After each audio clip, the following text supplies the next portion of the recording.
ZipRecruiter.com/radio. In fact, ZipRecruiter has helped a lot of business owners find their needle in a haystack, like Marco, president of operations at Telly Tires and Auto Centers. Because Telly Tires has grown a lot in the last few years, Marco needed to hire everyone from a receptionist to a store manager to a head mechanic.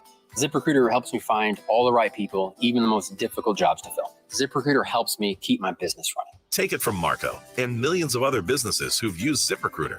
ZipRecruiter can help you find the needle in the haystack.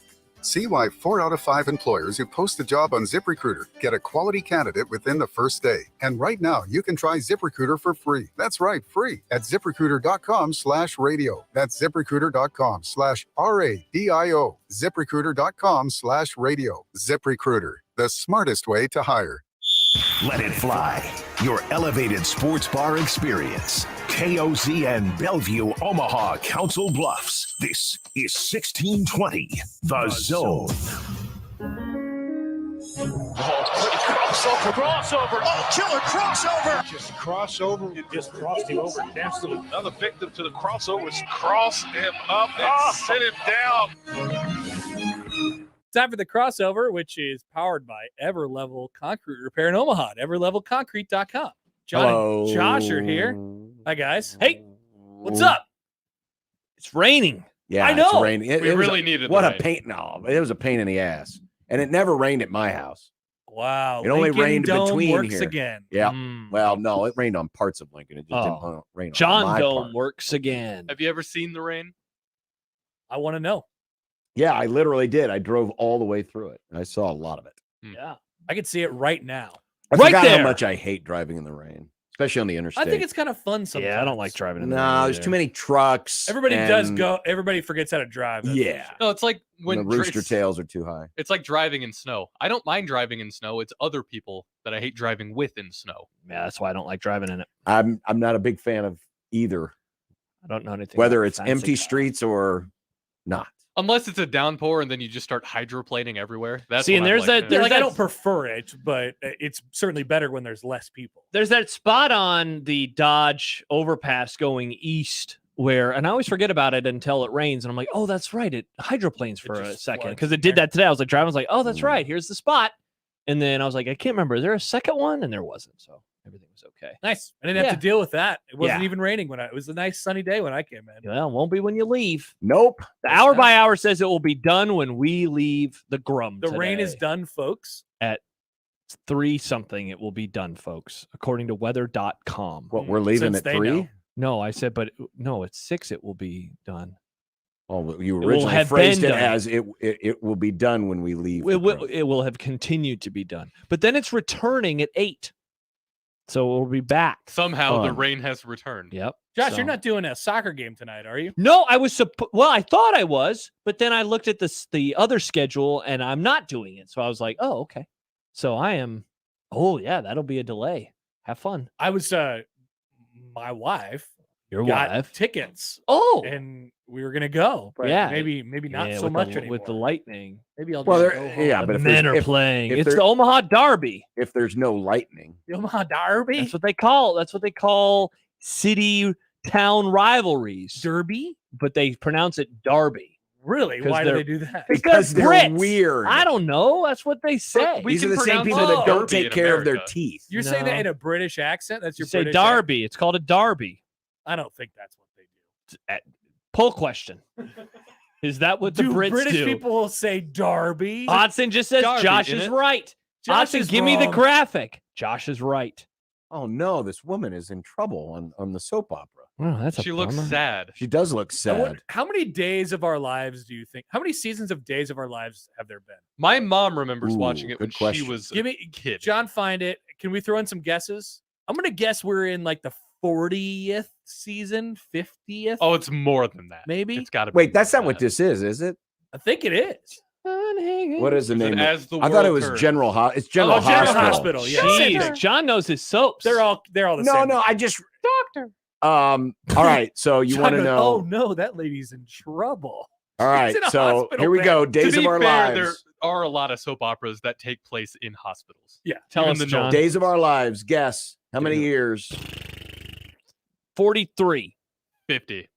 Yeah, I was gonna say 44, but since Josh said 43, I'll say 47. 59. Nice. Ooh, What? 1965. My mom. so all the loves people soap who were operas. originally on the show have, I mean, The Beatles were still together. yeah, they've died, and there's been Yeah. probably 4 generations of people on the show. Set in the fictional Midwestern town of Salem, this long-running saga follows the lives, loves, triumphs, and tragedies of the Horton, Brady, Caracas, Correct. Hernandez, and DeMera families. Now, what about General Hospital? All right, hang on. Real quick, I've never gotten into soaps. I prefer Sergeant My Hospital. my grandma, my mom's mom, was a big fan, if I remember right, when I was a child. I think she still might watch them. The thing that I always hated about them when I would see them is I don't like the way that they are shot. Yes. I don't like the look of them. It's bad. Like that Aren't they- super HD. Like, it's well, gross. It's like it's not on film. aren't It's they video. live? no. No. See, that's the No, thing. they- though. they They don't do 'em- look like they're on a stage, and Well, they are. Well, yeah. they are. See, and I don't like that about it.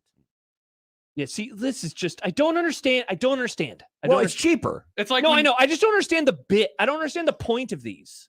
Well, it's just See, drama. well, it's just always sad. There's never happiness. Oh, There's there's It's some like a happiness. Scott Frost era over and over and over. People like drama, Josh. Yeah, I know, Nick. I love dramas. I can't wait to talk about Vice on Friday. General Hospital. Let's Gotta say be less, yeah, right? I'll go 51. I'll go 35. 40.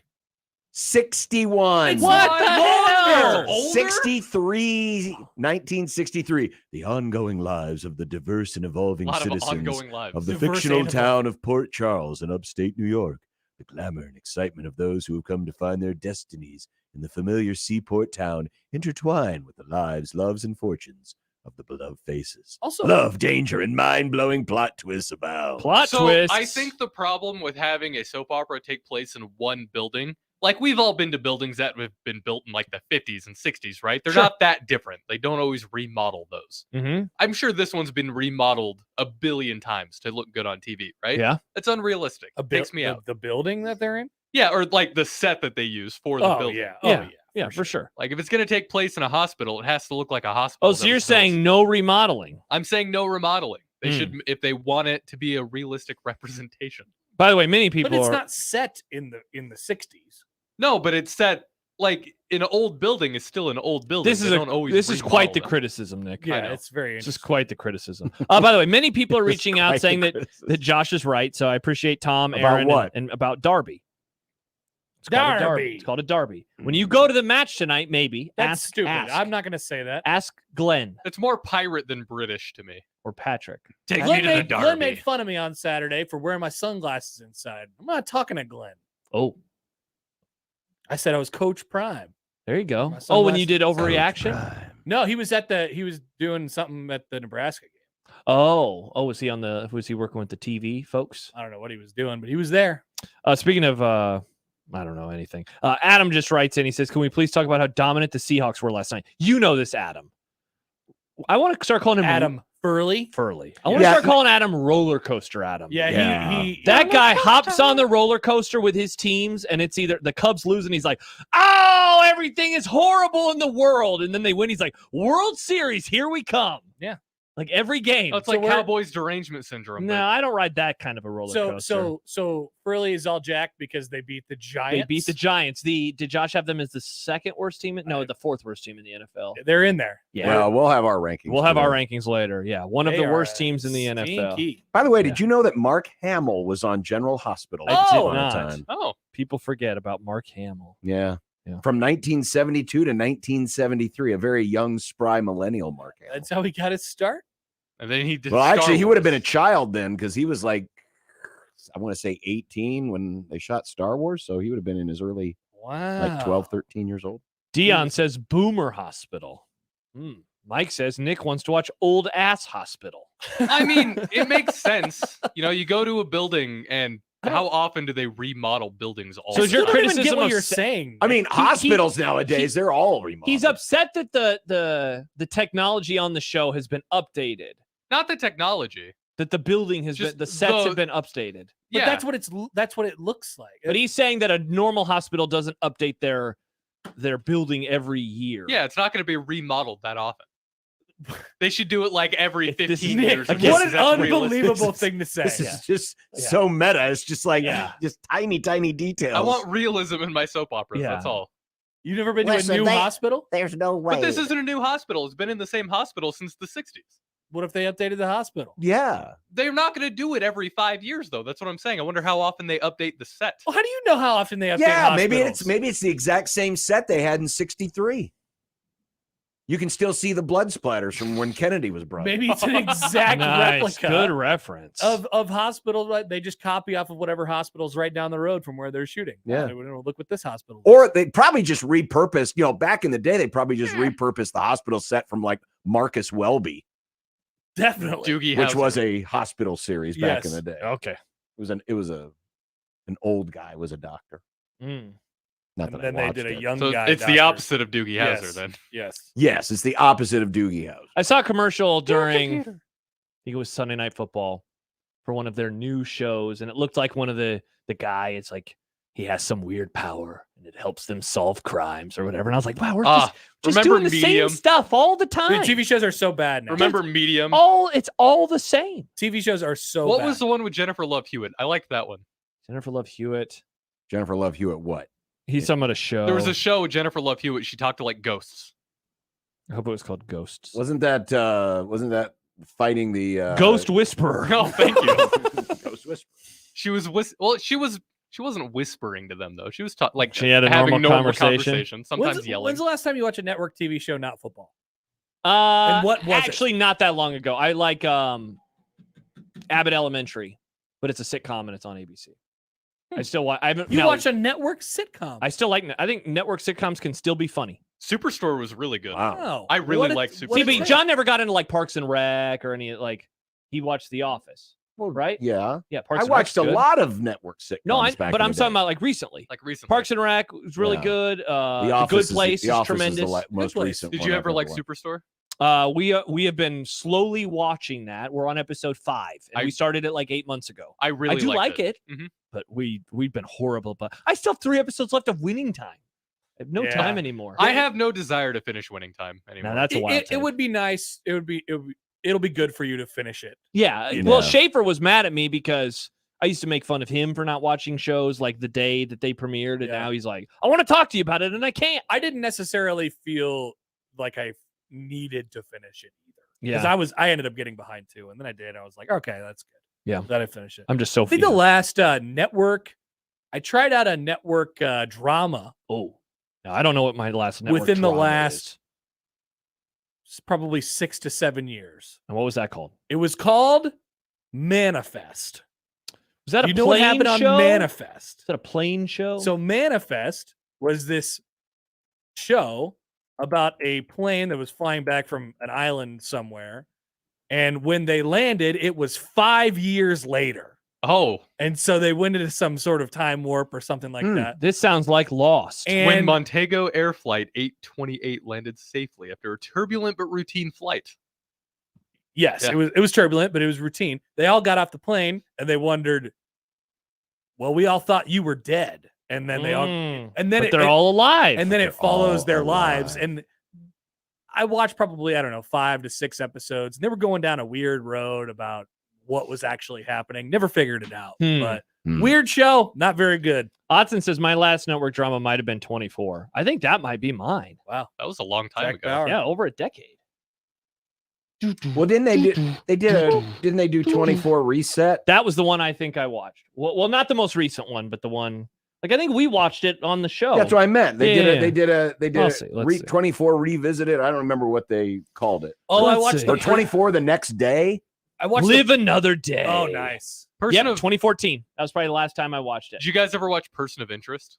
That sounds familiar. I but really liked Person. Well, Yeah. the last season was kind of weird because it got canceled. So No, I didn't. Cancel culture comes. But from I kinda Person of liked it. Interest. No, but I didn't watch that show. That guy was on Lost though. Michael Emerson. They did a Prison Break reboot. Did you guys ever watch Prison Break? No, I know some people who love Prison it, though. Break was like hilarious in a bad way, you know? We got to break out of prison. Now we got to break into prison. Exactly. Oh, is that what it was? So the first season, at gotta the end of break it, spoiler alert, they break out of prison. Oh, the show could And have then ended. you're wondering, okay, what's going to happen in season 2 of Prison Break? They have to break out of, spoiler alert, another prison. How'd It's a they get prison back within a into prison. another They went prison? back into a different prison in a different country. That was dumb. And then they did a reboot, like an episode, like a reunion or whatever of Prison Break years later. This is probably around 2016, 2017, something like that. And at the end of the episode, at the end of the previous episode where the show actually ended, the main character died. He was dead. And in the reboot, is he back? He was back. Nice. That happened on 24 a couple it's a of different times. That's weak. There was a guy that killed, and it was like, whoa, what a big moment. And then it's like, never mind, he's actually alive. Amazing. Yeah, they did that a lot on 24. That's disappointing. Yeah. See, that's how I feel about Chewbacca. That's Should have killed him. That's why Game They of never Thrones. killed Chewbacca. They should have. Remember the thing blew No, up they and should we're like, not have he's killed- dead. This is great. No, no one was ever saying that. I was. There were some. God, real- why did you want to kill him? I want- Your Chewbacca? hatred of No. the original Star Wars cast is No. very bizarre. He wanted it you, meaningful. want them all dead. No, I want real stakes. He wanted real Well, there stakes. were literally the three biggest stars all died. because they're 100 But years you old. were happy They when you weren't that watched that old. plane blow up? I wasn't happy. I was just like, wow, this is a ballsy move, and I Okay. appreciate it. That's different than being happy Chewbacca died. That's different. It's like in all the Marvel stuff. Everyone just keeps living all the time, and it's like, Well, I'm they can out. deal with time travel and that. Yeah, So that's I'm the done. problem. I'm done with all those things. In Star Wars, when the deck they were on blew up and Leia went out into space, Yep.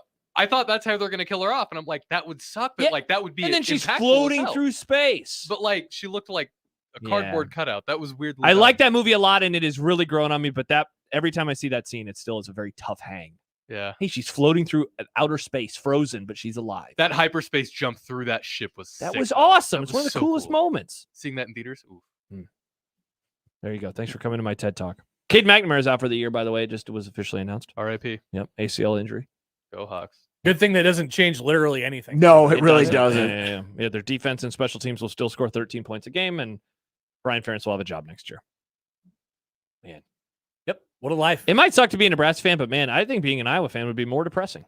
Absolutely. Oh, You know, interesting. Make it's the like- case for that. So it's like, you know how there are professional teams that are owned by a family, kind of like mine. And you're like, you're going to be stuck there forever. The McCaskill family, the Ford family. And you're like, this is never going to be enjoyable because Right. it's just going to get passed Nothing down will to ever the change. Kendall Roys of the world. Yep. That's Iowa until Ferentz moves on. Now, Iowa fans would tell you Nebraska has changed families, quote unquote, so many times that it's gotten worse That's because true. they've changed Yeah, families. That's so many fair. times. That's fair. Maybe I'm just living in the moment of like this exact time. I do enjoy hope, though. Hope is a beautiful. Hope is thing. nice. That's the good thing about change is you can always talk yourself into it being different.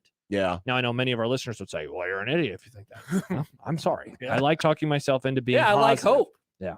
For as negative as people portray me to be, I am a believer in change and that things can get better. The positive boys. I was thinking about that with Scott Frost.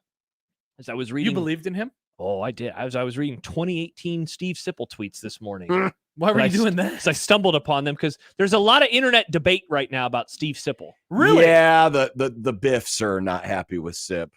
because he's being negative on Rule. He was positive on Frost. Apparently, he was Well- ranting about it on his radio show this morning. I can't wait to talk to him today. Oh, Yeah, it'll I be don't fun. know about this. I have Yeah. to. I have. Well, to, apparently his questioning at the press conference was deemed harsh oh, because he was asking, he was asking a pretty basic question. Do you think your guys were motivated? Or I don't remember how he phrased it. Did but they quit? That's basically the I never even used the word quit. Are they hesitant, soft? right, or something like that. But yeah, I remember the question from Saturday. Yeah. So I think we give the coaches questions that we think they can handle, Mm. and I think that Everyone was thought that Frost couldn't handle anything tough.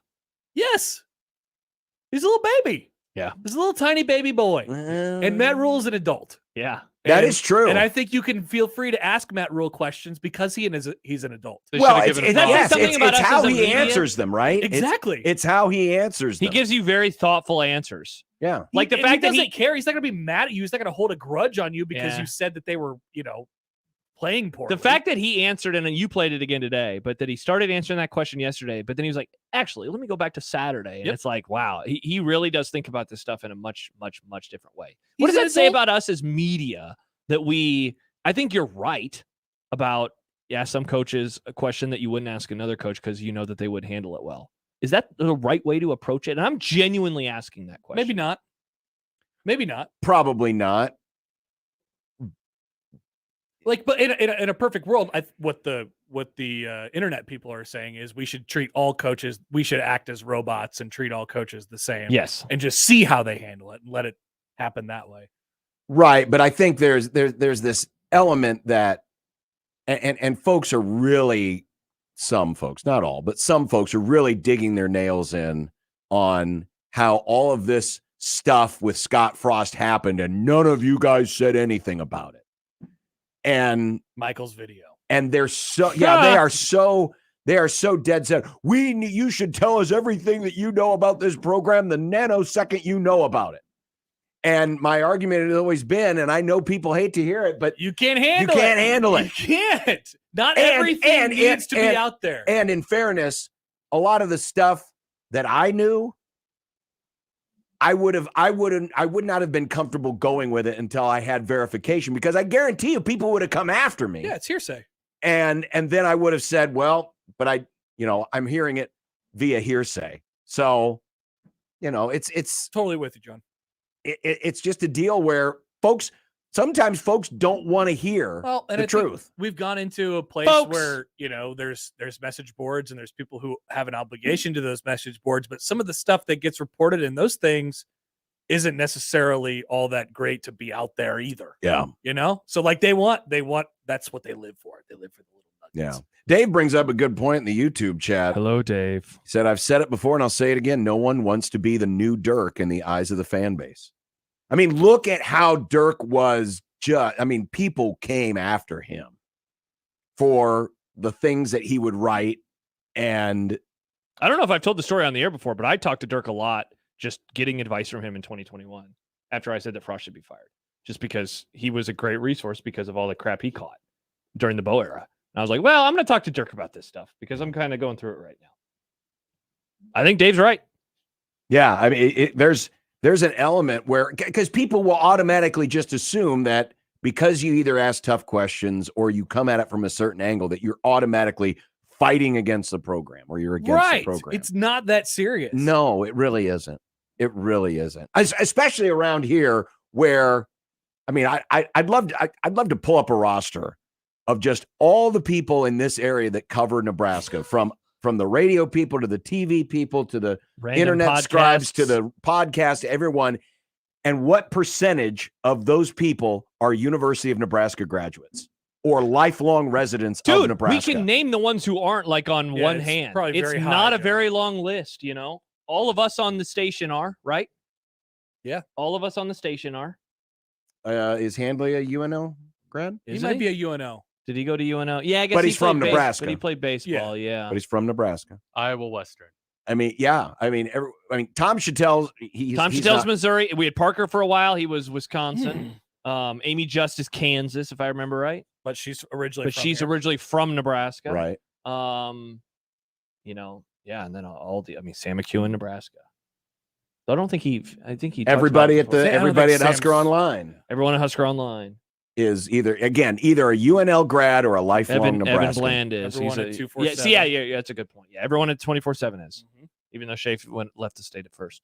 So, and that's not to say that that's a good or a bad thing, but a lot of people around here either had or still have a deep emotional investment in the success of that program. Yeah, I just think, like, back to the original point, I think that you ask the coaches the questions that you think they can handle, and you ask it to Matt Rule that way because, like I said, you know that he's not going to hold grudges. Like he's not the guy who's like, oh, this random guy asked a bad question at a press conference. I hate you and you're out now. That's not how he's going to do business. That's and very I think true. you can sort of like trust in that. And I wish there was still, and I think there is still to a certain degree, like it's good for the local media when a couple of those local beat writers, important ones, have closer relationships with the coach. Yeah. Because they can then ask those questions. Yeah. Mm-hmm. I think it's good. But then people hear the questions and they're like, what the hell are you doing? Yeah. When they know where it's coming from. Yeah, I think it's actually everybody knows. Good to have a media contingent that's like, You got the obvious homers in there. You have the obvious cynics in there, and then people that are down the middle. And the middle group is going to be the largest. But I think it's good to have polar opposites. I think it can be. Sure. I like reading the differing takes. Me too. You know, even if I obviously we have a wide array. Here. Yeah. Oh yeah. By the way, this is unrelated to all this discussion. Have you and Josh discussed your phones for tomorrow? Many people are asking me to remind you about your phone at 1:20 tomorrow. Yeah, no, yes. John Nielsen came in here and said your phones are gonna make a noise at 1:18 or something like that. Yeah. 1:20. Well, yeah, it's the national EAS. Yeah. But he also said that they were going to activate the microchip in me from the vaccine. Nice. Oh, yeah, that's everybody's. It's tomorrow the day. Tomorrow's activation day, guys. Yeah. So I want you guys to actually turn your phones up. I want it to be loud. I think that would be a try fun bit. I think we're going to try and be in a break. Oh, that's not as fun. Probably smart though. I definitely will forget about it. But maybe, who knows? Maybe we come back. No, what you do, you know what you do? I come back for break and all of a sudden I am a different person. Turn into a well, no, robot. what you look like Bill Gates. That's the segment where you should say, okay, I've got all the dirt on Matt Rule, and here it is. That's a great idea. Yes. That's a great idea. Hey, it's supposed to last for 2 minutes. Yeah, so it's 2 minute long. So I could just get in all the takes on 2 minutes. Well, the stream would still hear me, but it'd have to be stream only. So is Biden voicing this thing? I mean, if it's a national one. No, this is President I think B. there's more people that work in the government than Joe Biden. So what's going to happen with our phone? They're just going to make noises? Yeah, you know, like when the Amber Alerts go off. Yeah, and it just but for 2 minutes, that's a lot of minutes. Or like when that fake missile thing happened. Oh, in Hawaii? Uh-huh. I remember that. That was wild. That was weird. Yeah. All right, well, don't be in break. That'd be funny if you're not. You could do a bit. I should not be in a break? Yeah, I think you should let the whole world hear yourself. Well, I guess, but they're here in the EAS. Well, they're here in the EAS. They're not hearing anything. Yeah. Does this count as our weekly EAS? Does that Great question, Nick. I have no idea. Probably not. We'll probably have to do another one. And they'll hear it on their own phones. They don't want it. I don't think it matters, Josh. Yeah, that's my goal if I right. ever ran a football team or any sports team. What's that? And that is, I want to be as practiced as the EAS test. For something that never gets, I mean, this is like, we've been practicing for the EAS for 60 years, and we've never had to use it. No bombs. No bomb. That's wow. true. Did you guys just jinx it? No, as long as you're not. You guys were like, "There's no drama with Husker football." If there's a bomb in the next week, I'm blaming you two. I think that's deserved at that point. Actually, yeah, probably. Yeah.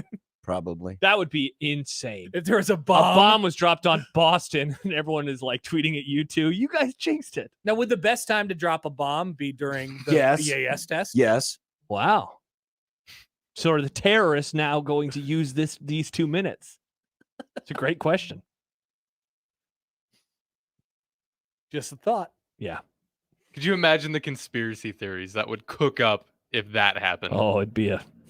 What if we? I would log off the internet. Aaron Rodgers would have so many takes. So during the test tomorrow, we're going to shut the camera off, and then it's going to come back, and then the whole room will just be in a state of disarray. Smoke, fire. Amazing bit. By the way, John, you I have mentioned like ash all over my face. You mentioned Pete Carroll. Before we go to break, I do want to read. Okay, so last night PFT tweeted at one point, Pete Carroll once again flustered by a obvious false flag. And I laughed so freaking hard. So freaking hard. Oh, old Pete Carroll. Wow, that was an interesting crossover. Pete Carroll's like, what, 80 now? Dude, Nick Saban, and Mac Brown are all the same age. Yeah.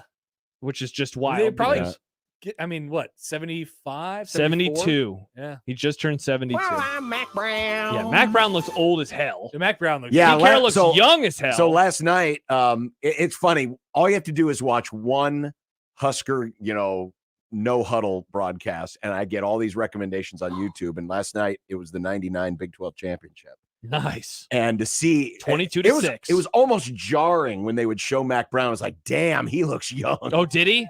He looks. looks I'm going to search very 1999 young. Texas Mac Brown. Very young. Mac Brown. And they got their ass very kicked. Oh, they did. It was a bad day. Yeah. Nebraska should have won that a lot more than they did. They kind of farted around a little bit. Did they fumble? That team loved fumbling. They did. Well, they had Dan Alexander. Yeah. Star Wars Fiend says John Bishop would make a great coach. His speech Friday about beating Michigan, I would have run through a wall in a locker room for that guy. Well, you see, that's what happened. Nebraska actually did run through a wall, and they hurt themselves, and Oh, that's why they didn't bring it on Saturday. Oh, so they it were was all John's still in fault. pain. Yeah. Damn it, John. Yeah, they were all listening to the Grum. Yeah. Sad. All right. Well, enjoy the baseball. We're already underway. Baseball. Oh, they're wearing the throwbacks. That's cool. Okay, so the Rays have this thing. They do not have gray road uniforms. We may have talked about this before. Yeah, they don't. They don't? They straight up got rid of them, which I didn't know you could do. I thought that was illegal. So what do they wear, like a blue or whatever? They just wear blue on the road, and I think they use those. Oh, Devil nice Rays. catch, Web Gem. They wear those Devil Rays jerseys just as like they wear those all the time now. Interesting. Oh, John, do you know why they stopped calling themselves the Devil Rays? Oh, because people got all triggered. Is that what it was? Was it about It was the because devil? I think the some devil? of it. I think some of it was. Oh Well, my it is- God! it Look is- how depressing Look it at all is. those empty seats. Oh my God! The empty seats. You would I think made a it's joke. perfect time. It's 3:30. Yes. All the old people. Exactly. Apparently, the bus didn't get there yet from the Shady Acres. Well, they're still eating dinner at Applebee's, John. That's The true. They Sizzler. probably are. I'm not leaving here until I get another piece of that apple strudel. Oh, but the Devil Rays are playing, and I'm not gonna go watch that team. That's Satan. I'll tell you what. I went to Should the be Trop. the Jesus Rays. I saw a baseball game at the Trop once, and I didn't mind it. It was fine. What the hell? You are a sicko, man. I didn't mind it. You love baseball What, too Josh? much. You've never been to the Trop. You Yeah, don't know. I see it on TV. I wanted to go. No, you only don't When like we it were because there. nobody goes. No, because Yeah. the field looks like poop. No, it looks fine. No, it doesn't. It looks They bad. brightened it up over the last couple No, of it years. looks like it rains on like one area. Just No, it one doesn't. single area. Well, doesn't that's look the like that. that's the big giant stain where the dogs always Bingo. take a leak. I don't the like field it. looks nice. They have good food options. They have a Ray tank. They have good beer. Did you go up to him and make him feel bad about? And there's no Superman? lines because you know. There's Yeah, no no lines. one's there. You could spread out. Man, that's crazy. It's not that bad. How many different parks have you been to? Oh, probably like 20. Yeah, I need to get to more. MLB. Yeah. Oh. Some of which are no longer with us. Rest in peace. Like, Which ones are no longer with us? Old Yankee Stadium. Old Bush Stadium. Mm. Second Bush 2. Bush 2. Bush. I'm trying to think of Circular where I've been. Bush. That may be it. Been to both in Chicago. Mm-hmm. I've been The to Metrodome, no longer Washington, with us. D.C. I've been to Fenway. I've been to Kauffman, obviously. I've been to Coors. You were at Pittsburgh. Thank you, Nick. Pittsburgh. I think that might be it. I think that's the list. So I've never been to an MLB game. Wow. Yeah. Nick, you should go to a Royals game I next would. year. I We would get love- tickets. We have tickets. I Yeah. want to go Royals to play a the Rockies Rockies. game. The Royals play the Rockies next year. Yeah, no one would care. So you That'd could be go. fun. Go with Connor on the last day of the Happer, season. let's go. You could really learn. That's some content right there. Let's do it. Let's do a do little a dude vlog. trip. Do a little vlog A vlog. for 1620 The Zone Happer TV. teaches Nick about baseball. Yes. Now let's go buy a hot dog. That sounds like content. Could be fun. Let's go on a road trip. All right, cool. Fair enough. Goodbye. All right. Bye, Happer. We will get the Grum started next on 1620 The Zone.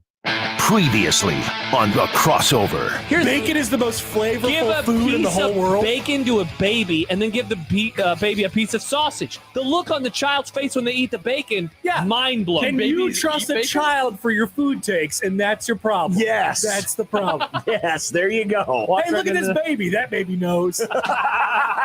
Mornings with Sharp and Hanley. The Connor Happer Show. Unsportsmanlike Conduct. 6A to 6P. 1620. The Zone. Your Omaha area forecast, presented by Bellevue Berry and Pumpkin Ranch, from the KETV Newswatch 7 Weather Center on 1620 The Zone. Your Tuesday morning forecast will include partly cloudy to mostly cloudy conditions, remaining mild throughout the morning and early afternoon. Spotty showers possible as we progress throughout the late afternoon and early evening. Afternoon highs topping in the upper 70s and lower 80s. More chances of strong to severe storms west of the metro for later on this evening into the overnight. I'm meteorologist Anthony Copeland for KETV News Watch 7. 1620 The Zone's Unsportsmanlike Conduct, brought to you by a great friend of the program, Union Bank and Trust. Did you know that radon is the #1 cause of lung cancer for non-smokers and that our region has some of the highest levels in the country? Radon Defense Midwest can test and fix your home. Visit radonradio.com for an exclusive offer for 1620 The Zone listeners. That's radonradio.com. The fall glass sale is here at 42 Degrees, and we're up to our glass in inventory. Yep, our glass products are priced up to 90% off, like straws for only $2.99. How about hand pipes starting at $7.99? Water pipes as low as $19.99. Check out all our glass products at 42degrees.com. Then stop by any store in Omaha and now in Lincoln and get up to 90% off all glass and meet our friendly, knowledgeable, and professional staff. By your mom's house. Restrictions apply. Products may contain nicotine. Nicotine is an addictive chemical. Get a full breakdown of what went right and what went wrong immediately after every Nebraska game with Big Red Overreaction. Presented by Equitable Bank. We take banking personally.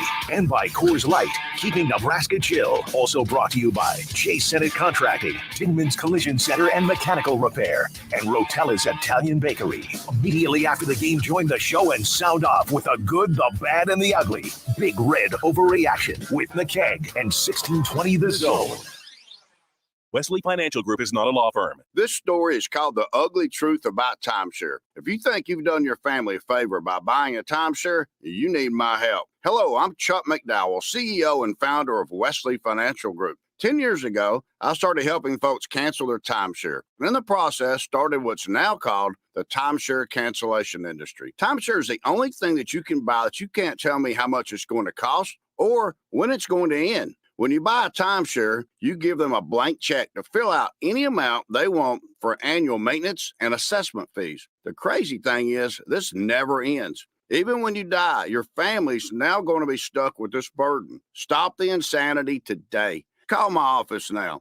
If we take you as a client, I guarantee we'll cancel your timeshare or you'll pay nothing. Call for your free information kit. 800-462-3333. That's 800-462-3333. 800-462-3333. Vallis Pumpkin Patch and Apple Orchard has something fun for all ages. Come take a ride on the antique cars, where the kids are the drivers. Visit our foam ball play area called the Egg Scramble. Stop by the cider mill area where you can have a drink of refreshing apple cider and taste some deliciously good barbecue at Ethan's Applewood Smokehouse. Vallis has more than 50 other attractions included with admission, along with fireworks every Friday night at 9. Vallis, the place to visit this fall. If you love food, love fun, love fall, you'll love Vallis Pumpkin Patch best of all. This edition of Unsportsmanlike Conduct on 1620 The Zone is proudly presented by Union Bank and Trust. The program starts now. KOZN. Unsportsmanlike Conduct on 1620 The Zone. Husker Athletics, Creighton, and yes, UNO.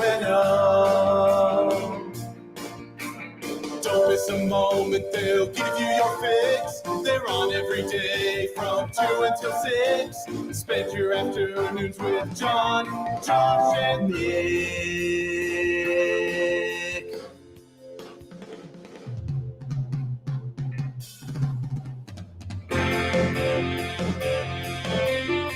John, Josh, and Nick.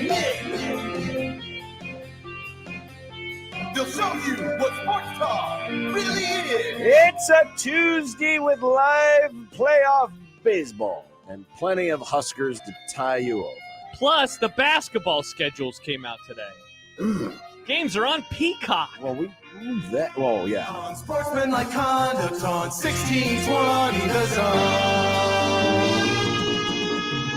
Husker Athletics, Creighton, and yes, UNO. We need a sounder. Okay. For when a team scores in one of the playoff games. Nick? You know how ESPN every time there's a draft pick? Because Texas has just scored the first run of game one of the Major League Baseball Super Regional Wild Card. I like it. You want the ping, or do you have something? No, do we? specific I mean, in mind? check out the older drops. I want something that's unique and we haven't heard for a long time. Ooh, let's see. What do we got here? Well, we could use this. Flag Eagle. That does sound very baseball-y to me. For a really long time, I don't think anybody's cared what he thinks, and I sure as hell don't care now. What happened to Jeannie? I hope Jeannie's doing okay. I hope Jeannie's doing okay, Jeannie, too. call us if you're still around. We don't need to play Jason Kelsey.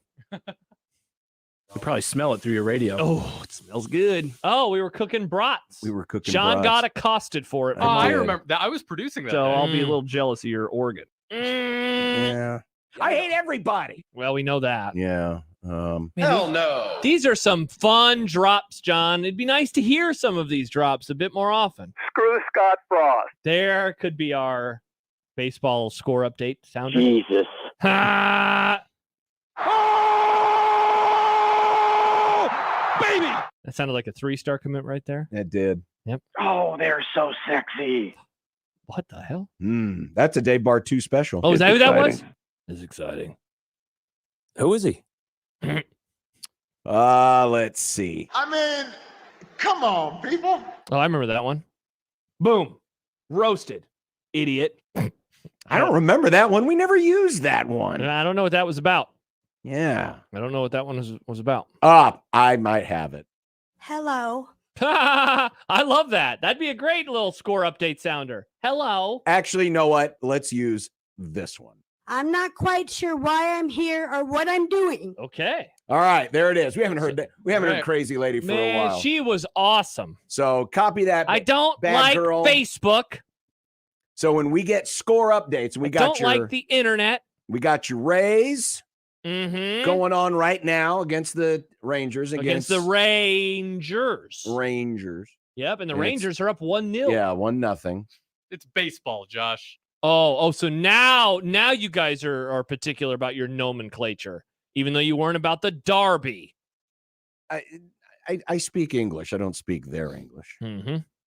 And of course, Toronto and Minnesota coming up At 3:30, right? Is that what time that one is? Yes. 3:38 on the ESPN. Oh, we already got it over there. We do. Yeah, The that'll be Blue fun. Jays. The Blue Space Jays. Yeah. All right. So there's your official sounder for score updates, because we know this is where you come to for your Oh, yeah. So score updates. if there's multiple runs, do I just play that over and over and over? No, it's Okay. anytime there's a scoring play. Okay. Anytime there's a scoring play, we don't need to play it multiple times. Now, if there happens to be scores at the exact same time in both games, Then we would need to, Mhm. yeah. That right? makes sense. But no, we just gonna go with the one. Perfect. Well, let's see. Grum down? Grum down. You know, no one bothered to change the. No, I did. you Your did. computer's just way behind sometimes. Well, yeah, it's weird. Yeah, it's working. You want me to put the Grum down on? Yeah, I don't know what's going on today. Yeah. Need a Mac, I think. You know what? is the No, issue, I don't John. need a Mac. Oh, okay. I just need to get out of that for a minute. Okay. Come back to it. Oh, you know what it is? Every time I turn the radar app on, it Slow your slows computer. Oh, now you're gone. everything Bye, down. John. Oh, Yeah, see you, no, John. I See you later, John. I exited out Oh, okay. of the program. Program. Brett wants it to be, needs to be when John said, "Don't come on me," several years ago. That's a fun one. See Nick. if you can find that one. Yeah, see if you can find that. If you Don't can find come that on one, me. you can find that one. We'll use it for the Twins Blue Jays game. So we'll have different. Don't sound. come on me. I got to figure out how he spelt that. Just search COME on me. Okay. Yeah. Maybe. No, you left the don't there. Don't delete the don't, Nick, because there might be an apostrophe and you never know. Yeah, there's those damn apostrophes. That's not where the E goes. Nope. Yeah. See there. Now, spell it the other. Spell it the fun way, Nick. Okay. Spell it with the U. That's what I was asking about earlier. You know what? That may have been deleted in the Neil Purge. Oh man, that's a been bummer. It That was may have been deleted in the All right, Neil well, Purge. Never mind. Bummer. All right. Do you need help? Do you want me to put you in the stream? Yeah, you're gonna have to. You're gonna something's all goofed up here. There you go. Yeah, we all need a little guidance sometimes. There we go. John, you're in there. All right. All right. It's Grum ki- down? It's kind of working. Nope. Now the Grum down's gone. Yeah. What happened to the Grum down? Well, because I think you left. The Grum don't. Yeah. There it is. The Grum down. the Grum down. Let's see. Are these all of the? Okay. This is the stuff from today. I just This wanted to make is sure. the stuff. It's All right. updated. Does playing Sims equal more offensive potential? Oh wow, that's a topic. A lot of things to get to there.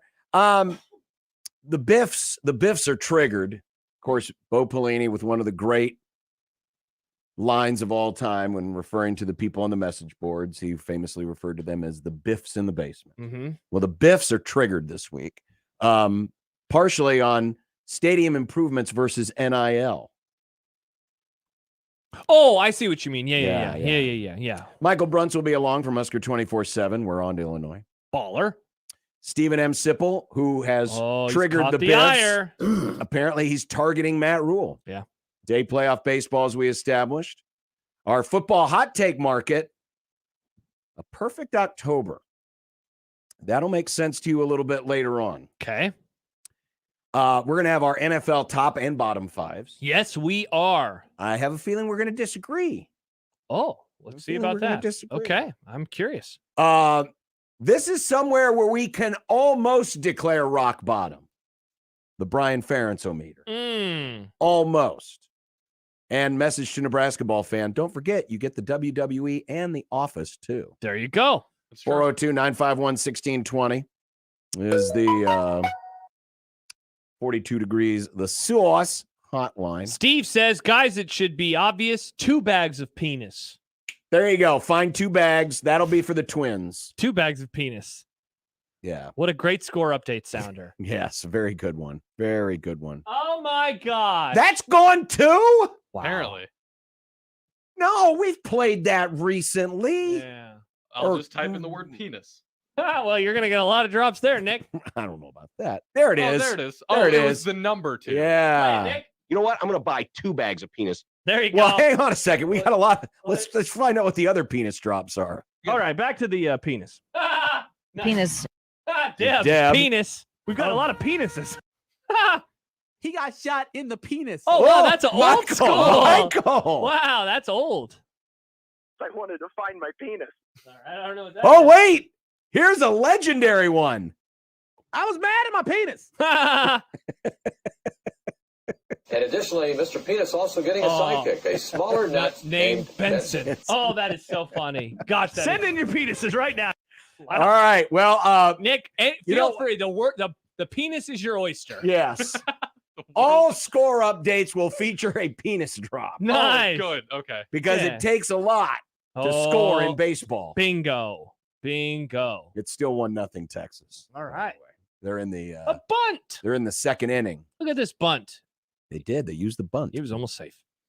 All right. 402-951-1620. We mentioned the hotline. You can join us on the J-Tech Construction Zone Twitter feed at USD1620 or email the Grum if you have other drop suggestions. Yeah. Let's go back into the John at 1620thezone.com or Josh at 1620thezone.com. Mm-hmm. We will be back after this on 1620 The Zone. Hey, everyone. Josh and John here for the FanDuel Sportsbook.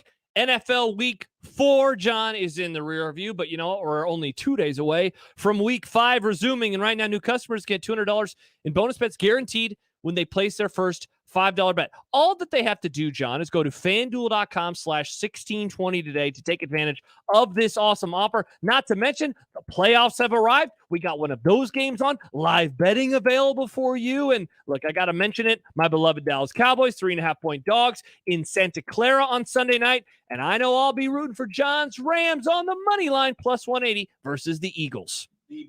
The betting options are wide and very diverse. You don't just have to bet on the line or the total. You've got player props. There's other over-unders. There's alternate lines that you can create to maybe help you out on one side or the other. So much more. Also, look out for the same-game parlay recommendations. That's a new feature this year on the FanDuel Sportsbook. So again, visit FanDuel.com/1620, and new customers get $200 in bonus bets guaranteed when you place a $5 bet. That's FanDuel.com/1620. 21 plus and present in Iowa. First online, real money wager only. $10 first deposit required. Bonus issued is non-withdrawable bonus bets that expire 7 days after receipt. Restrictions apply. See terms at sportsbook.fanduel.com. Gambling problem? Call 1-800-BETS-OFF. 1620 The Zone's 4-quarter pick'em returns. It's your chance to win $1,620. All you have to do is correctly pick 4 college or NFL games against the spread. Listen to qualify every weekday or enter online at 1620thezone.com. One lucky listener will be selected each week to make their picks live on air. Awesome. Go to 1620thezone.com for complete rules and contest details. It's 4-quarter pick'em with 1620 The Zone. Car repair is car repair. Most places you go can change your oil or fix your brakes. The difference is the experience you'll get at Omaha Car Care.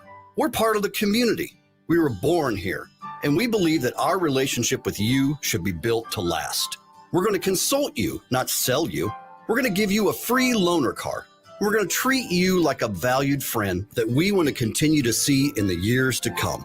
I'm Rick Betker, owner of Omaha Car Care, and we'll be along for the ride. Attention all Nebraska Huskers football fans. Get ready for an electrifying season of college football with Tickets for Less. Experience the thrill of the game and witness the power of a new era under our exciting new head coach. And here's the best part. Use promo code THEZONE to score incredible savings on your Husker tickets from Tickets for Less. Whether you're cheering from the stands at Memorial or plan to catch a game on the road, Tickets for Less has the seats you need. Don't miss out on this opportunity to be part of the Huskers journey. Visit ticketsforless.com and use promo code THEZONE today. Follow your imagination to the Bellevue Berry and Pumpkin Ranch. Bring the whole gang and explore for treasure on the pirate shipwreck. See how the West was fun. Pretend you're a superhero as you jump on giant bounce pads. Maybe reserve your own campfire rental where you can roast marshmallows and tell stories. It's all up to you. And of course, go on a hayride and grab your own pumpkin. Priced by the size, not the pound. Follow your imagination at the Bellevue Berry and Pumpkin Ranch. 48th between Cornhusker and Highway 370. More info at BellevueBerryFarm.com. The brand new Dollar General Distribution Center in Blair is now hiring. Starting wage is up to $22 per hour with benefits including medical, dental, vision, 401k, and a $2,000 sign-on bonus. Apply today by texting DG Warehouse to 25000 or online at dollargeneral.com/careers. Again, apply today by texting DG Warehouse to 25000 or online at dollargeneral.com/careers. Dollar General can't wait to have you become a team member at their brand new distribution center.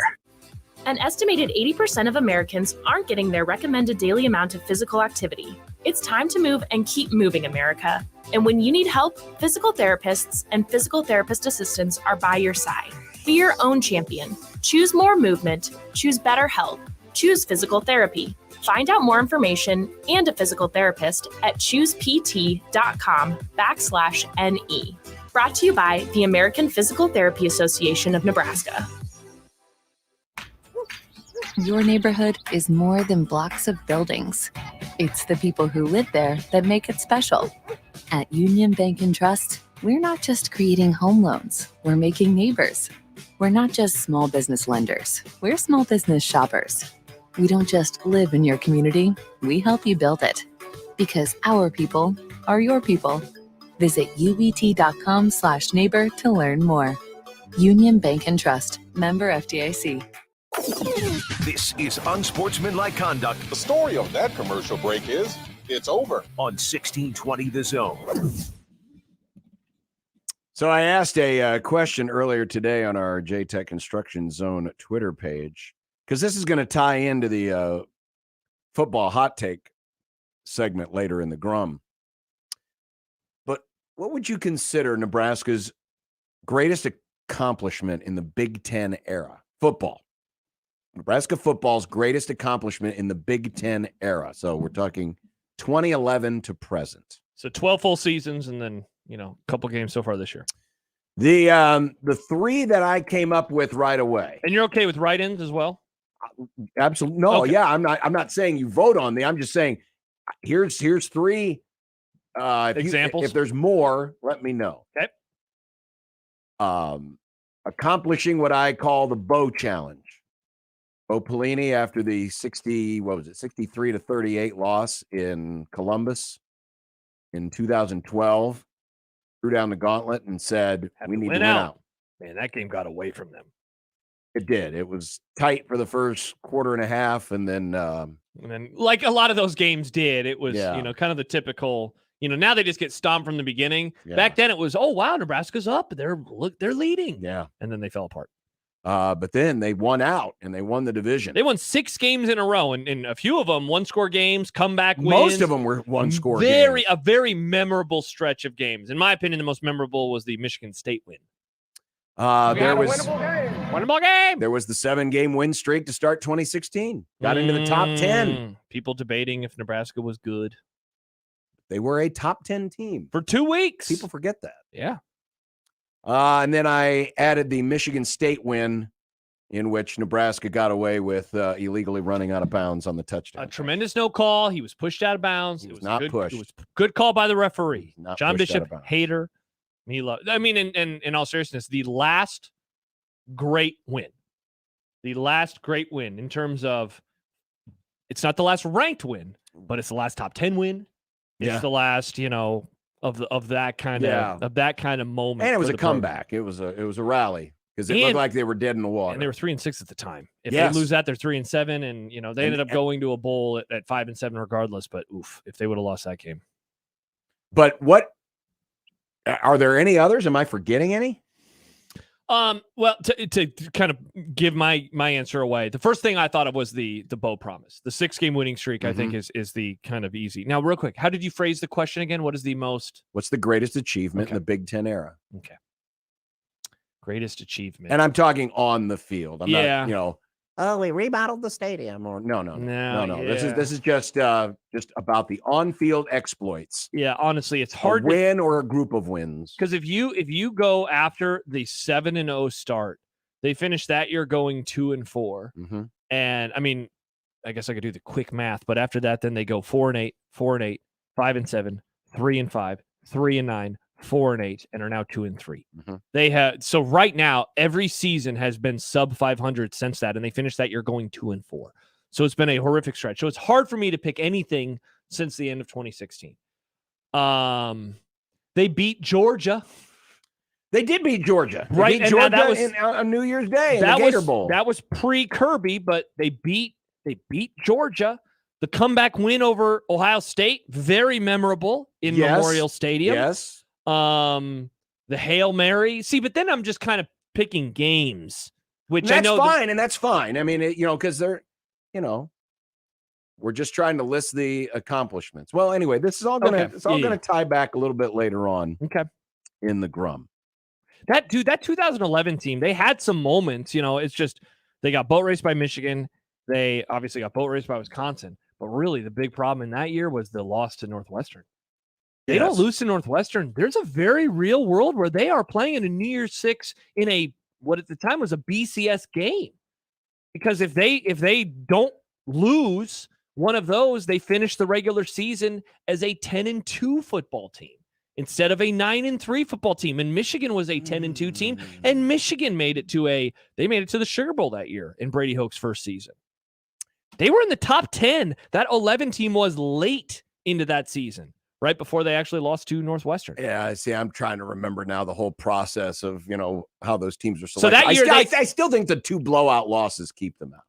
Of a BCS game? Of a BCS. Because they had lost, they got killed by Wisconsin. They climbed all the way back into the top 10 after they just smoked Michigan State 24-3. They were 9th in the country going into the Northwestern game. They lose that.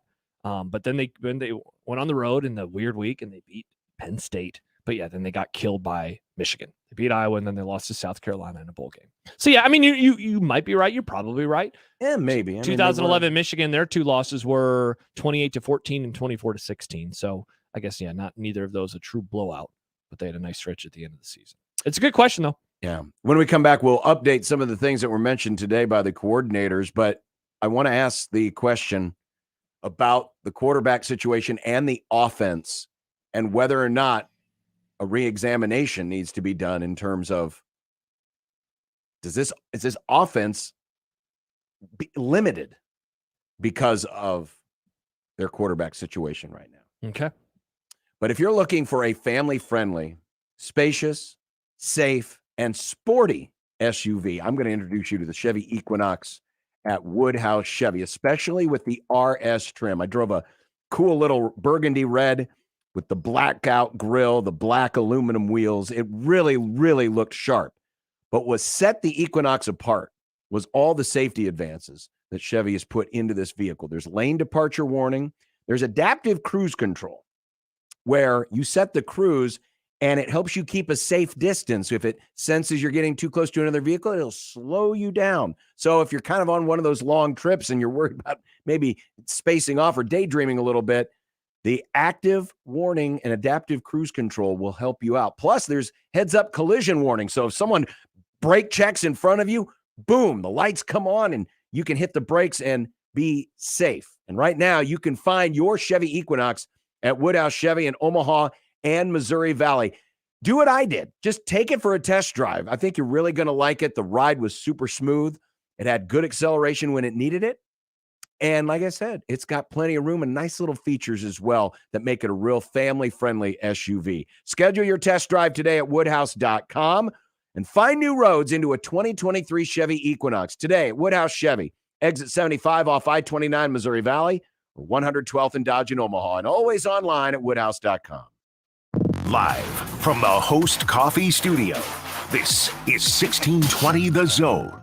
Hey folks, is your concrete in need of repair? Kent Pavelka here to talk about your local concrete experts and a Best of Omaha winner, Everlevel Concrete Repair. They can completely restore and repair your concrete at a fraction of the price compared to replacement and offer long-term transferable warranties. I'm so glad I chose Everlevel for my driveway. There's a reason they're a Best of Omaha winner. Give them a call for your free inspection. That's Everlevel, Everlevel, Everlevel. Try saying that 3 times fast. Does eating at home have you singing the blues? Stop by Cops at the Shadow Lake Town Center, 180th and Center, or 72nd and Jones to grab a delicious pizza, burgers, fresh salad, and some tasty charred wings. They even offer keto crusts and an extensive variety of shareable appetizers. Dine in, carry out, or delivery. Cops, now with 3 convenient locations to serve you. Shadow Lake Town Center, 180th and Center, and 72nd and Jones. Click copspizza.com to see the menu, pizza, and so much more. Here's today's Husker Max Practice Report, brought to you by Tickets for Less on 1180 and 1620 The Zone. Husker football offensive coordinator Marcus Satterfield detailed how the team responded after their loss to Michigan. After the game, we really challenged them. Coaches and players challenged each other. We didn't play or coach our best game on Saturday. That was what was bad. They're a really good team, and then that just compounded it. We didn't play very well. We didn't coach very well, and so we came back. Sunday again. We don't ever want to be reactionary. That stinks. I think that we attacked it head on and really peeled back what the issues were, and we're attacking them as coaches and players. Satterfield gave an update on quarterback Jeff Sims. He's getting better each day. He's out there. I wouldn't say he's 100%. He's getting close. So he's out there, had a good practice today. So he just out there competing. Both those guys are doing a nice job competing with each other each day, and I think Jeff will be out there at some point sooner rather than later. For The Zone, I'm Matt McMaster. The Husker Max Practice Report, brought to you by Tickets for Less on 1180 and 1620 The Zone. Attention all Nebraska Huskers football fans. Get ready for an electrifying season of college football with Tickets for Less. Experience the thrill of the game and witness the power of a new era under our exciting new head coach. And here's the best part. Use promo code THEZONE to score incredible savings on your Husker tickets from Tickets for Less. Whether you're cheering from the stands at Memorial or plan to catch a game on the road, Tickets for Less has the seats you need. Don't miss out on this opportunity to be part of the Huskers journey. Visit ticketsforless.com and use promo code THEZONE today. You will love the Mazda CX-5 at Woodhouse Mazda. It's what I drive, and this crossover gets better and better. The new look front grille design and black rims on the wheels look so sharp, and so many other great features like standard iActive all-wheel drive. It's a perfect size for you and your family with comfortable seating and lots of space. Its starting MSRP is $30,439. Test drive a Mazda CX-5 today at Woodhouse Mazda. A drive worth experiencing. Your neighborhood is more than blocks of buildings. It's the people who live there that make it special.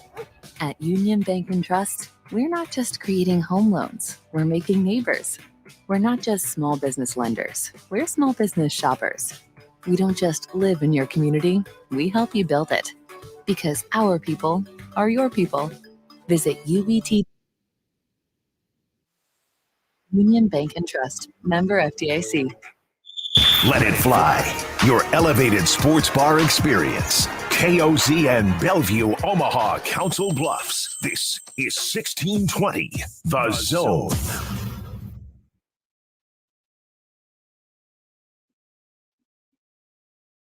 Welcome back on Sportsmanlike Conduct, 1620 The Zone, 1620thezone.com, the Zone mobile app. Hey, folks, we always encourage you to visit 1620thezone.com or the mobile app for our podcast. But if you want to go back and watch any of the previous shows, just go to our 1620 The Zone YouTube channel. Yes. You can look back at yesterday's show, yesterday's Grum.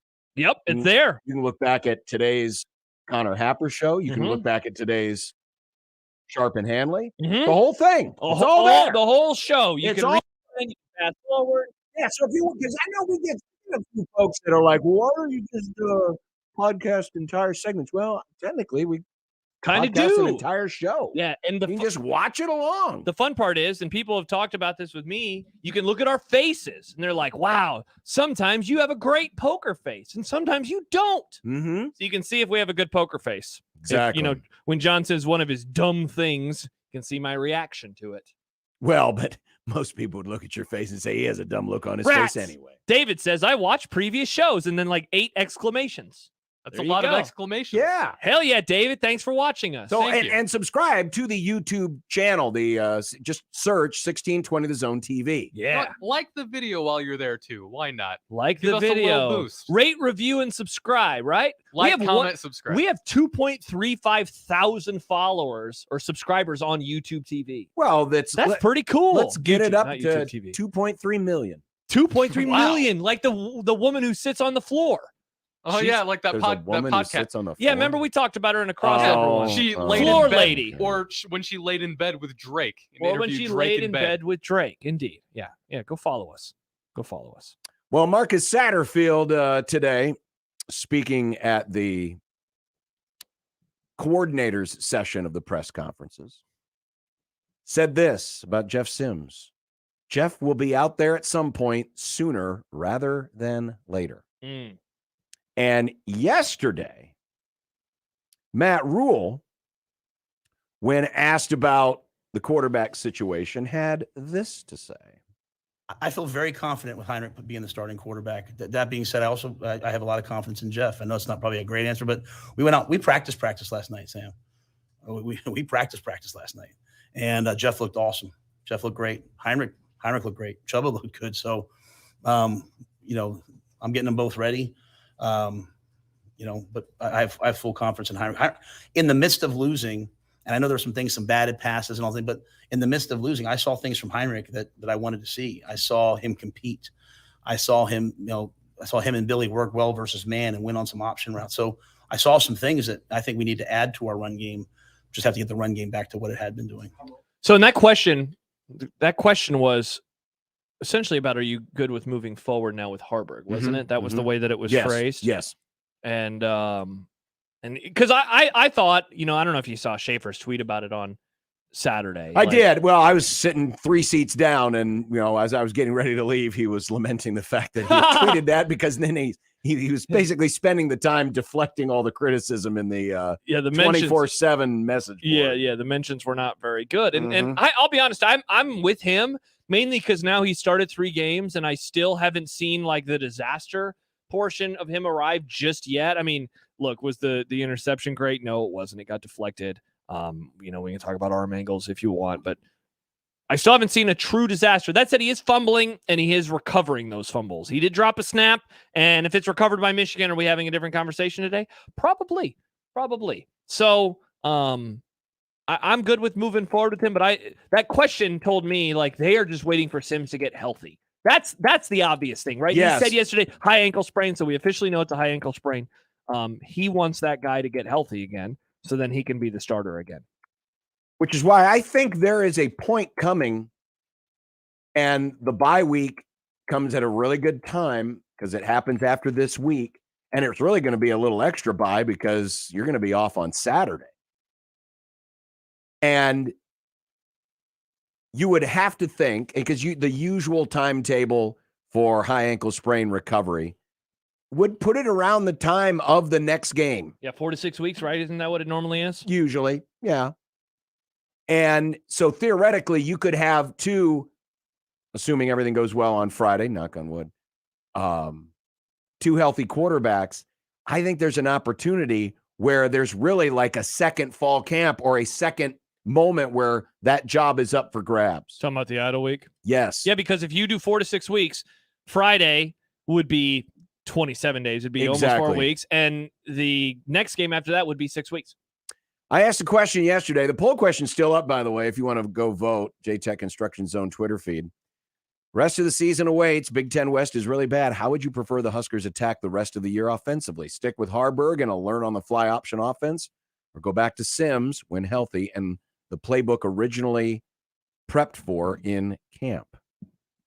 Now, that's not to say that they are still running things they would have run with Jeff Sims.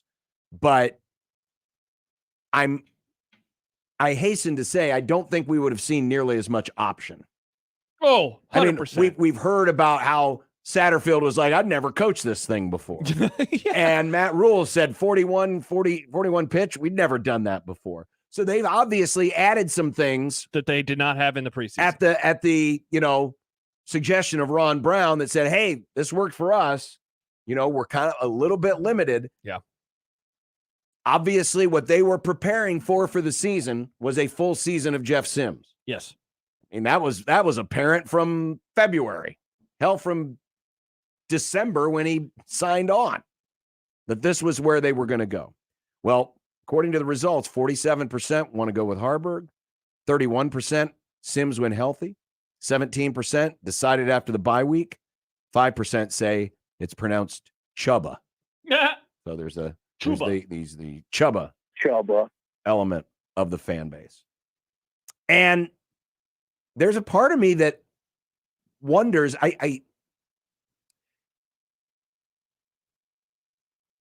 don't you owe it to Jeff Sims to give him another chance at some point? Let's just say, for argument's sake.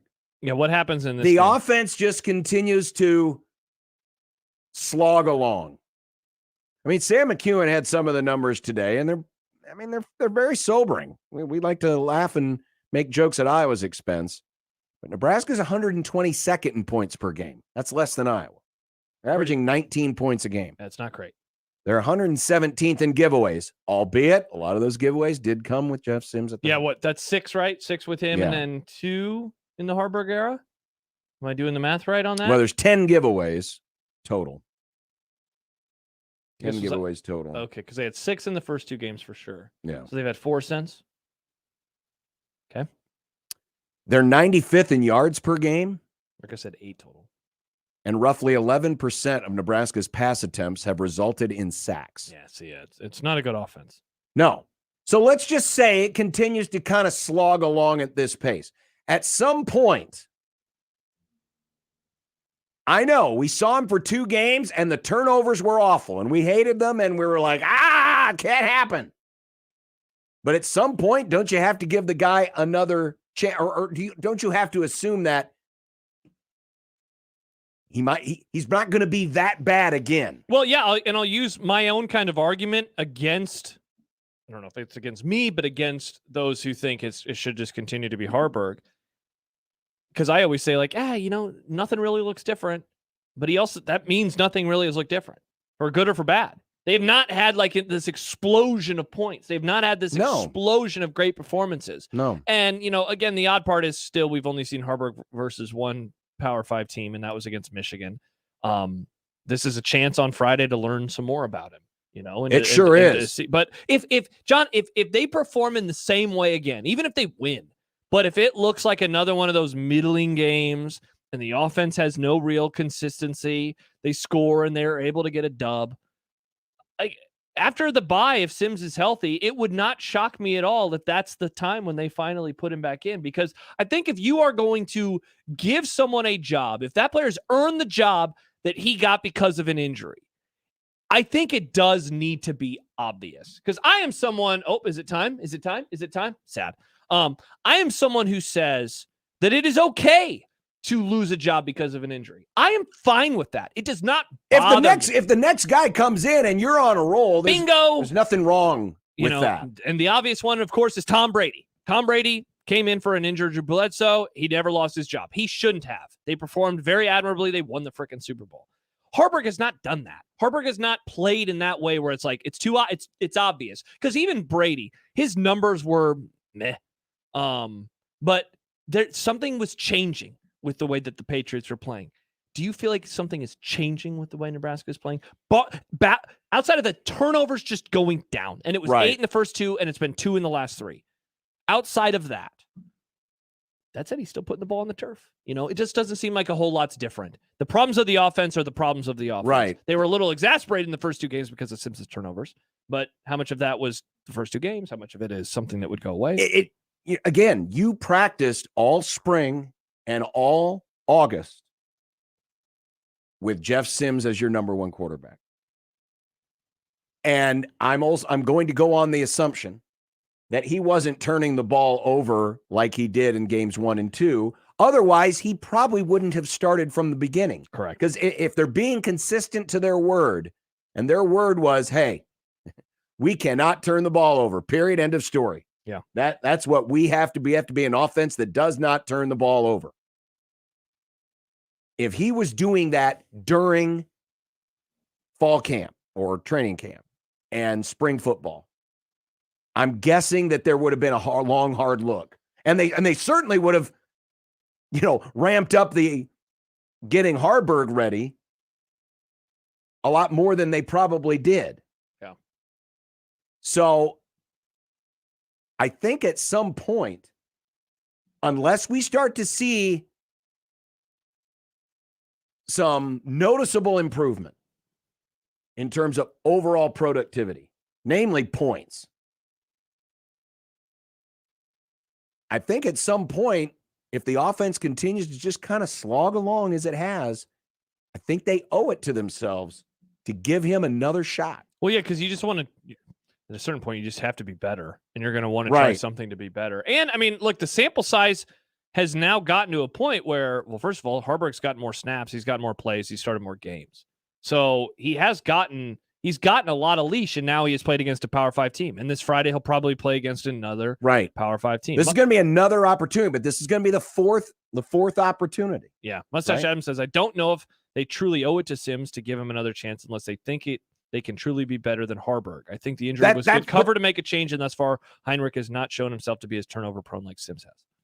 Right, but again, I can't believe that Sims, was this turnover-prone in camp. If he had been, he wouldn't have started from the beginning. And this is the guy you went out and actively sought out. Yeah. And said, and when you had an established starter who was returning and excited about returning in Casey Thompson, they went out and found this dude. Yeah. They found him. Let's not pretend. Yeah. If the best attribute that you can have is, well, he doesn't turn the ball over.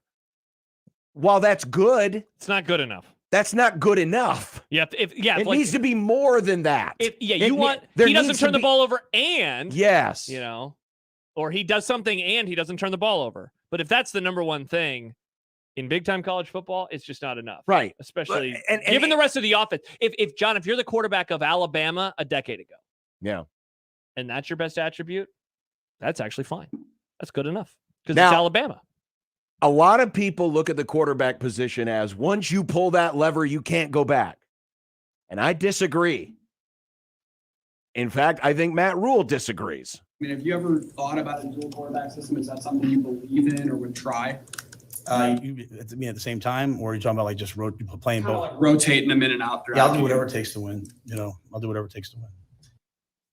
I know some people are nervous about that, but sometimes it does need to be a situation where, well, maybe this guy gives us a little bit here. Maybe this guy can give us a spark here. And maybe it doesn't necessarily have to be inside of the same game. It could be. Or it could be, well, you know what? This dude played okay this week, but this guy had a better week of practice. I don't think it's not a horrible situation if you do that. Real quick, text before we talk to Bruns. Doc says, wasn't Sims this turnover prone at his last school? Eventually you are what you are. Okay, so I don't have his fumbled numbers in front of me, but in terms of interceptions, no, he was not this turnover prone. He had 3 picks last year and 188 attempts. That's essentially 1 for every 60 passes. The year before, he had 7 and 188 attempts. That's essentially 1 every, 25 passes. The year before, 13 every 257 attempts. That's 1 every 20 passes. Mm-hmm. This year, it's 4 and 34. That's 1 every 9 passes. Right. That's not anywhere near it. Was he turnover prone? See, those numbers are turnover prone. Yes. This was a turnover disaster. And there's a difference between those two. Yes, there is. Now, it just so happened the injury came along at a convenient time to just, well, we got no choice. We have to make a switch. Yeah. People got what they wanted after those first 2 games. But honestly, I think it only happened because of the injury. Mm-hmm. I think Jeff Sims goes out there and starts game 3 if he doesn't get hurt against Colorado. I do. I believe they would have stuck with him. I do too. But the injury kind of forced their hand. And it can be a good thing. I mean, we found think Harburg's not a disaster. See, this is not to say that Heinrich Haarberg is a disaster. It's a huge silver lining because I thought that they would never go to Haarberg and it would have only, become, a bigger discussion point. Exactly. Now they've gone to him. And again, we know what Haarberg is for good and for bad.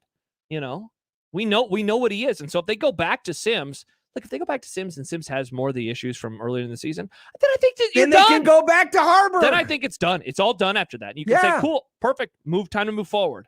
But if they go back and Sims is not what he was, and I would venture to guess, wouldn't make it a grumball, but I would venture to guess that if they go back to Sims is not going to turn the ball over in the way in which he did. Correct. I'd be stunned if he did. I would be stunned. I would too. Michael Bruntz coming up next here on Unsportsmanlike Conduct in 1620 The Zone. Mornings with Sharp and Handley. Kudos to him. He has brought people into, whether they know what the hell they're watching or not, he has brought more people into the college football game this year than I can ever recall. Yeah. And he's probably gotten people that are diehard NFL fans that don't live in an area where college football is big. They're paying attention to one team in college football, or actually one individual in college football. Yep. We've never seen it before. The impact of a team that is not that good doing ratings like they are. It fits for one guy. Mornings with Sharp and Handley. Weekdays 6 to 10. On 1620 The Zone. Your Omaha area forecast presented by Bellevue Berry and Pumpkin Ranch from the KETV Newswatch 7 Weather Center on 1620 The Zone. Your Tuesday morning forecast will include partly cloudy to mostly cloudy conditions, remaining mild throughout the morning and early afternoon. Spotty showers possible as we progress throughout the late afternoon and early evening. Afternoon highs topping in the upper 70s and lower 80s. More chances of strong to severe storms west of the metro for later on this evening into the overnight. I'm meteorologist Anthony Copeland for KETV News Watch 7. 1620 The Zone's Unsportsmanlike Conduct, brought to you by a great friend of the program, Union Bank and Trust. Doctors Bimbo and Vince Petro provide quality and caring dentistry for the entire family in a friendly, relaxed environment at the northwest corner of 144th and Dodge. New patients are always welcome. Look no further than Doctors Bimbo and Vince Petro, dentistry for the entire family. We created a simple PDF that gives you everything you need to know about branding, designing, and building a website that increases revenue. Download the website playbook for free at jmonline.com. If you're considering a website project but not sure who to hire, go to jmonline.com and download the free website playbook. It's a guide to a high-performing website. That's jmonline.com. You know, if we know anything, it's that local matters. Local shops, local restaurants, even locally brewed beers. October is Drink Local Month. So the Nebraska Craft Brewers Guild is challenging beer, seltzer, and cider drinkers like you to put your palate through its paces and drink local brews. Because seriously, Nebraska is really on the cutting edge when it comes to brewers who think outside the box. And besides, you really want to be drinking what they drink over in Iowa? Didn't think so. Click nebraska.beer to find brews near you. Our Cox mobile plans are like a band. The more people you add, the better it sounds. So add more lines to save more. Pay as low as $30 per line when you add 4 or more gig unlimited lines. It's easy. I like the sound of that. Visit cox.com/mobile. 4 lines required for $30 per line. Price max of 5 lines. Prices exclude taxes, device activation, and other fees and charges, which are subject to change. Cox postpaid internet required. Other restrictions apply. Vallis Pumpkin Patch and Apple Orchard has something fun for all ages. Come take a ride on the antique cars, where the kids are the drivers. Visit our foam ball play area called the Egg Scramble. Stop by the cider mill area where you can have a drink of refreshing apple cider and taste some deliciously good barbecue at Ethan's Applewood Smokehouse. Vallis has more than 50 other attractions included with admission, along with fireworks every Friday night at 9. Vallis, the place to visit this fall. If you love food, love fun, love fall, you'll love Vallis Pumpkin Patch best of all. The Zone Hotline is powered by 42 Degrees, The Source, by your mom's house. This is Unsportsmanlike Conduct with John Bishop and Josh Peterson. And I didn't see any pelvic thrusts. I don't see any pelvic thrusts either. I don't see anything sexual in nature. On 1620, The Zone. Here's a story of a man named Bruntsy who covers Husker sports, boys and girls, like football and basketball, even weightlifting, like front squats and curls. Then one day, good old Brunsey called a talk show, and acting on what they thought was a hunch, John and Josh wanted to start a family. And now we get to talk to Michael Brunts. It's Michael Brunts. Michael Brunts. Now we get to talk to Michael Brunts.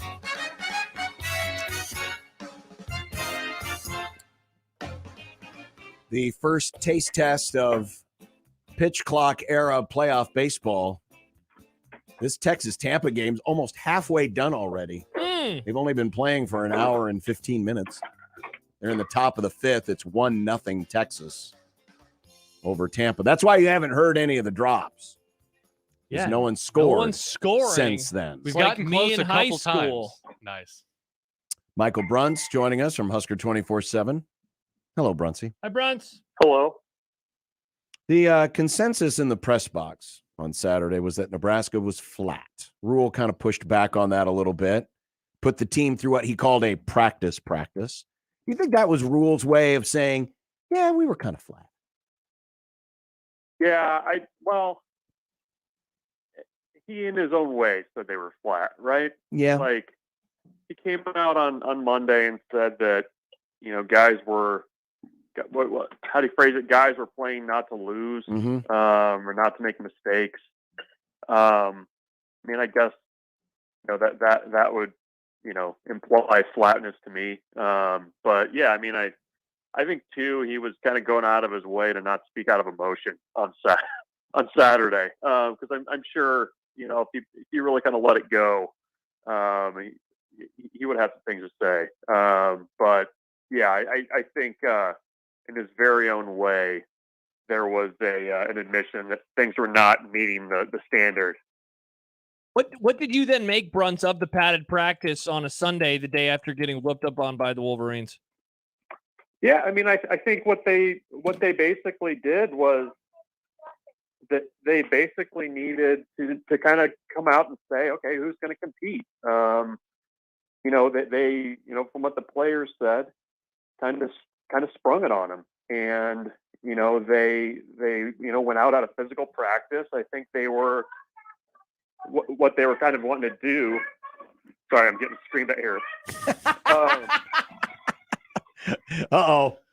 Drama in the Brunts household. The kids just found out, oh my gosh, Daddy's A's aren't playing in the playoffs this year. Wait a second, this is Rays and this is Blue Jays and anyway. No, I think what he wanted to do was they wanted to figure out who was going to compete and, kind of hammer in the fact that was not an acceptable game and effort. And, that's the way to do it is kind of figure out, with a team that's still pretty young, if you've got guys on that roster that are going to help you or not. And that's what they did. Michael Brunts joining us from Husker 24/7. The left side of the offensive line continues to be an issue. We did get a chance to see a little bit of Teddy Prohaska, and unfortunately, he kind of got turnstiled on one particular play in the fourth quarter. The answer lies in one of these two guys. Where do you think this decision ends up going? It sounds like they're very stuck on Corcoran being the guy, but is that necessarily the case? Yeah, I don't know. I think, if everything had kind of been the case with those guys, I don't think that they would have gone with, Prohaska in that game. It was going to be a tough matchup. I think they're being really careful with him to kind of ease him in. And I think they wanted to see if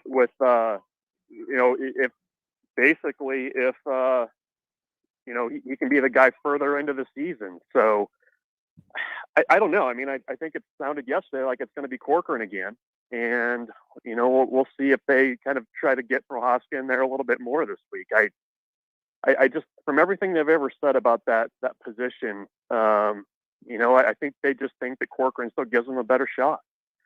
Brunts, I saw a stat today from friend of the Grum, Dave Fight, where he mentioned that on the season, the offense They have a 39% conversion rate on third down. That's 11th in the conference. Meanwhile, on defense, they have allowed opponents to convert 44% of third downs, which is 11th in the conference. So they're both 11th. Which side of the ball's third down issues do you think are the bigger deal right now? I don't know. I mean, it's to me, it kind of feels like a little bit. You have to ask the question one more time. I'm sorry. No, should we pause and let let you be a dad? Yes. Yeah, that would be good. Okay. All right, let's do that. Good chat, Brunts. Yes, we'll check in another time. It's like the Bears Broncos game right now on the phone. Yeah. Fruit roll-ups. That's the answer. Fruit roll-ups. Gushers. We'll see you, Brunts. Bye, Brunts. We'll let Michael Brunts take care of the kids. Boy, they were mad. Wow. Look, sounded like there was some serious drama going on. It must be the rain. Yeah. I'll ask you that question, John. So let me read this from Day Fight. For this season, the offense is 23 of 59 on third downs. 39% conversion rate is 11th in the conference. Defensively, the Black Shirts have allowed 33 of 75 third downs to be converted. 44%, also 11th in the conference. Which is the bigger issue, in your opinion? Is it the offense not being able to stay on the field, or is it defense not being able to get off the field? Because they're the exact same in the conference. They're 11th on both sides. Well, let's take a look here game by game. I'm going to pull up the game logs here, so pardon me for just a second. Meanwhile, the Rangers have the bases loaded. Nobody out in the fifth. Baby! But a pop-up on the infield. There's one out. So offense is, well, actually, they've had two decent games. Believe it or not, the problem was they turned the ball over so damn much. Okay. They went 5 for 11 against Minnesota. So that's 45%. That's not great, but you could live at 45%. This is the offense, right? Okay. And against Northern Illinois, they went 8 of 14. That's excellent. You're above 50%. 57%. Yeah. But in the other three games, Colorado, La Tech, and Michigan, they were 30% or less. Yikes. And the defense, the first two games, this was kind of the one thing you could look at. Right now. Oh! Oh, did we get a run? Yep. Yes. Texas has scored. Was it a wild pitch? It was a wild pitch. Wow. All right. So Jordan Glasnow throws a wild. Wow. He did throw that one over the catcher's head. So run is in, and it's 2-0 Texas in the fifth. By the way, the Twins Blue Jays game is about to start. All right. Baseball. But the one glaring weakness, if you want to call it that, with the defense first two games, it was third downs. It was third downs. It was 8 of 17, 47% against Minnesota, 9 of 18, 50% against Colorado. Really, really shorted up against Northern Illinois and La Tech, sub 27%. Ooh. But then against Michigan, back to 8 of 13. So, I mean, really, as the third down conversions have gone, the result has gone. If it's north of 40%, Nebraska's lost the game. If it's not, they have won the game. So, which, honestly, I think that you just answered the question. I think it's the defense. Well, because I think here's why. I think the offense has issues. The offense has issues, period. Mm-hmm. A lot of them.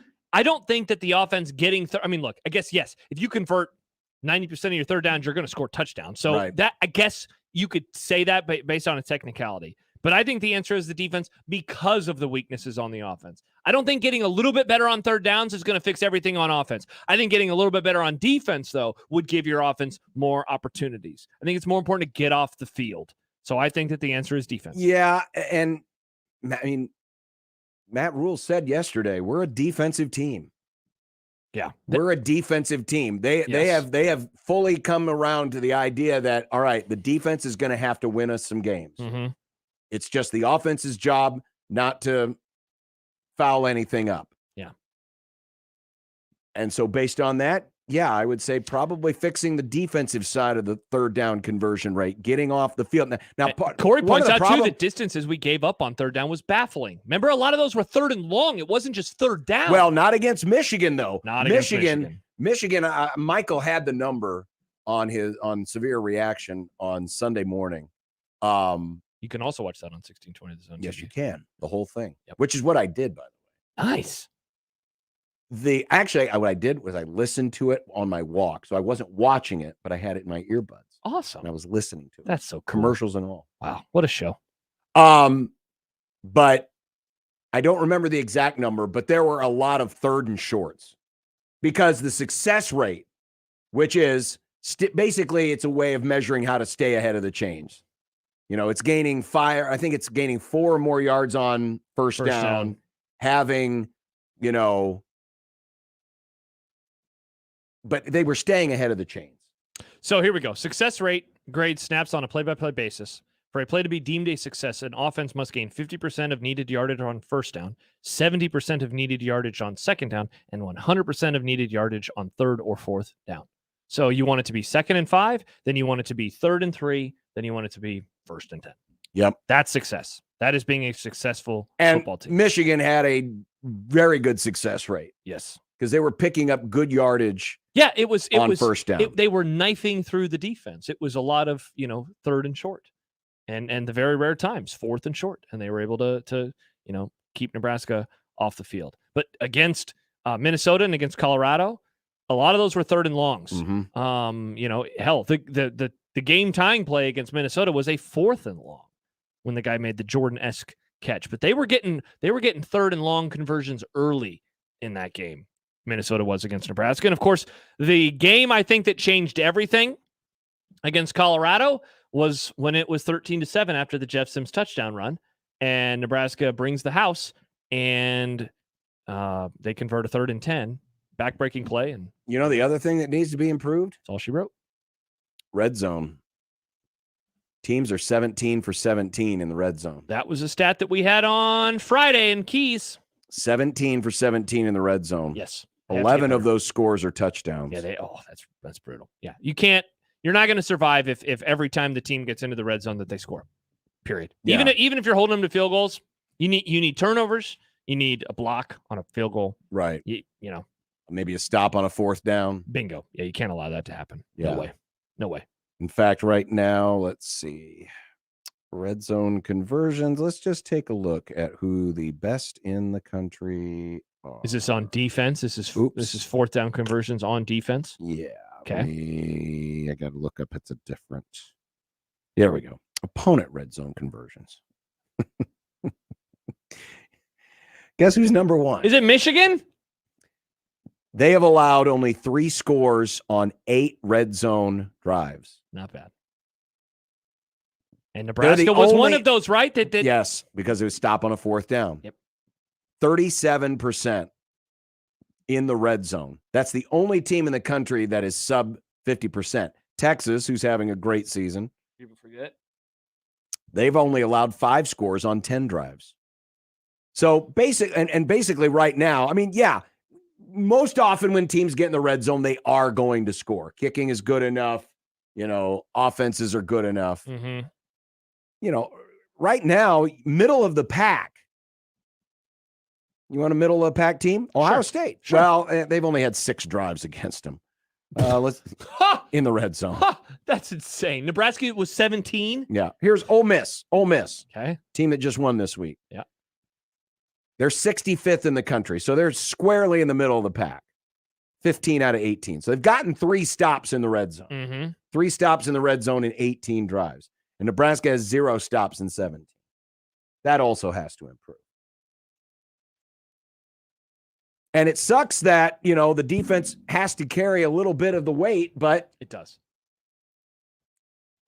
Unfortunately, until things happen, and this goes back to the conversation we had earlier, if the offense just continues to slog along, don't you owe it to give Jeff Sims another opportunity, because he did get it, because he was the guy they brought in just to see what happens.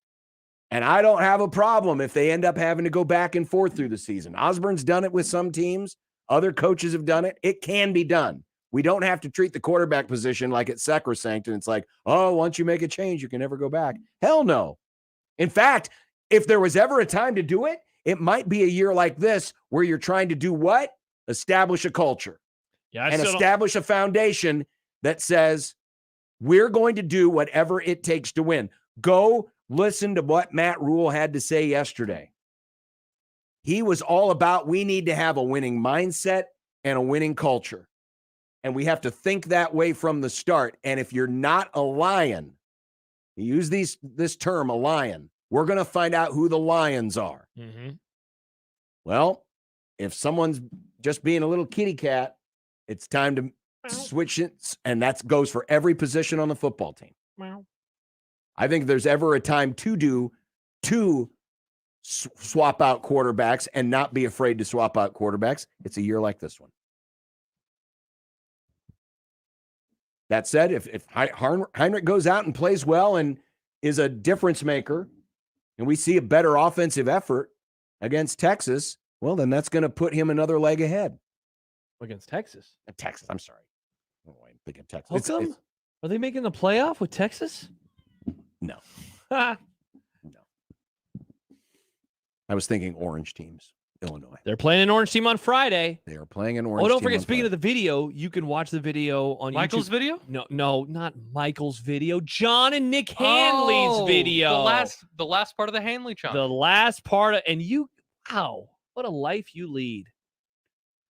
Why is it me that's leaving the line? I don't understand. Because you're the end of the Hanley chunk. Well, I was the beginning of the Hanley. And you're the end. That's called a bookend, John. Sadly, you don't read. So you don't know I read all the time. I just read those stats to you. You don't know about books, though. I'm reading the score right now that says Texas 2, Tampa Bay nothing in the 5th. Tampa, what are you doing? You were good at one time. And no score yet on the Twins game. Oh, look at Michael K and A-Rod. We were on another penis watch for a little bit. 5 minutes, John. We were on another penis watch for a little bit on the Texas-Tampa Bay game. Oh, yeah. Texas has been all over the base paths. Jordan Montgomery's pitching well so far. These bases have been loaded frequently. Yeah. Now, of course, the key for Texas is once they get past Jordan Montgomery and they get to that stinky bullpen, that's when things get a little dicey. So if you're feeling down, Tampa, don't. And I'm talking to all three of you that give a damn. Literally, folks, if you see this game, it's on KETV.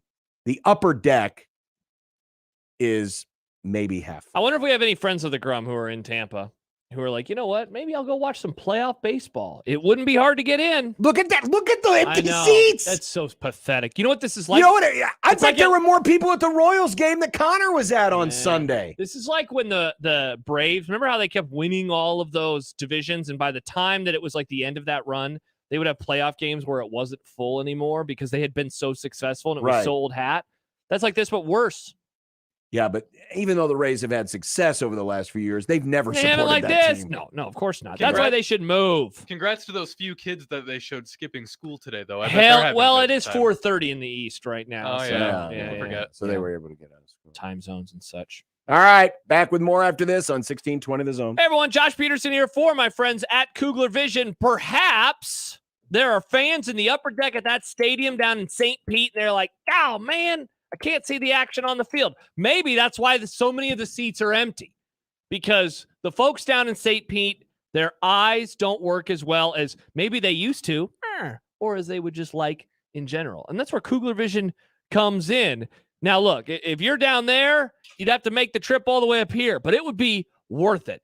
My vision was bad. I remember one of the issues that I had, and I didn't learn about it until very late in my glasses wearing days, was one of my eyes was in between the prescription numbers. So it was never able to get as sharp, because if it's with, let's just say it's number 10, well, it's going to be, blurry in this way. If it's number 12, it's going to be blurry in this way. We could never get it in between. And that was such a bummer. I don't have that problem anymore. I see everything clearly. So whether I'm at a horrible baseball game in St. Pete, or I'm in the 600 level in Lincoln, or just living my life on a day-to-day basis, driving to the office today in the rain, how nice was it to get out of my car and not have to worry about all that moisture falling on my glasses? I know many of you had that problem today. Don't have that problem in the future. Give them a call at 402-558-2211. Visit their website, kuglervision.com. Find out how you could be seeing better. It's possible by next weekend. First step, reach out to Kugler Vision for a consultation. Go to the website, kuglervision.com. Caller 4 right now, 402-951-1620. Qualifies for 1620 The Zone's 4-quarter pick'em. It's your chance to pick 4 football games correctly against the spread to win $1,620. Call 402-951-1620. Call now to qualify with 1620 The Zone. Hi, this is Doug Nodgard with Equitable Bank. Great service never goes out of style. When the digital age dawned, many said computers would be able to handle many of the interactions that used to take a person. Boy, were they wrong. How many times have you called your bank and gotten a recording to press 1 or 2? Not at Equitable. Not only does Equitable answer your call in the first ring, it's answered by a human being. That's because Equitable Bank values its customers. Equitable Bank, we take banking personally. Member FDIC. No matter how dark it gets, there's always a sunrise, a warm bed, a warm meal, and hope. Sienna Francis House serves hope to those experiencing homelessness and addiction. Every day, we provide more than 1,000 meals and serve nearly 500 guests in our emergency shelter, Miracles Recovery Program, and supportive housing apartments, and help our guests navigate a path to permanent housing. Learn more at siennafrancis.org. With over 45 years in business, Thrasher Foundation Repair makes stressful home repairs super easy with precise repair and genuine care. From basement waterproofing to foundation repair, concrete restoration, and crawl space repair, you can count on Thrasher to handle it with ease and expertise. Schedule a free estimate today at gothrasher.com. Precise repair, genuine care. Thrasher. Terrors of the night stalk among the trees. In the distance, fear awaits. A shriek, laughter, then silence. It's the season of darkness at the Ranch of Terror and Haunted Hayride. Spend an hour with nothing to protect you but your own screams. Bring your group and witness unspeakable horrors that test every fiber of your nerves. Hayride and House combo $30 or $19 separately. The Ranch of Terror and Haunted Hayride. BellevueBerryFarm.com. Yep, I'm looking at the pages right now. Thomas's translation company just lost its only 2 Spanish speakers. Without the right replacements, he'll be in problemas. Yeah, we'll have those ready. Tonight's going to be a late one. Indeed can help him hire great people fast. I need Indeed. Indeed you do. With Indeed Instant Match, we immediately show you quality candidates whose resumes on Indeed meet your sponsored job description. Visit Indeed.com/credit and get $75 towards your first sponsored job. Terms and conditions apply. If you love whiskey or want to learn more, then get to Omaha Whiskey Fest Saturday, October 7th from 2 to 5 at the Hilton downtown Omaha. Sample from more than 400 whiskeys. It's the largest whiskey event in the region. Get tickets at omahawhiskeyfest.com. Vala's Pumpkin Patch and Apple Orchard has something fun for all ages. Come take a ride on their antique cars called Stefan's Country Drive, where the kids are the drivers. This year, they have 2 new rides called Freya's Egg Spinners and Cousin Lauren's Racing Pigs. Visit the cider mill area where you can have a drink of their refreshing apple cider and taste some of our delicious barbecue at Ethan's Applewood Smokehouse. Vala's has over 50 other attractions included with admission. Vala's is the place to visit this fall. 1620 The Zone's Unsportsmanlike Conduct is brought to you by Union Bank and Trust. Now back to the program.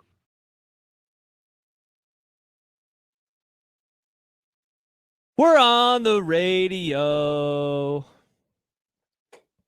We are on the radio. Wow.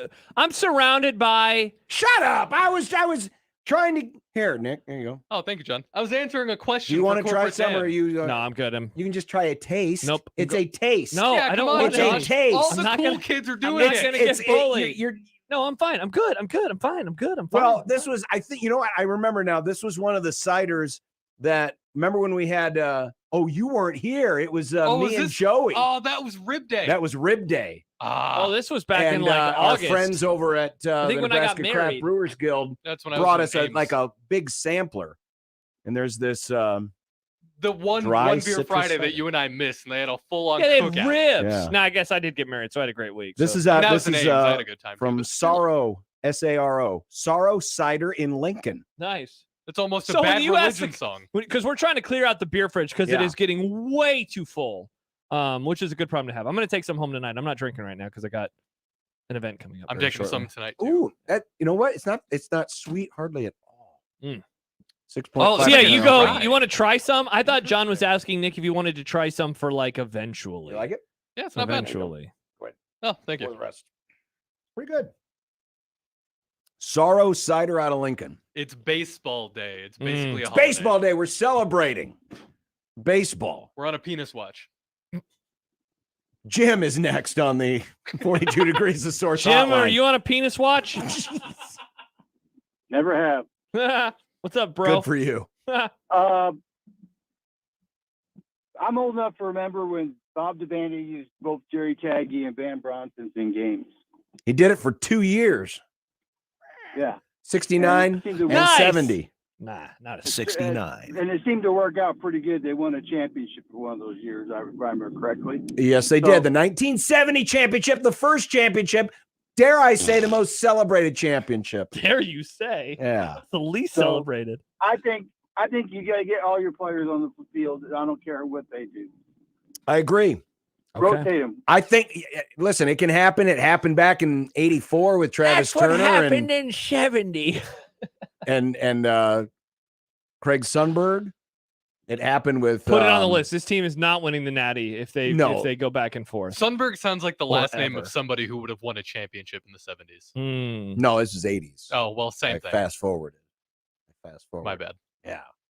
No, I've never been alive for one. So. It's certainly possible. Man, F you. Yeah, you have. You were born in 97. Oh, yeah, I forgot there was one. Yeah, they won one. There. You know, we're dogging on the Rays attendance because they're in a playoff game and it's empty. The stadium is half full. Major League attendance this year, thanks to the pitch clock, up 9.6%. Wow. That's an inverse of nice. That's over 6 million additional fans over the course of the year. Wow. Yeah, last year 64.5 million. This year 70.7 million. It's almost 3,000 more fans per game. That's like legitimately, and obviously it's really good. 3,000. That's a notable number, and it's 20. noticeable. It's 2,500. 2,500. Yeah, 2,500 more fans per game. That's noticeable. The pitch clock definitely made. Oh, Penis! I was mad at my penis. Oh my God! Now the Rays are throwing the ball all over the place. Play it again. You know what? I'm going to buy 2 bags of penis. Nice. Yeah, that was 2 runs on the same broken play. So Corey Seager hit a bloop single to center.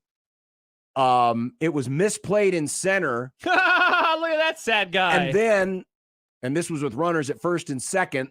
So the single scored the first run, and then the runner at first went first to third, and then the throw back to the infield sailed into the dugout. Isn't the whole bit So it's though, now 4-0 Texas in the 6th. So isn't the whole bit though with the Rangers that they like blow huge leads? Yes, because their bullpen's bad. Yeah, so this game is still. Oh, this game is very much still in doubt. Yeah, Jose Siri had a bad sequence there. He misplayed the ball. And More like Jose, sorry. Yeah, he should have said, Siri, can you throw a ball? Sorry, I didn't get that. Damn it, I'll throw it myself. So it's 4-0 Texas in the 6th, no score Minnesota and Toronto. Mm. And the Twins are going with the Twin Cities uniforms today.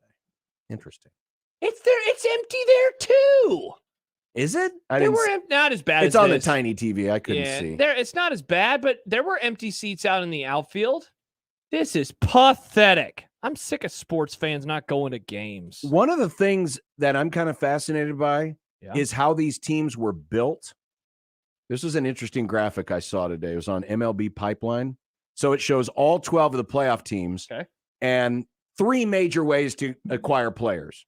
You draft them and build them up, sign them into your organization and build them up through the minor leagues. You kidnap them. You trade for them, or you get them in free agency. Okay. So there's really 3 major ways. 9 of the 12 playoff teams, the majority of their rosters were acquired in a trade or a waiver wire signing. 9 of the 12, which I thought was rather high. Mm-hmm. The teams that were most homegrown, heaviest homegrown, Houston, still living off of That's that great group. Yeah. 13 of their 25 on the playoff roster are, or 26 on the playoff roster are homegrown. The next nearest teams are Diamondbacks and the Twins with 10 each. And the most free agent heavy teams, the Phillies have 10. And Toronto and Texas each have 8. That's crazy. That's a cool graphic. But yeah, 9 of the 12 teams, most of their players were acquired either in waiver wire, Rule 5 draft, or trades. The transfer portal alive and well at all levels of sports. It is. Mm-hmm. It is. So is the penis drop now for each run or just each scoring play? Because we just did it twice there, but that was the same play. I just need to know when to put the penis in there. Well, it should be for the. It should be just for a scoring play, but technically, yes. While it was all the same play, There was an one error was an in error. there, So yeah. So like Nick, if there's a grand slam, I think you just play it one time. Yeah. Oh, yeah. Okay. For the future. But that John brings up a good point. Some people don't need that much penis. I just wanted to be on the same page, you know? Some people do. And some people do. Mhm. We're not king shaming. Bingo. The basketball fan. Speaking of penis, they're going to need a subscription to Oh, they'll need it. 3 games this year will be exclusive on Peacock. So far, Nebraska football. No football yet. Yet. Now there's a chance they could still get there. Thankfully, over half of the season still remaining. Watch it be the Maryland game. That would not be a surprise, Nick. Maryland has made an appearance on Peacock this season. Yes, they have. Put it on the list. What, the Maryland game It'll will be be on the Maryland. Peacock? Maryland will be on Peacock. Yep. All right. But the Oregon State game, which is up there at the Sanford Pentagon up in Sioux Falls, happening the same day as college football, Saturday, November 18th, 3:00 on Peacock. And then 2 of their Big Ten tilts. Purdue, these are both home games, by the way. Purdue, Tuesday, January 9th, and Ohio State, Tuesday, January 23rd. Sounds like Tuesday is a good night for college basketball. Night's a great night for basketball. Yeah. Too many syllables. So if you want to, now there are still more games on the BTN Plus, which you have to pay an arm and a leg for. Remember, Nebraska ball fan, when you sign up for Peacock, you get the WWE Network and you get reruns of The Office And Parks and Rec, which you should watch, and John. Parks and Rec. It's very funny. Superstore, and among other shows. So and movies that we do for Movie Club sometimes. There are benefits to being on Peacock. Happy Gilmore. I was watching it last night. Happy Gilmore. One of our recent movie clubs was on Peacock. 8th grade. Eighth grade. There you go. And it's cheaper than BTN Plus. BTN Plus is a. There you go, Nick. Yeah, BTN Plus is a waste of money. Yeah, there ain't no good movies on BTN Plus. No, hell no, there's not. And the only wrestling you get on BTN Plus does not feature Roman Reigns. It's the bad kind. I will say the WWE, the pay-per-views are live on Peacock. But if you want to watch Raw or SmackDown, you got to wait a couple days. Yeah, but think about it. You can get Husker fan, as soon as basketball season is done, guess what happens? It's WrestleMania. Also, Edge is at AEW now. Edging is on Peacock too? No, just Edge. Oh, The Edge, the guy who plays bass, or does he play guitar?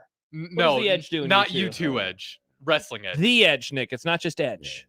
Yeah, His name is The Edge. Okay. He's now in the minor league wrestling. Okay. All right. Coming up. This was an argument I have been hearing, and it only got louder after the performance in the stadium on Saturday. Oh, I'm curious. It has to do with the money and where it's going. Oh, no, I'm not curious anymore. Also, speaking of money, the annual USA Today coaches salary graphic came out. People love talking about salaries. They do. But they've added something this year.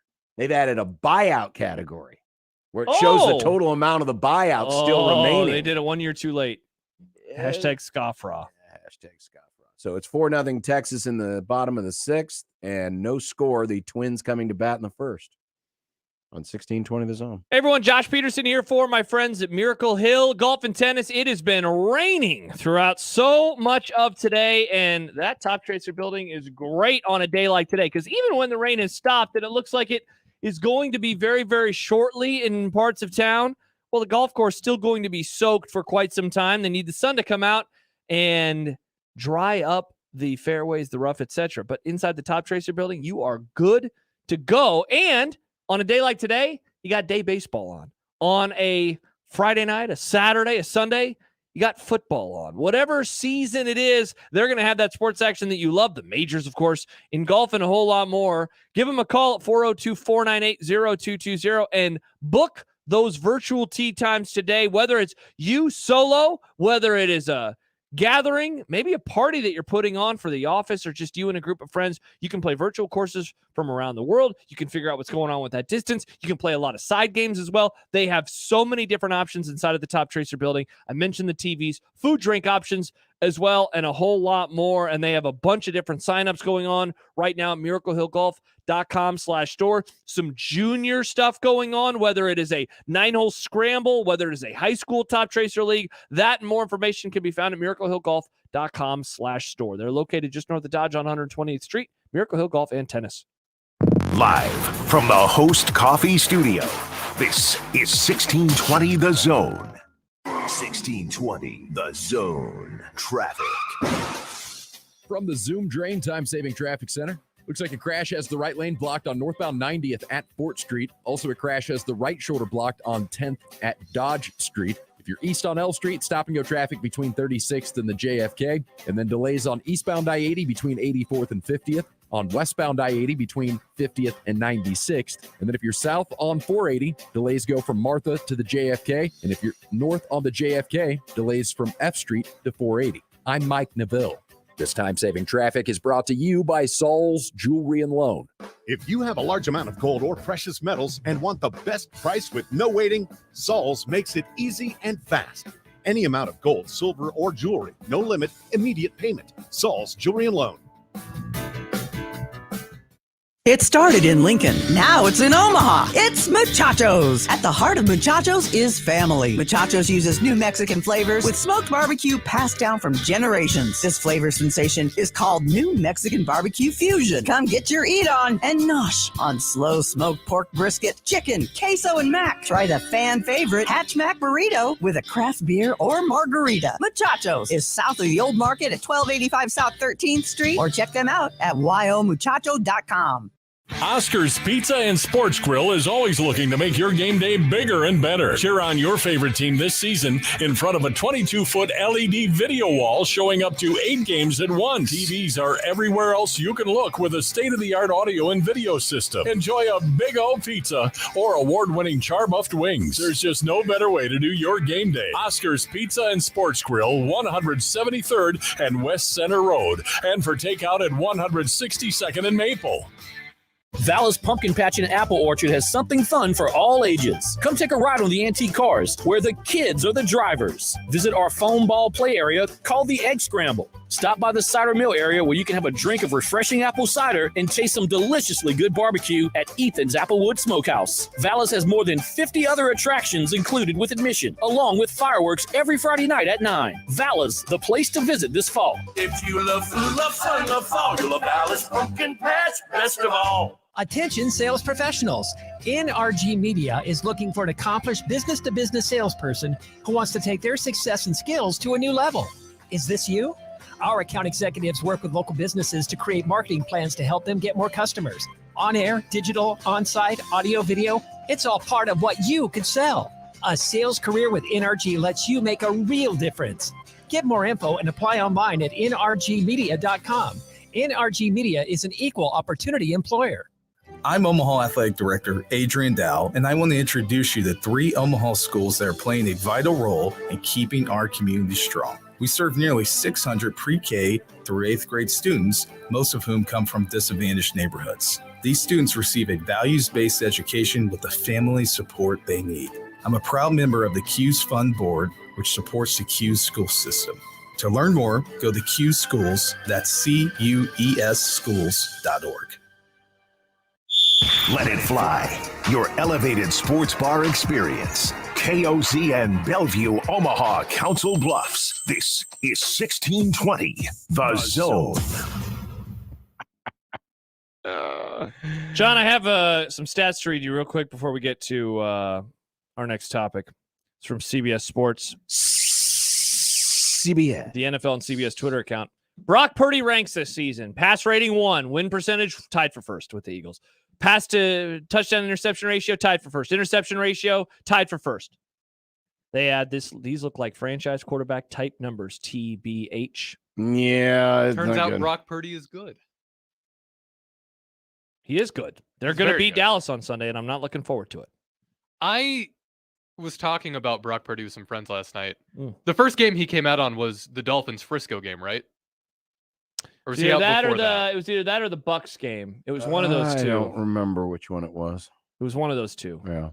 Either way, I wasn't expecting Either Brock to be as good because I thought the Dolphins had a chance because Nobody that's was. when they had Teddy Bridgewater and then he got hurt. Yeah. And then Thompson went in. Yeah, it's very It frustrating. was a rough game for the So Dolphins. he came in. Yeah, so Nick, that was the first game.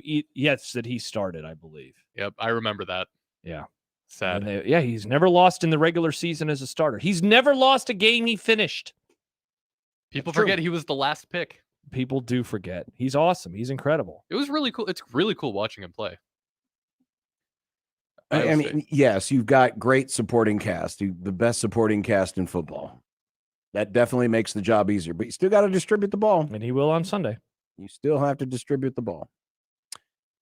It's not Purdy that I would worry about. Are you nervous, Josh? McCaffrey. I just said they're going to lose. Yes, Nick, I'm very nervous. I don't It's think they're gonna McCaffrey. lose. It's Debo. It's Kittle. It's Ayuk. It's Penis. All right, back to the penis. It's, their defense. It's Bosa. It's everybody. It's Shanahan. Royce Lewis, home run, Minnesota Twins. It's the great home field advantage. Lead 1-0 in the first. Oh, they got rid of the baseball for the special report. Are you kidding? Who is this?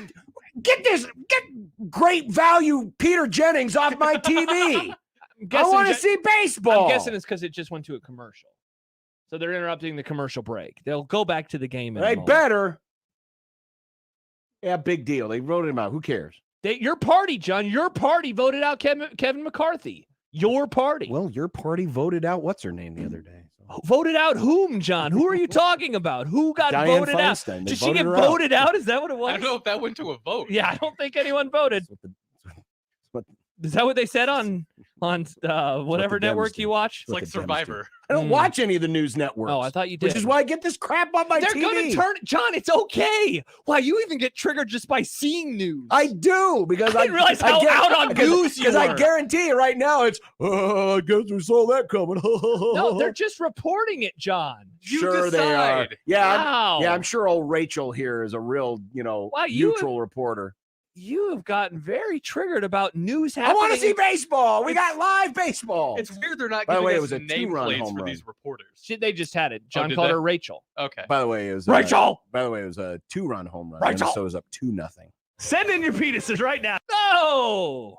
All right, on to what I wanted to talk about. And that is Oh, it wasn't this? Never mind. Jimmy G got hurt in the Dolphins game, and then Purdy came in. So That's he started the Bucks game was his first start. okay. But Thank we you to s- KD. His first game was that one. Yes. So we're responsible. There you go. It's our fault. Thanks. Yeah. Thank you, Nick. Damn it. Yeah. Teddy got hurt on that game too.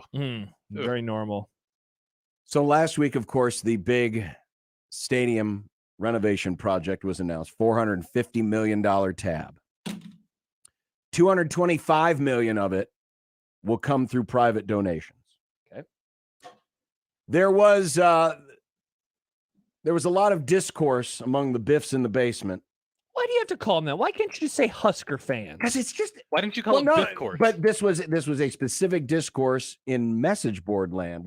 They were saying it on Overreaction to me on Saturday. the Biffs in the basement were I like message boards, so We're I'm not going to call you triggered. that, people. were triggered because, well, why do we spend this money on this stadium? Go spend some money on players. Yes.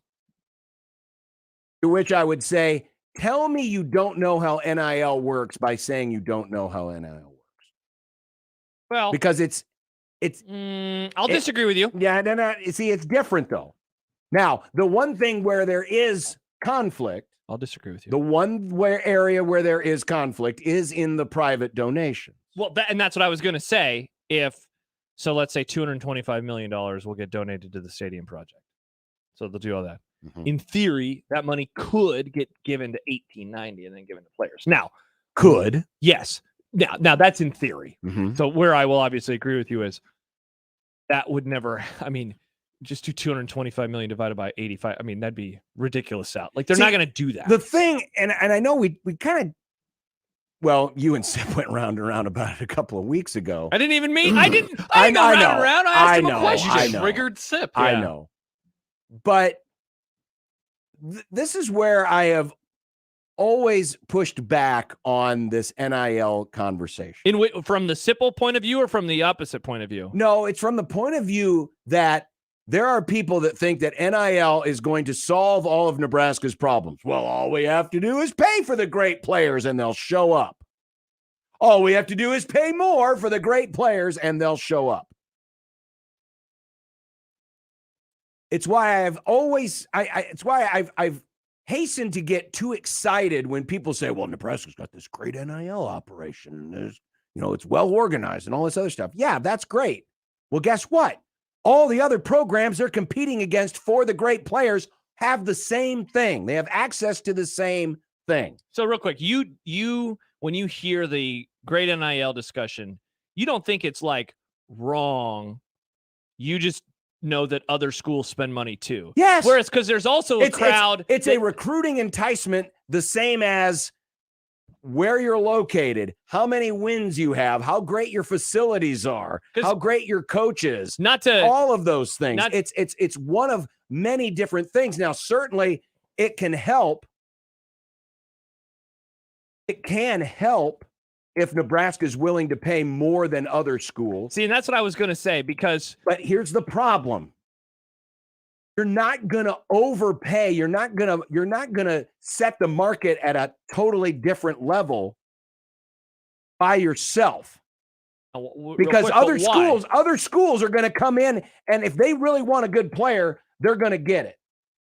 And at the end of the day, the money they're going to make from NIL, which is huge, it's big, pales in comparison to what they could make in the NFL. And that's the real motivating factor for those types of players. So you're essentially saying if you're wanting to get those types of players, like, yeah, you can offer them a lot of money and that can help you win battles. But the real proof will be in the pudding of putting guys into the league, because Bingo. then you'll be able to recruit them. And so that's where I think this is where Nebraska still is behind. Well, and that is there's no proof of concept right now that Matt Rule and Nebraska, because not Matt Rule in general, they haven't had a chance. Right. They've coached 5 games. This is not a criticism. No, This it's is not a criticism. acknowledgement It's just a fact. Yes. It's just a fact. Well, so there's no proof of concept that 5-star quarterback that Oklahoma's offering $1 million to, that Ohio State's offering $1.1 million, and Nebraska comes in at $1.2 million. Well, guess what? At the end of the day, if they are that good a player, yeah, they're still probably going to end up at the place that gives them the best chance to do what? Get to the National Football League. So it's funny, and not to lean into the bit of, talking about news and politics with you, but I feel like you are, again, a centrist on the NIL discussion, because I think that there right now are 3 kind of buckets of fans that care about NIL, because then there's also a large swath that's like, I don't care. So there is it's actually great. This is the Sipple contingent, right? The NIL operation is tremendous in every respect. Mm-hmm. Things are going awesome. Look at all these players that they've got. There is your bucket, which is the NIL is good, but I'm also not going to get totally awesome excited about it. See, I'm not even really commenting on the viability or the quality of 1890. There is a third one that says it's actually not as good as being purported. Right. See, right now, where I'm coming from is just an NIL as a general concept. Where you're not buying that it is. I'm not saying that Nebraska is going to just necessarily being able to go out and out-recruit Ohio State, Florida State, Texas for the best players just because of their NIL. Yeah. Well, and again, because again, for that elite level of player, they've got so many people in their ear right now, and their focus isn't on making an extra $100,000 a year because they went to this school over this school. It's about, can you get me to the league? Can you make me a success where I'm getting the real money in the NFL? Well, and so I'm with you on that, and I actually do think that there's also the problem with the NIL operation. And I know that frustrates, obviously Sipple and I disagree on that. I don't really have an opinion on that, because the thing is, it operates in, I know. In this shroud of secrecy. My goal the next couple of weeks is going to be to try to kind of lock down a few more opinions from people that I trust on this, because I have heard enough that there is frustration with, that people don't want to give money to the Matt Davison-led operation. Mm-hmm. I've heard it enough Sure. to believe that there is truth there. And Now, how yeah. much money are we talking about that's not getting donated? I don't know. I can't, because I don't have the dollars and cents in front of me. Yeah. But I do think that is a very, very real thing. And there were players in the most recent class that Nebraska brought in that they lost out on late. You know, there was that lineman in particular that ended up going to Oklahoma. Now, look, Oklahoma does have a history of really good football, a recent history of really good football. On the other hand, coming into the season, it was year 2 of a regime that suddenly felt like, you know, what's going on down there in Oklahoma with Venables? And is he on the hot seat? So, like, it's not like they lost out Walter Rouse to Georgia, you know, or Michigan or something like that. So I think that there are certainly some very real issues. On the other hand, yeah, look, the stadium sentiment, first of all, those fans, there's also a couple buckets with that. There is the people who are frustrated in general at the idea of a reward for a program that sucks right now. So there's a lot of those people, because I heard from them on Saturday. And then there are also the, we'll just give it to NIL. It's like, again, that's not how, it's not how it works. And so while, yes, and this is a problem across the board when it comes to, you've got an NIL operation and you've got your regular operation and you're going for the same donor money, right? And it doesn't have to even be for stadium improvements. It can be for just general donations, period. And yes, there is certainly an avenue where there can be a competition. But herein lies the problem with just thinking that, well, if Nebraska just didn't do this stadium project, that all of that $225 million that Trev Alberts has to go out and fundraise is all going to get donated to NIL. Well, guess what? That ain't happening either, because here's the thing.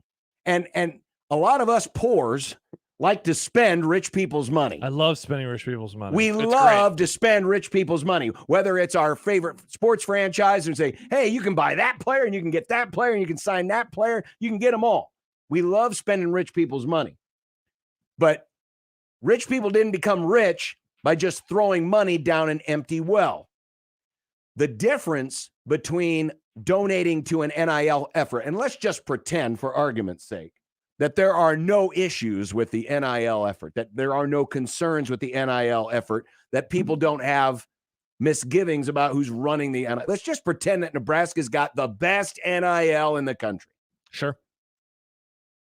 The one thing that's easier to get donations for is permanence. Yes, because you get your name attached to it, man. It's permanent. There's a wall with names, and your name is on the wall forever. And when you donate, whether it's to build a new stadium or to build a new practice facility or whatever, your name is there. You can get your name on it, and that's something that stands for many, many, many, many years.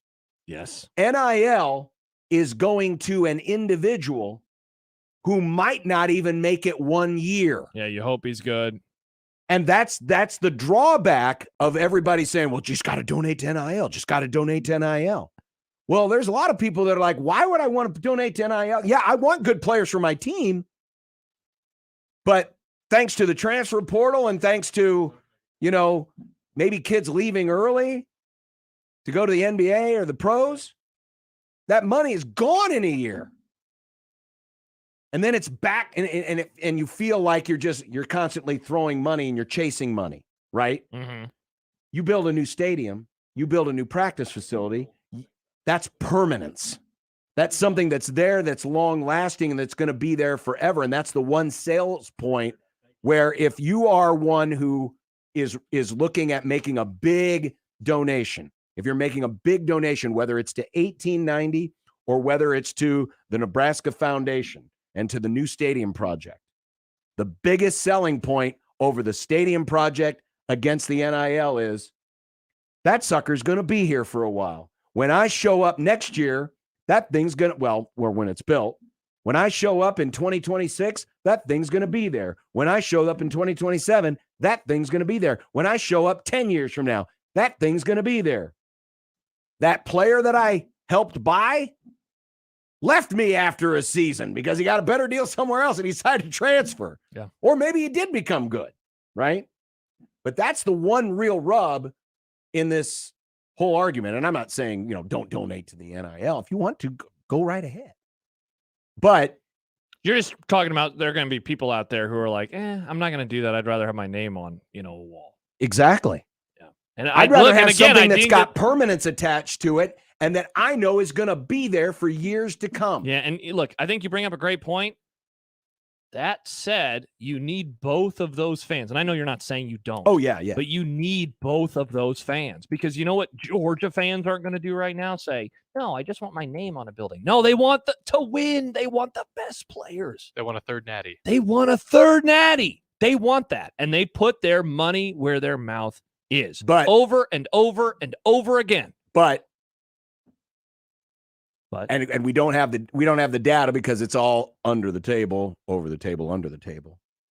But I guarantee you that there are players who could have gotten better NIL deals to go to other schools rather than Georgia, but chose Georgia. Sure. Why?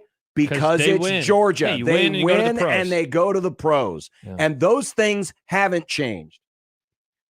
That's why I've always cautioned that, yes, NIL can help Nebraska. But it's not going to be a game changer for Nebraska because everybody else has got it too. And again, like not to continue to bring up old discussion points, but if the house isn't in order at Nebraska, then that's also going to be a problem. Yeah. And that's something I'd like to have more information on because, the hearsay is this, that, and the other. And sure, you can draw a line between, the guy who's running the NIL operation and some of the other things that have happened in the past. And I get where the concern could come from. The other thing we don't know about is, even though the teams aren't supposed to be involved, the coaches know. Of course. Yes. Yeah. Is what is Matt Rule prioritizing in terms of, hey, this is how we want to allocate the money that we have for NIL. Mm-hmm. That's the other part we don't know. Just to piggyback off of your guys' thing, Tua's little brothers, Talia, he was offered a boatload of money to go to Auburn, and he turned it down to stay at Maryland. Mm-hmm. Yeah. So, yeah, for everybody, it's not just about money. Yes, of course not. There may be, in fact, I'm guessing that O'Shawn Mathis probably got a better bag than he got from Texas. Maybe that was one of the reasons why he chose, but we all know how that worked out. Not necessarily the best. Mm-hmm. It can help, but at the end of the day, you got to have that proof of concept. And if Matt Rule can actually turn some of these guys that he thinks are pro ready. Yeah, in a way, you can kind of proffer the theory that the NIL, there won't be drama surrounding it if Nebraska gets good, because then it can be, instead of a vicious cycle, it can be a positive boy cycle. Exactly. The positive boy. Jordan Montgomery is mowing down, gas mowing down, because it's Texas. They believe in gas mowing.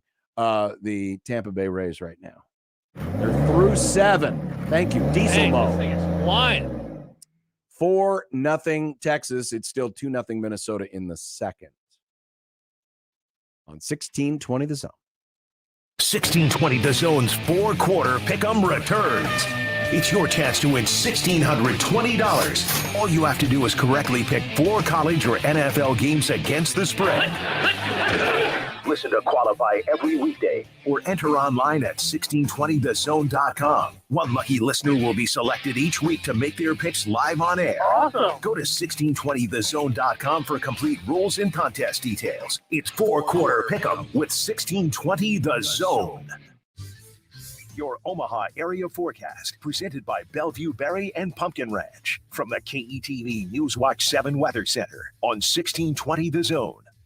Your Tuesday morning forecast will include partly cloudy to mostly cloudy conditions, remaining mild throughout the morning and early afternoon. Spotty showers possible as we progress throughout the late afternoon and early evening. Afternoon highs topping in the upper 70s and lower 80s. More chances of strong to severe storms west of the metro for later on this evening into the overnight. I'm meteorologist Anthony Copeland for KETV News Watch 7. 1620 The Zone's Unsportsmanlike Conduct, brought to you by a great friend of the program, Union Bank and Trust. 1620 The Zone. Traffic. From the Zoom Drain Time-Saving Traffic Center, we've got a crash with injury still on northbound 30th at Whitmore. A crash on southbound 72nd at Spring Street, causing delays. We've got the left lane blocked because of a crash on southbound 480 at Martha. A wreck has the right lane blocked on eastbound I-80 at 72nd with stop-and-go traffic back from 96th. A crash on westbound Q just before 120th. A wreck on southbound 144th at Pacific. And delays on westbound I-80 between 50th and 96th. I'm Mike Neville. This time-saving traffic is brought to you by Lanahaw Nurseries. At Lanahaw, our homegrown trees boast the most vibrant colors of fall, reds, yellows, and oranges. Shop our garden center today for the best selection of plant material and seasonal decor. When you think fall, think Lanahaw, 192nd and Center. Standard Heating and Air Conditioning is and has always been locally owned and operated. Now, with 160 employee owners, chances are one of us lives in your neighborhood. We take pride in taking care of you, our customers, and keeping you comfortable all year round. And as always, our technicians don't have sales quotas. When other companies send salespeople, Standard sends qualified technicians. It's just part of. Carrier, turn to the experts. Our Cox mobile plans are like a band. The more people you add, the better it sounds. So add more lines to save more. Pay as low as $30 per line when you add 4 or more gig unlimited lines. It's easy. I like the sound of that. Visit cox.com/mobile.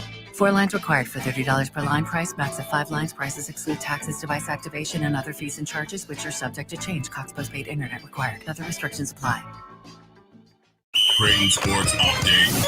Calling all youth soccer players. Join us at Morrison Stadium tonight for Youth Soccer Night in Omaha. It's a perfect night for soccer as the Creighton Blue Jays take on the Omaha Mavericks at 6 o'clock. Kids 12 and under receive complimentary admission with the purchase of an adult ticket. Just enter code YNO at gocreighton.com/buy. And that's your Creighton Sports Update. 1620 The Zone proudly supports Creighton Athletics. When you give to United Way of the Midlands, your caring spirit helps our neighbors in need get back on their feet and builds a stronger tomorrow for the Omaha Council Bluffs Metro. Make your gift today at unitedwaymidlands.org. We created a simple PDF that gives you everything you need to know about branding, designing, and building a website that increases revenue. Download the website playbook for free at jmonline.com. If you're considering a website project but not sure who to hire, go to jmonline.com and download the free website playbook. It's a guide to a high-performing website. That's jmonline.com. The Zone Hotline is powered by 42 Degrees, The Source, by your mom's house. Make the right call, fans. The Rooferees at John Higgins Weather Guard. Rooferees. This is Unsportsmanlike Conduct. The 1620. The Zone.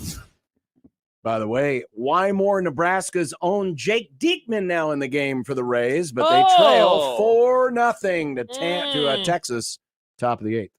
A few messages. Kevin, first of all, writes in, Matt Davison spoke at Holy Ghost last Thursday, especially about 1890. Very interesting. And then Kevin adds, I do like winning, but I give enough money to the university by buying tickets, apparel, and time. What is the payoff for me if I donate to NIL? The idea is, well, they'll get better players. That's what the the payoff is that you hope for an emotional investment, and that your team wins. Now, I got a message from someone who I know is very tied into the NIL world locally. Okay. So I'm going to try to be a little vague with some of the comments in here. But the person says, I disagree with John. Stadium and NIL are completely different mindsets for donors. Stadium is a one-time larger donation. NIL is an annual smaller giving program to provide for student athletes. And this person mentions that's how they communicate it with their group. So he's essentially saying it can be one and the same, where stadium is like a big time, one-time thing, and the NIL right, but then there's also, because sometimes people just make donations on the regular just in to help generally help the school. And so because the argument that the message boards and the angry fans were making was, well, we shouldn't do the stadium project so that all of that money laughable. Will go to NIL. And that's not true. That's laughable. Because again, people will think If I'm giving to the stadium, I'm giving to something that's going to be there for decades to come. Yeah. Versus NIL, which is totally different. Well, and again, the message that I got from the previous emailer that I read said, what is the payoff for me if I donate to NIL? I do think that there are a lot of folks out there that are like, okay, so what is in it for me? Because a stadium or things like that, there is like this tangible, you can see it, right? It's like why some people are like, I don't understand the purpose of buying a $200 dinner. You know, it's going to be gone. And it's like, yes, it is. You are paying for a lot, whether it's the ambiance, the service, obviously the meal itself, and you're hoping it's going to be really, really good and memorable. You're paying for the memory. Others are like, I don't want to do that. I'd rather buy a $200 insert whatever that they can have in their home, a piece of artwork, you know, a television. Yeah, something tangible. They like something tangible. But sometimes the best part about memories is making them. And so really what some of this discussion does come down to is the type of human being that you're talking to. You know, it's like, do you want the tangible or are you okay with the memory? You know? The other part of it too is NIL is still new and people are still getting their arms around the whole thing. Yeah. And trying to understand, well, what exactly am I getting here? What exactly is this for? Yeah. And some might be just sitting back and saying, you know, I got an email that said, hey, I'm paying enough as it is for my tickets. Yeah. For the donation that comes with the tickets, for the apparel. See, and honestly, I think, and this is kind of a different discussion, but I think there's a very real discussion to be had about fans that just feel like they're getting screwed over regardless. Sure. Because they're donating money, they're donating time, they're paying for things, and their ROI sucks. Yeah. You know, it's you have the memory, but the memory's even bad. It's not a fun memory. True. Katie points out Bama, Georgia, USC, etc. all get their backups drafted. They have that much cachet. Fans just love to ignore that stuff. It's like going into the Michigan game, you know, talking about the Michigan game. So often we do focus, why will Nebraska lose? And we're like, well, because this player will make a mistake and this player's not very good. Sometimes the answer is also because the other team is good, you know? And in the case of those schools, I mean, they sell themselves. Lincoln Riley, as a quarterback's coach, and he'll be coming up on my hot take market, he sells himself.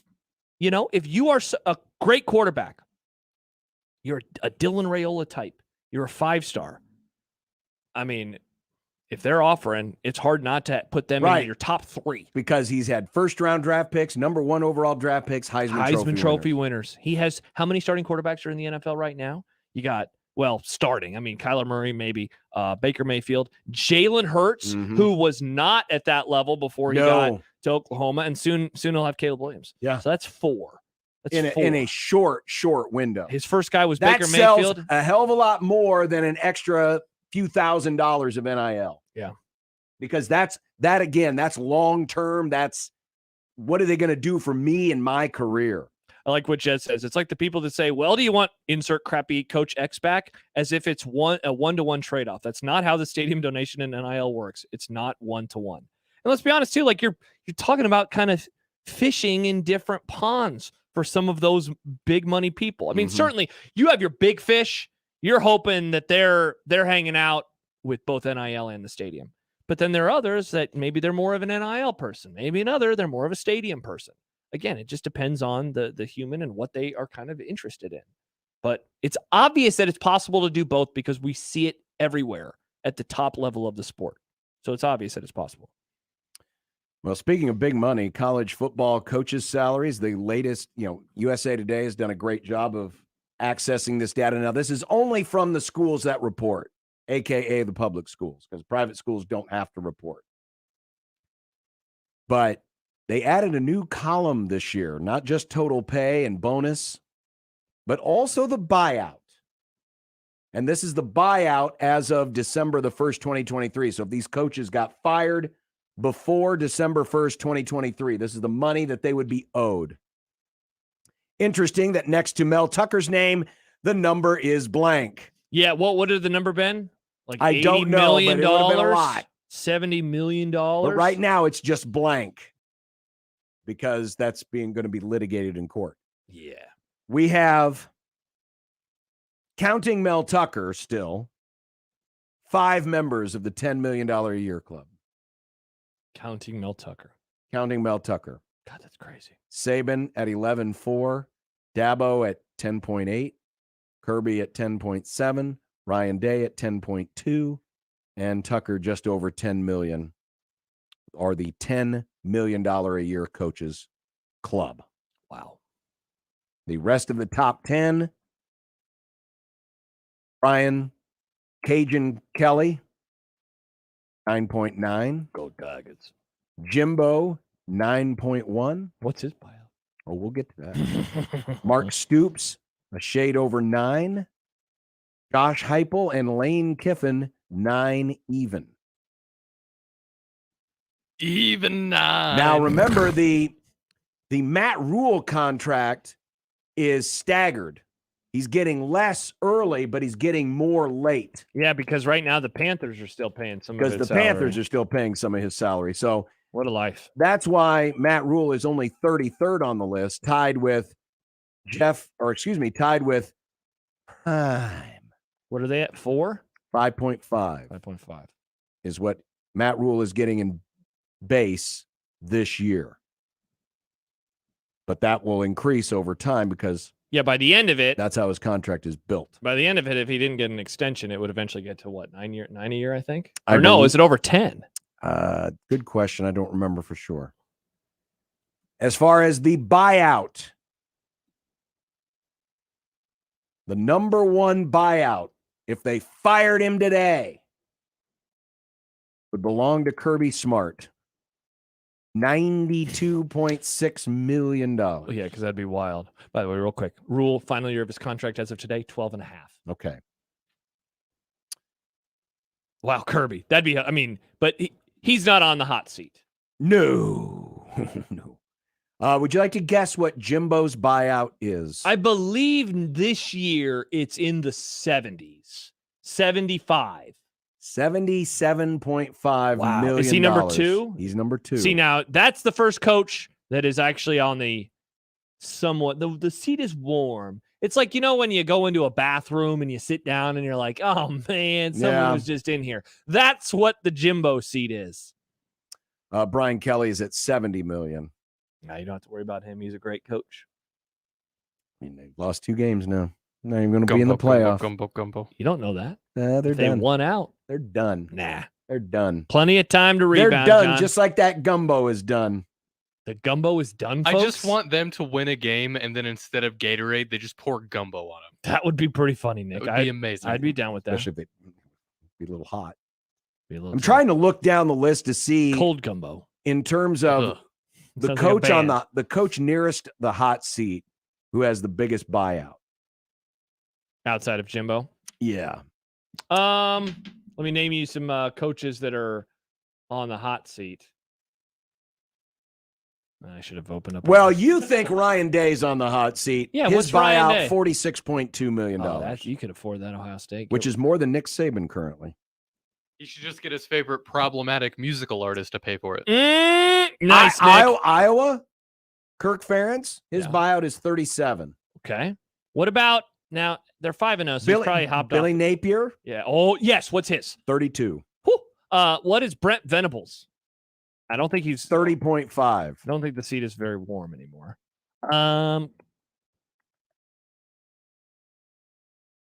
Gundy is 25. Ooh, that's a good one. 25. I still don't think they'll fire him, but that's a good one. That's Justin Wilcox at Cal, 20.7. I was going to Tom Allen. Here's one. Tom Allen. Yes, he's going to get canned. $20.4 million.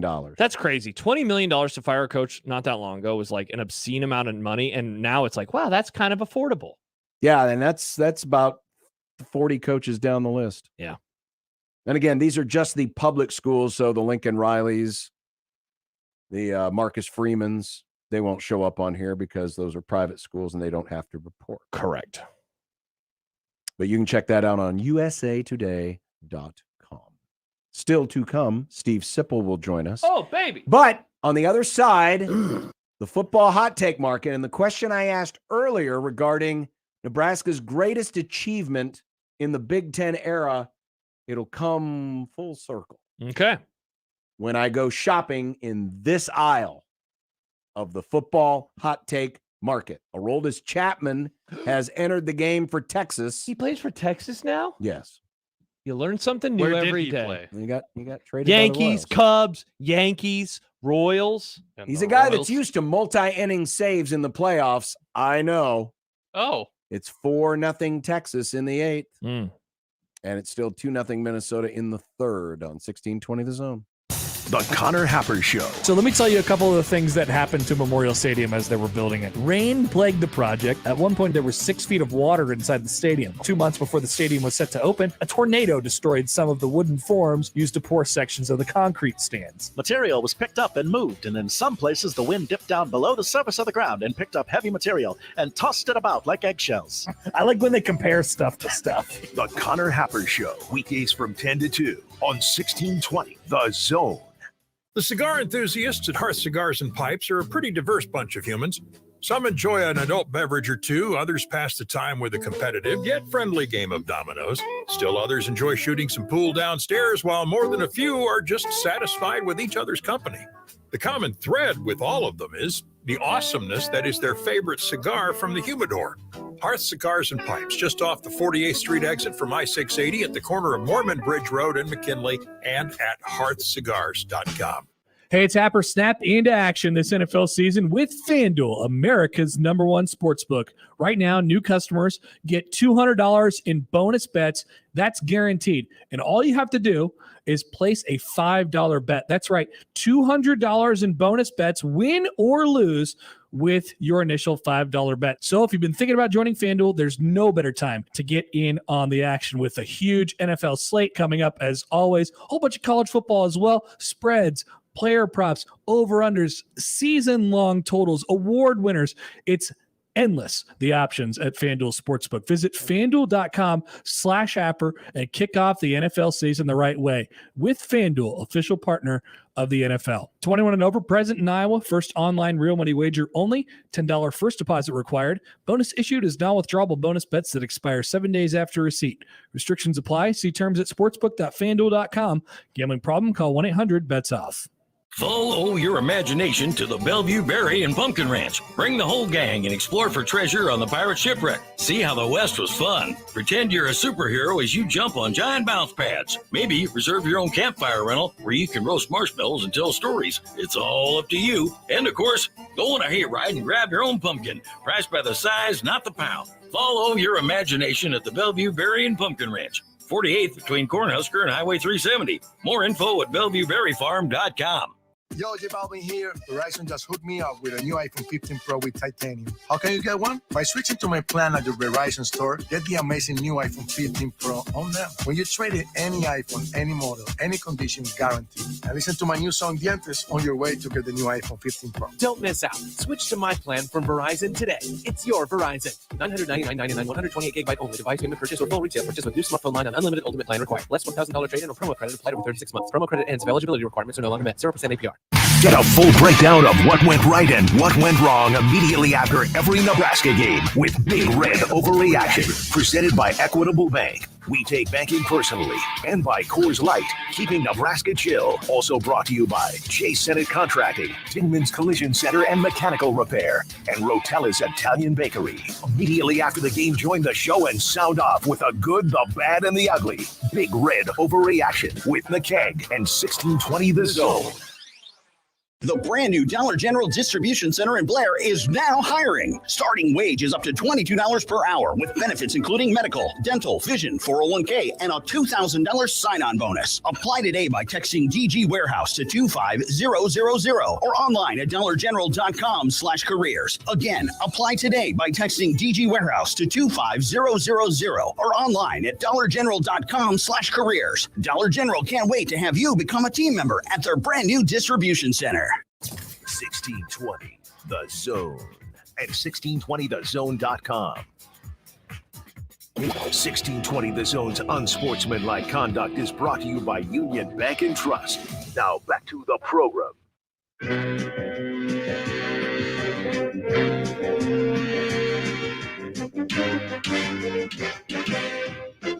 Hot Take Market. I'm a double college boy today, John. I'm actually I'm going. I needed a little extra. Oh, wait a minute. Penis! Oh, no. All right, back to the penis. Royce Lewis hits his second home run of the day. Let's go, Royce Twins! Lewis likes the penis. Let's go, That's Twins! twice he has triggered the penis alarm. The penis alarm. Penis. 3-0 Minnesota. Let's go. They're trying to pick up their first win in the playoffs since 2004. That's crazy. It was before the 2004 election, Nick. 2000 or 19? Nick, I hate you.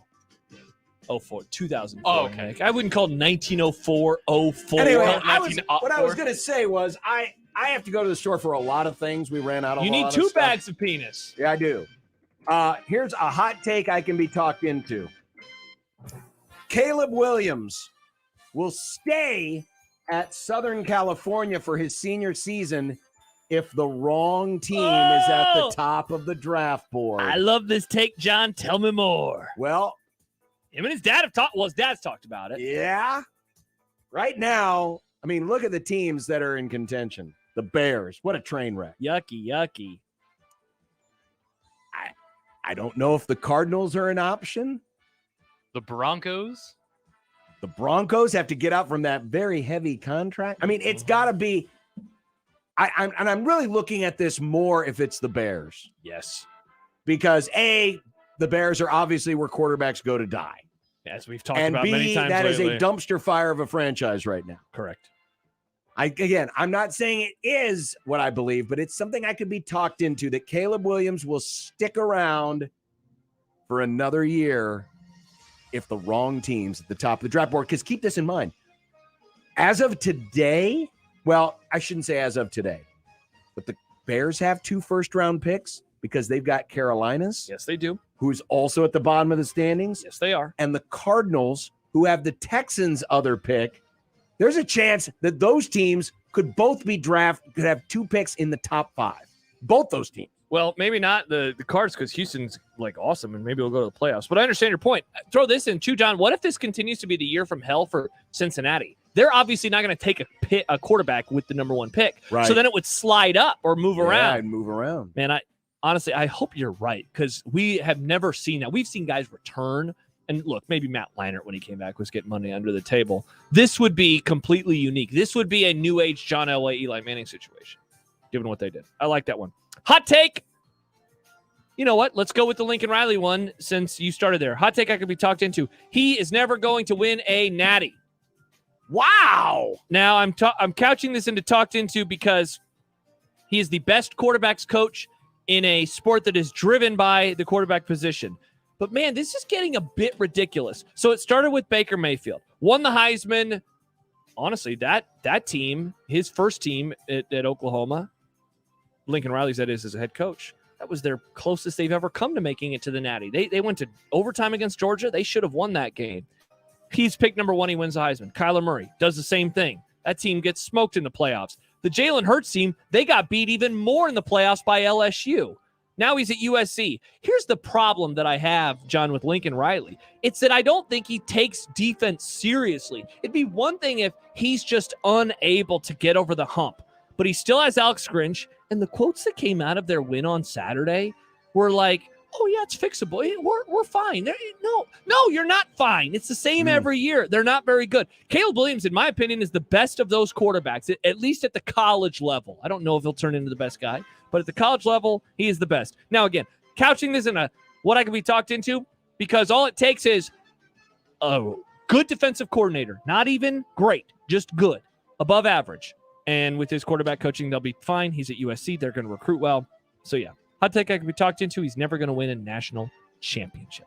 Here is the hot take, I believe, and this stems back to the question I had earlier. What is Nebraska's greatest accomplishment on the field in the Big Ten era? And I think we all agree it's the Bo Challenge. Yes. So they won 6 straight to clinch the division, winning, I believe it was 4 of those 6 games by 1 score en route to the North Division Championship. Or the Legends Division Championship. Here's my hot take. If Nebraska can go 4-0 in the chunk, in this, we'll call it October, even though the Michigan State game is technically the first Saturday in November. If Nebraska can go 4 for their next 4, it would surpass the Bow Challenge as the greatest achievement for the Husker football program since joining the Big Ten. Now, I realize that does not guarantee a North Division championship as the Bow Challenge did. But given where the program is currently, given how there's not a lot of confidence around the program and its fans right now. No, there is not. That this can actually happen.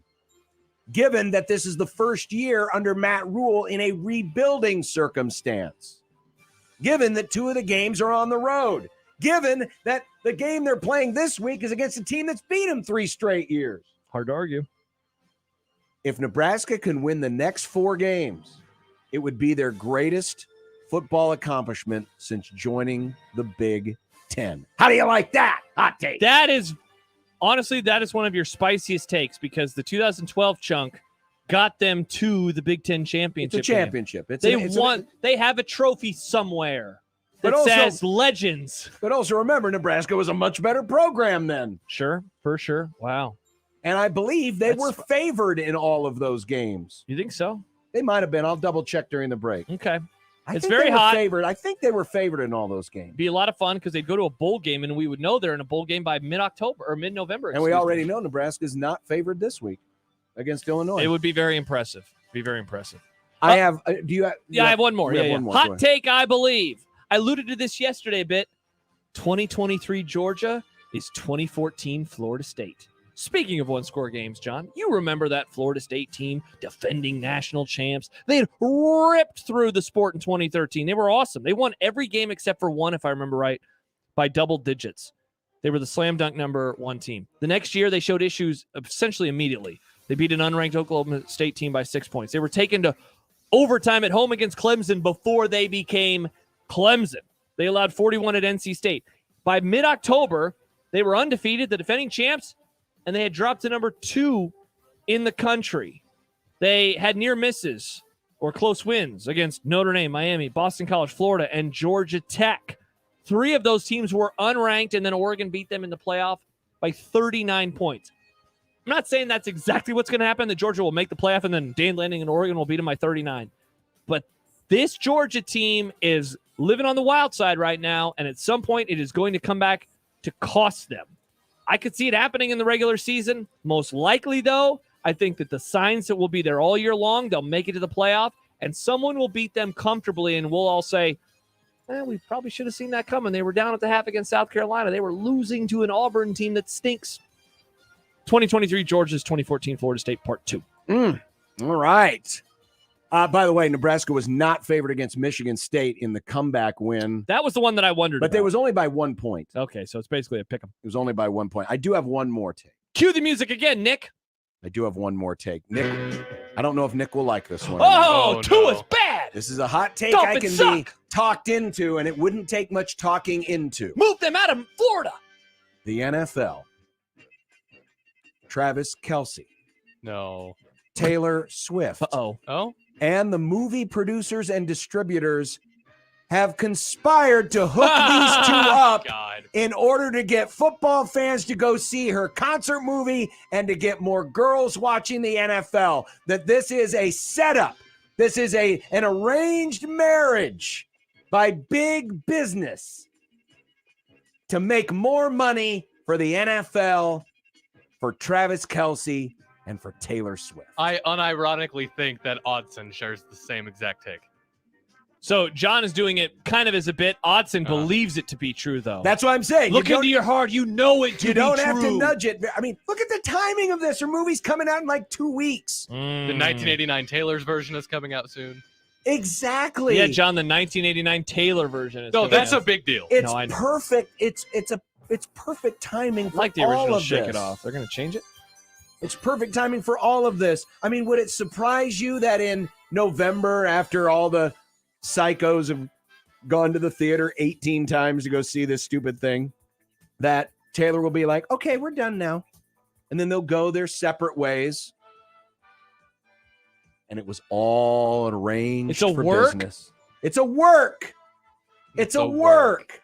Vince McMahon might still be behind this. Oh, no. It's a work. I don't want Vince McMahon anywhere near Taylor Swift. I think he could do some good things promoting her. Let's shout him. Wow, John and Josh have been, producer Josh, have been hanging out way too much together. I wonder what Aaron Rodgers thinks about this conspiracy theory. You know what? I really don't want to know what he thinks of this conspiracy theory. Talk more about 9/11, Aaron. Husker in Arkansas, a.k.a. Murph, says, I turn on the radio stream and the first thing I hear is something about the penis alarm. What in the... I guess I'll have to run it back on the podcast. Run it back. Anytime a run scores in either of these two playoff games, we have an alert. We have a sounder.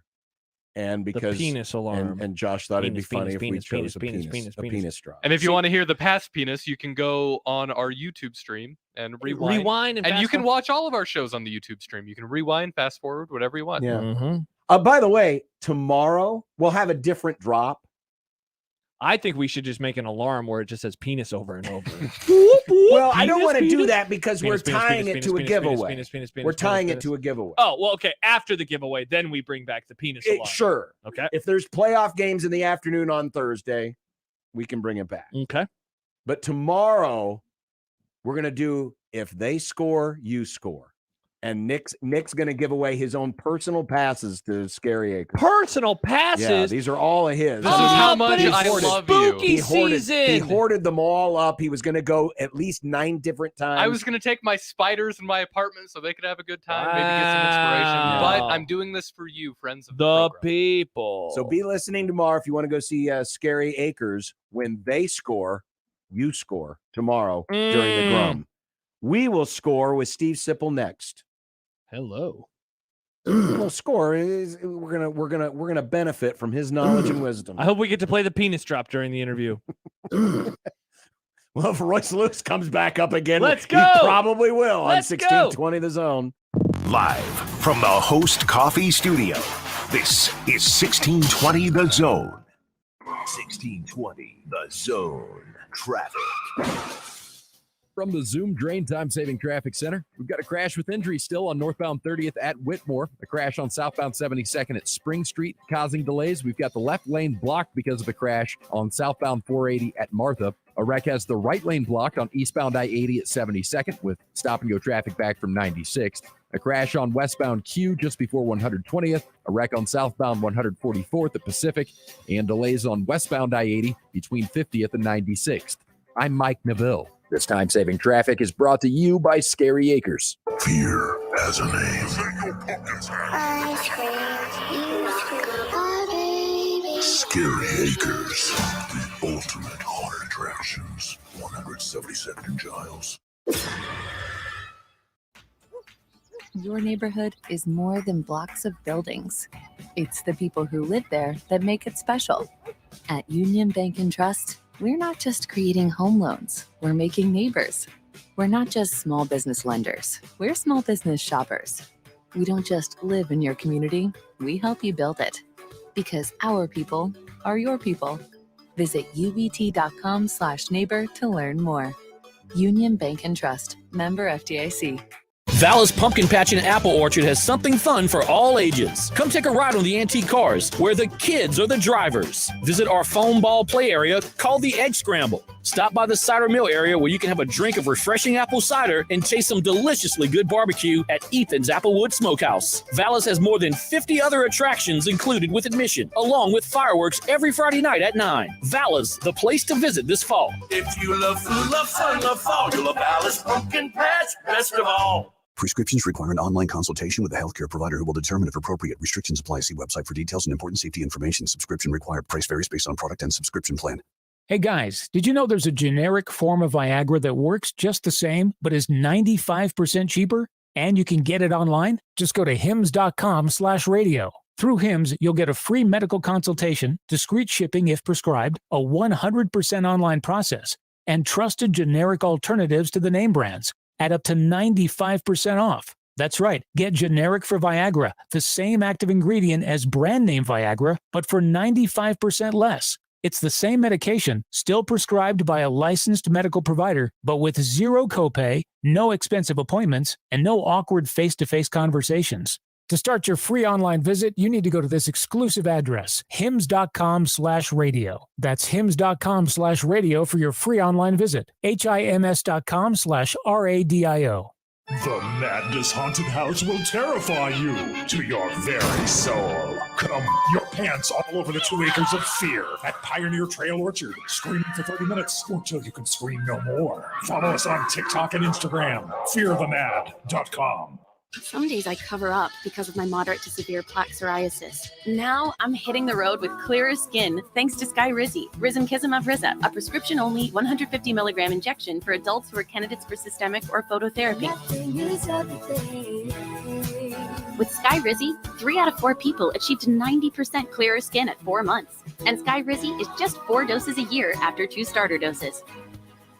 Don't use if allergic to Skyrizi. Serious allergic reactions and an increased risk of infections or a lower ability to fight them may occur. Before treatment, your doctor should check for infection and tuberculosis. Tell your doctor if you have an infection or symptoms such as fever, sweats, chills, muscle aches, or cough, or if you plan to or recently received a vaccine. Thanks to Skyrizi, there's nothing on my skin, and that means everything. Ask your doctor today about Skyrizi, the #1 dermatologist prescribed biologic in psoriasis, and visit skyrizi.com or call 1-866-SKY-RIZZI to learn more. Let it fly. Your elevated sports bar experience. KOZN Bellevue, Omaha, Council Bluffs. This is 1620, The Zone. It'd be nice to have a pro Throw. It would be nice to have a pro Throw. It would be nice to have a pro Throw. It would be nice to have a pro Throw. It would be nice to have a pro Throw. It would be nice to have a pro Throw. It would be nice to have a pro Throw. It would be nice to have a pro Throw. from your mom.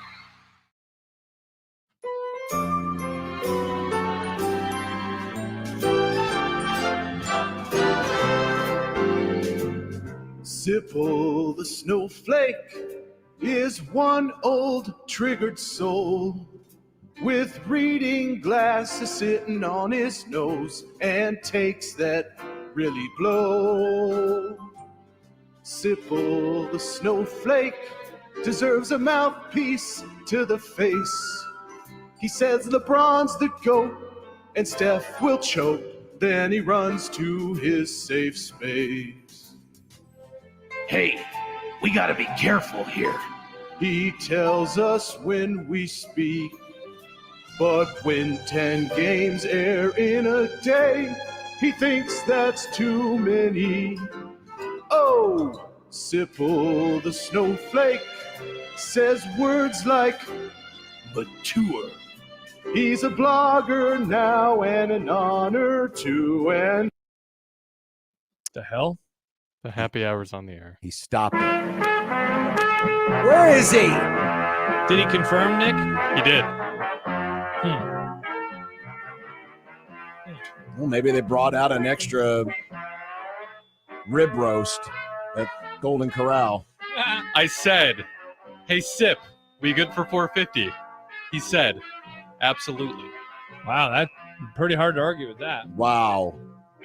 Now, in years past, when he was much more reliable, AKA Monday Sipple. He would fall asleep in his chair, in the recliner, and we would wake him up. And the phone would wake him up. Well, we'll see if he calls us back. Jeez. You broke my heart, Sip. You broke my heart. Wow. He got his Applebee's and he left. I guess. Well, that gives me a chance to play TV ratings, guy. Oh, gosh darn it. Sipple, you suck. The Nebraska-Michigan game was watched by almost 4.5 million people. That's just a horrible way to spend a Saturday. Who would do that? Who would do that without a tie to either of these programs? I don't know. What kind of monster are you? I like snuff films. Some people are sickos. Yes, they are, Nick, and they watched that game. They did. Second most watched Nebraska game this year. Gross. More than last year's Michigan game. That makes sense. Last year's was even worse somehow. I would rather watch this year's on repeat than last year's. God, I don't know. If I get tortured ever, the 2022 Michigan game would be more of a torture device than the 2023 Michigan game. Why? That's a very specific way to torture somebody. Yeah. No, I'm just saying if someone were to. Yeah. So Nebraska's season average is at 3.6, of course, helped out by Colorado, the 8.7 million. But the average is way up from last year. Last year, Nebraska averaged less than 2 million viewers per game. Now there's still 7 games to go to bring the average down. But. Yeah. Well, plus they've had 3 games on Big Fox so far. Yes. So that said, I do wonder if we're still going to see one of the NBC prime time. Whoa, it's Saturday night or whatever that song goes. I don't know. If I want to see him on. Whoa, well, wasn't the Wisconsin game? The Wisconsin game was supposed to be on NBC. Yeah, so maybe we'll see them on. Whoa, it's Saturday night. I'll say this. Hey, if Nebraska can run the table here in October, go 4-0. That would get them on. Whoa, it's Saturday night. I think it would. Song, by the way.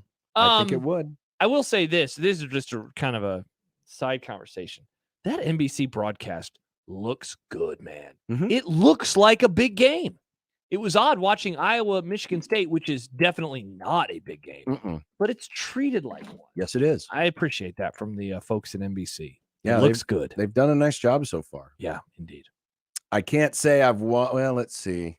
Well, unfortunately, last week, CBS had Iowa, and that game was not watch-worthy. Well, I watched it because I am a psycho. Well, but especially opposite. Psycho. It was on, but yeah, I switched it away because it was so bad, and I had a second alternate game while I was watching Notre Dame and Ohio State. So I haven't really had a chance to really break down. I mean, CBS does a nice job. They do a great job with the SEC, and I'm sure it's exactly the same with the Big Ten. But we'll see. We'll see if that's if there's an NBC game in the cards. We'll see if there's a Peacock game in the cards. Yeah, that's kind of a surprise so far. I'm hoping for it just because I like takes. The takes would be there. I have to get Peacock. Oh, yeah. So you're the guy that if you would have been doing this show 15 years ago would have been, I hope we get games on pay-per-view. I went for the takes. That's different. I want to hear all the people complain why I have to pay $30 for Baylor. Peacock is like $10 a month. It's a way better deal. It's fun. Sometimes the takes are fun. Remember how you used to drive home to Fox make News people and pay. MSNBC John? It's fun for people to pay extra out of their hard-earned money just for your take. You might as well have it because soon enough, basketball games will be on Peacock. 3 of them. Oh, cool. Yes, Nick. Basketball. There's too many basketball tweets on my timeline lately. I'm a bit distraught. Have you tried unfollowing those people? No, because I'm not going to unfollow my co-host, John Bishop. Bishop. I like Padilla. I like these people. They just tweet about basketball. Matt DeMarinis. No, I mean, it's the run-up to basketball season. I know, and it's just making me sad. Jacob and Matt do love basketball. They do, though. They do. They really do. Yeah. This will maybe make some of you laugh. Okay. Speaking of TV ratings. If I don't, I'll be sad. The USC Colorado game was the least watched of the year so far. Wow, that surprised me. Is the era of prime over? Only 7.2 million viewers, which is still a huge audience. It's a ridiculous number. But it is the lowest of the 5 so far played by Coach Prime. Was there another good game on at 11? No, not really. I mean, there was Florida, Kentucky. Yeah, that wasn't a good game. That was bad. But interesting. It's Were people already on the bandwagon because they lost a game? Some of it probably. And then the game was bad for a while. The Though game was bad for a I while. mean, last week was way worse. The Oregon game was horrible. That game was legitimately over. Yeah, from the but jump. I think you had a lot of people that were sticking around to watch them get it stuck to them. Oh, so a lot of haters. Oh, I think. Listen. Because it dropped, John, by 2.5 million viewers. So you think there were 2.5 million haters that were like, I don't need to watch it this time? No, I'm not saying the difference is made up entirely of haters. I do think that there are other people that are like, well, the cute story's done now. Hmm. You know, they're no longer undefeated. For sure. They've been exposed. Yeah. They're not going to be as good as we thought they were. And they just kind of petered out. Peter boys. And now they're on the Pac-12 network this week. Yeah, that'll be interesting. See if I'm sure for a Pac-12 audience, it will be bigger than normal. because there's still an appeal there. Mm-hmm. But it's just harder to get the Pac-12 network. And so, we'll see. And that was talking TV ratings with John Nice. Bishop. What are we going to do for the next 12 minutes? Well, I thought I would share these numbers from Bill Conley. Oh. Not TV ratings. Yeah, they're not TV ratings. Who do you think we have? 2, 4, 6, 8. Who 10, do we 12, appreciate? 13 undefeated schools in FBS football. Okay. FBS football. That's the Power 5 and the Group of 5. We have We've lost a lot in the last few weeks. 13 undefeated teams. Okay. Are you going to ask me how many will be remaining at the end of the year? Well, who do you think has Bill Conley's best odds of making it to the finish line undefeated in the regular season? 12-0. I will give you the names of the schools. Okay. In case you don't know them. I'll try to do them in alphabetical order. Air Force? Definitely not them. All right, well, when I say the name, tell me if you think that's the school. Yeah, I'm going to say put a pin in it, and then we can figure it out from there. Air Force. No. Georgia. Put a pin in them. Fresno. No. Florida State. Put a pin in them. Liberty. No. Miami. No. Michigan. Put a pin in them. Wow, Homer. Texas. Put a pin in them. Oklahoma. No. Ohio State. Put a pin in them. Washington. Put a pin in them, but I think they've dropped. Oregon. Okay. And Obviously Penn State. Put a pin in them. I'm going to say no, actually, on Penn State. I'm going to remove them. So I think I put a pin in like 6 teams. Well, guess what? You forgot to put a pin in the team that has the best odds it's of one of the reaching 12-0 teams. Who is Liberty! it? Ah, curses. Damn it. Disrespecting Prime's former school. No. Liberty has a 21% chance of finishing undefeated. No. Liberty is you wouldn't like Liberty, Nick. No, I wouldn't. None of us should like Liberty. Okay. You're thinking he was at Jackson State. My bad. Sorry. Yeah. Imagine Prime at Liberty, and he'd lead even harder into the God stuff. He would. Yeah. Oh. Liberty's It's at the 20 Falwell School. Oh. Yeah. Liberty at 21%. Michigan 17.6. See, they were going to be my pick of all of those. Air Force Homer. 17.3. But the numbers, Nick. Georgia 17.2. Wow, so the computer is starting. They're not out on them. Obviously, that's a 1 in 5 chance. Those are tremendous percentages. Now, what's going to be interesting here, I think next week when we do this, it'll be I Saturday think night. one of these two teams will shoot to the top of the list or close to it. Texas currently is at 15%. And if they beat Oklahoma, or if Oklahoma beats Texas, and Oklahoma is right behind them at 11.6%. yeah. If one of those teams gets by this, then their toughest regular season game is then in the rear view. Now they might have to play each other again, so the percentages won't, just completely skyrocket. But yeah, that's a big time win for either. Now Michigan, Ohio State, Penn State. It's not like I was wondering if Michigan was going to be the answer. Their numbers, and we read some of them yesterday. Bill's numbers really like what Michigan is doing right now on defense. They are just, we saw it. They've allowed 7 or fewer points in every single game they played this year. The success rate that they have is incredible right now, et cetera, et cetera. It will really be interesting when they get a true challenge just to see how good they really are. Mm-hmm. As far as title odds, conference championship odds in the Power 5, right now, of the Power 5 conferences, which team do you think has the best percentage chance of winning the conference? Of the Power 5, which has the best chance of winning their conference? By Bill's SP Plus percentages. I would still guess it's Georgia, just because the SEC doesn't seem very strong this year, because the triumvirate in the Big Ten East, they have to go through each other, which is tough. The Pac-12, it's the same problem. There's too many good teams there. Florida State. Wrong and wrong. Damn. Texas. Damn it. Wow. In fact, wow. To give you an idea of the 2-horse race, Hook 'em. you are gross.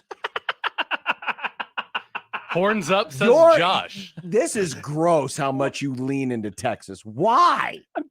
He calls them Orange Why? Nebraska. No, I don't. I just did horns up. You should hear him all the time. I He's didn't like, know I it. love Orange Nebraska. Why do you like Texas? I don't like Texas. I think you do. I don't like them. I think you Gross. secretly, you haven't admitted it to yourself yet. No, fully. I just don't hate them. I don't like them though. That's how it starts, Josh. Texas 38%, but get this. The team they're with the down. next highest odds is Oklahoma at 31. So it's really a two-horse race. Interesting. Texas 38, Oklahoma 31% chance of winning the Big 12. One's a Bull, and the other's a Buckeye. Here's the interesting thing about the Big 10. You call them the Big East or the Big East, the Big 10 Holy East, triumvirate. Triumvirate. Yeah. That's a Caesar. But they are not top 3 in Bill Conley's odds. Michigan's at 29%. Ohio State's at 25%. Wisconsin is ahead of Penn State. So they- Wisconsin at 17% and Penn State at 15%. So they're getting the bump, obviously, because they're in the Big Ten West, and so it's easier to go through. Correct. That's crazy. You said Florida State. Florida State right now has a 27% chance of winning the ACC, with Miami right behind them at 23%. And in the SEC, Georgia's at 30%. Bama's at 24%. Okay. And in the Pac-12, Because they're in the SEC. this West. is the closest 3-team race. Pac-12 has Washington at 28%, Oregon at 27%, USC at 22%. That's percentage chance, according to Bill Conley, of winning that league. Real quick. USC was 2. USC was 3. USC was 3. My bad. It's Washington, Oregon, USC. USC. Okay. I was gonna say that would have been wild to me. Now, I thought that was interesting. That's some good stuff, man. We have some really good races. And Yes, we do. I know it's early still. We're not even halfway through the season, John. There's still plenty of season left. Mhm. Well more than 50% of the season still to be played. But in all seriousness, it seems like there are a lot of close races. Some of them are conference, like the SEC. That seems to be more of a conference race, than a division format kind of race. Though in the Pac-12 they only have one division, so that one is going to be pretty wild, and it really begins next week when Oregon and Washington face off. And then I think Bill mentioned it in his column yesterday. There's like 5 games combined, I think, with all those teams at the top. Like we're going to have a lot of really good, incredible matchups. Yeah, we are. No, I agree. I think we're going to have, I mean, the last few weeks of the season, when we start getting these really big games, November could be really memorable. I still hold out hope that this could have a 2007 type feel, that we could have a little chaos. Yeah. And it may not be the same level of chaos. It's not going to be. It's going to, I think it could show itself in like the playoff participants and just the Yes. overall results. We're not going to see a bunch of number 2 teams in the country fall. That's not, in my opinion, that's not going to happen. This actually could be, I mean, this could actually be the one time where there's real controversy in terms of who gets in the playoff. Yes. Because if you think about it, outside of the very first year, when the argument was, well, which one-loss conference Big 12 champion do you take? And Versus then Ohio State. Then versus Ohio State. And they went with Ohio State. Yep. But then Ohio State justified it by winning the national championship. Yeah. But you can't really look back and have, Central Florida, probably. But for the most part, for the 4-team playoff era, we have not had a real juicy controversy like 2001 Nebraska getting in, right? Correct. Yeah. With the BCS. 03 Oklahoma getting in. Yeah, we haven't had anything like that. But this one could be the one. Yeah, and of all years, it would happen. Like, this would be a great year for a 12-team playoff because there's just so many contenders. But as Ari Wasserman has pointed out, boo! This is a great time for 4 because we're going to get controversy. Yeah, see, but I don't want that. I would rather see it played out on the field versus the controversy. But for people like you, John, who love watching cable news and love controversy, Well, I'm not watching the cable this is the season for you, sadly. But for those of us who like C-SPAN, 12-team playoff is going to deliver. Sure. Yeah. Some notes from what was said today by Tony White and Marcus Satterfield. Satterfield said that Jeff Sims was getting better each day. He's still not 100%, but he thought Sims would be out there sooner rather than later. He also mentioned that, yes, Nebraska does have an offensive identity, but they can't be hard-headed on how they call games. Says the identity is we want to run the ball, play action pass, sprinkle in a little option. That's what he says the identity of this offense is right now. We kind of know who we are. The main thing about an offensive identity is you don't want to be hard-headed and say we do a certain thing, and you may not have the players to do it. We've kept searching until we found how can we gain some production at certain spots. I wonder. Oh, sorry. Go ahead. I was just going to say 2 months ago, was he saying that our identity would involve sprinkling in the option? No. How surprising would that have been to hear him say that? Probably a lot. Yeah. Probably a lot. Tony White kind of echoed the same things that Matt Rule said yesterday, saying that, the performance against Michigan was ridiculous. They need to live up to their standard. He said the guys need to go out on the grass and play with our hair on fire. And for them not doing that, quote, that's on me. And he said that Nebraska's, what he saw on the first drive, guys weren't in the right spots and were playing not to lose. So it really goes back to what Matt Rule was saying. These guys need to cut loose. We need our best players to play like they are our best players. And they just need to go out and play and not overthink it. Mm-hmm. And that's,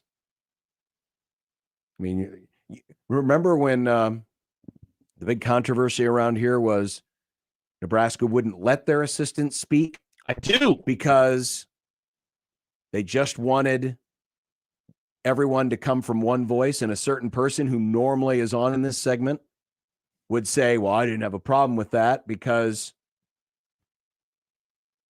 they're speaking with one voice. It's Scott Frost. Yes, I do. And my that. argument to that was always, if you have a great organization, if you have a button-down organization, it does not, you can speak with one voice because it does not matter whose voice it is you're hearing. The assistant coaches are parroting the head coach and the players are parroting all of that. The program is speaking with one voice. It doesn't matter whose voice it is. That's how you know when you have a good organization.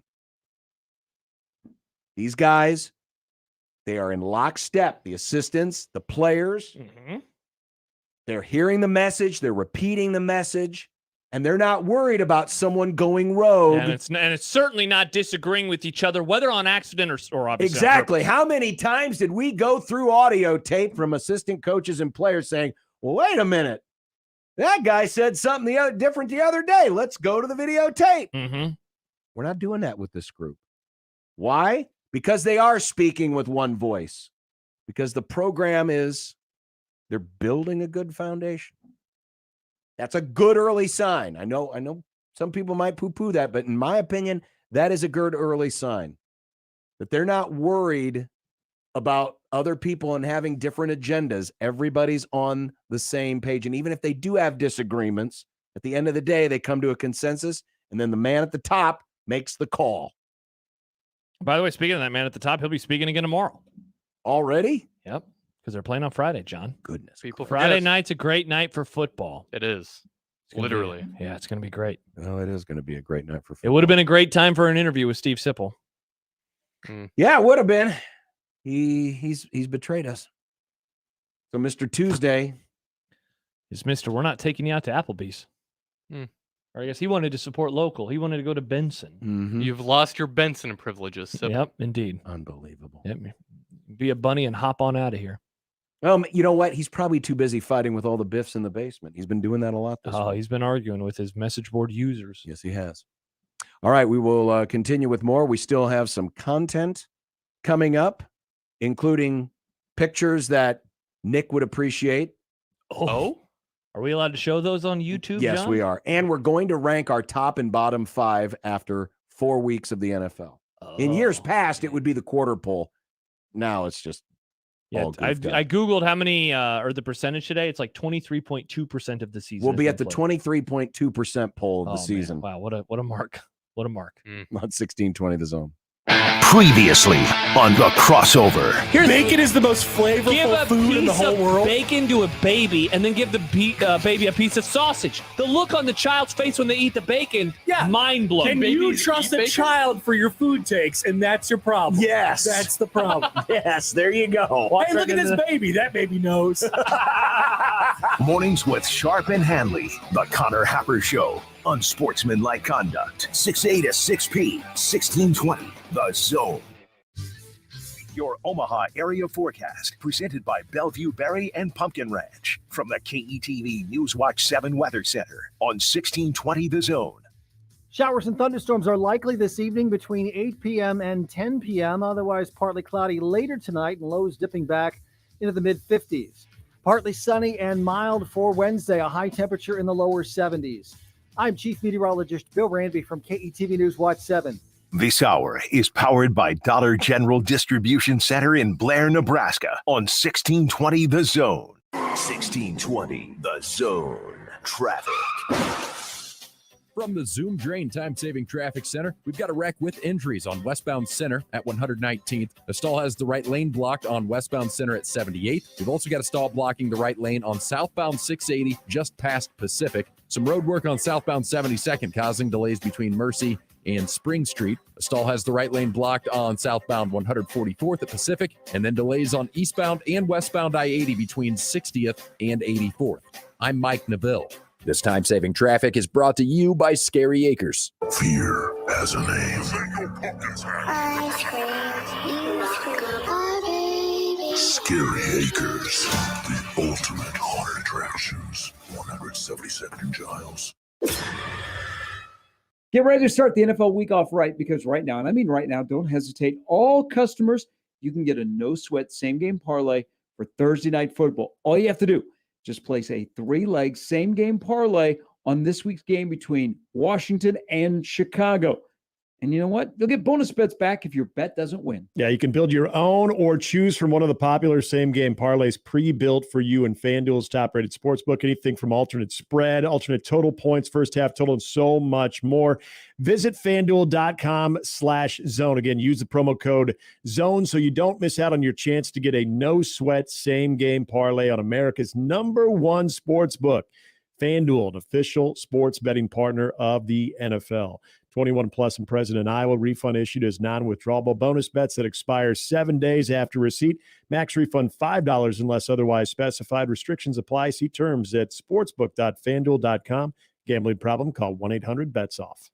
Vallis Pumpkin Patch and Apple Orchard has something fun for all ages. Come take a ride on the antique cars, where the kids are the drivers. Visit our foam ball play area called the Egg Scramble. Stop by the cider mill area where you can have a drink of refreshing apple cider and taste some deliciously good barbecue at Ethan's Applewood Smokehouse. Vallis has more than 50 other attractions included with admission, along with fireworks every Friday night at 9. Vallis, the place to visit this fall. If you love food, love fun, love fall, you'll love Alice Pumpkin Patch best of all.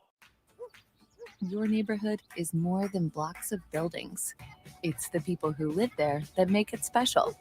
At Union Bank and Trust, we're not just creating home loans, we're making neighbors. We're not just small business lenders, we're small business shoppers. We don't just live in your community, we help you build it. Because our people are your people. Visit ubt.com/neighbor to learn more. Union Bank and Trust, member FDIC. Terrors of the night stalk among the trees. In the distance, fear awaits. A shriek, laughter, then silence. It's the season of darkness at the Ranch of Terror and Haunted Hayride. Spend an hour with nothing to protect you but your own screams. Bring your group and witness unspeakable horrors that test every fiber of your nerves. Hayride and House combo $30 or $19 separately.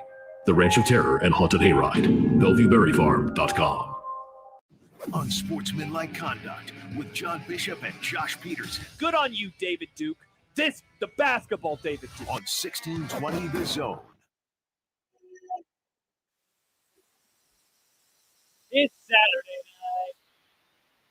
John, Josh got it stuck in my head. It's Saturday night. I think this was the ESPN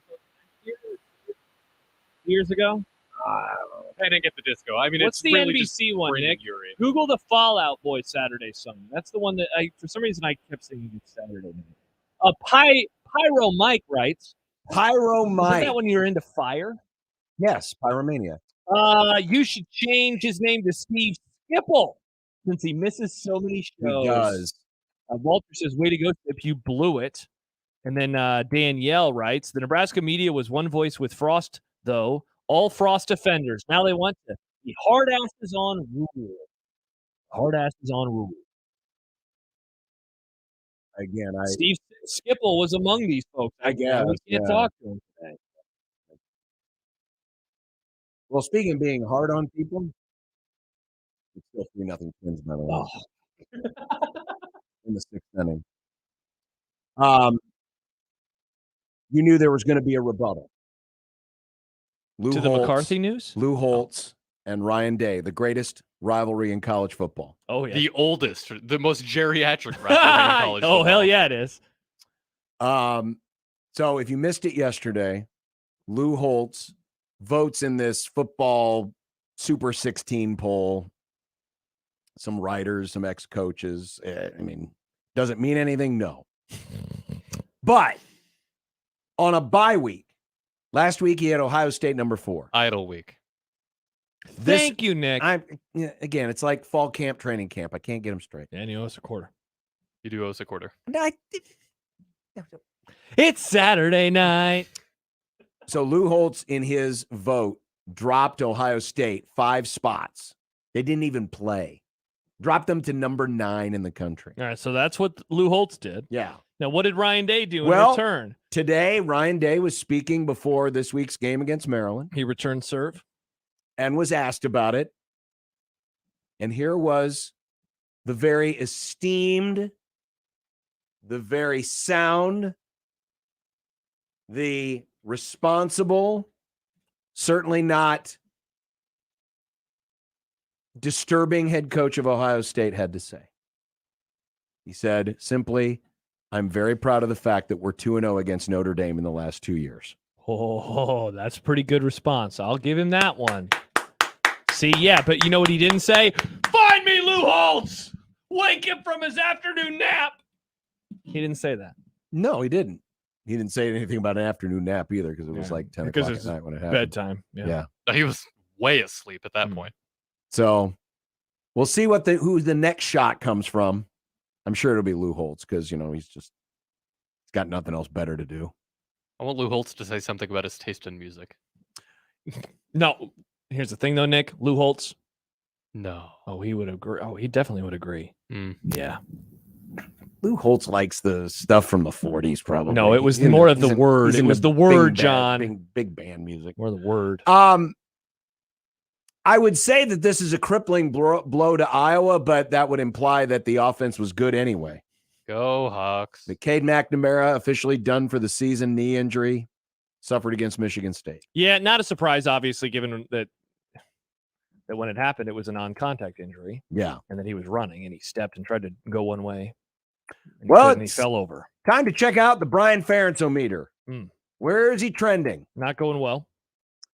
Now, the points have bumped up. This is insane. Can we talk a little bit after we get through this just about how special teams and defense plays into this? Mm-hmm. It's ridiculous. Iowa's averaging 22.2 points a game. That's 101st in the country. Iowa as a team is averaging 22.2 points per game. Yes. As a team. But look at the other metrics. Horrible. Yards per play, they're 131st. Worse than last year.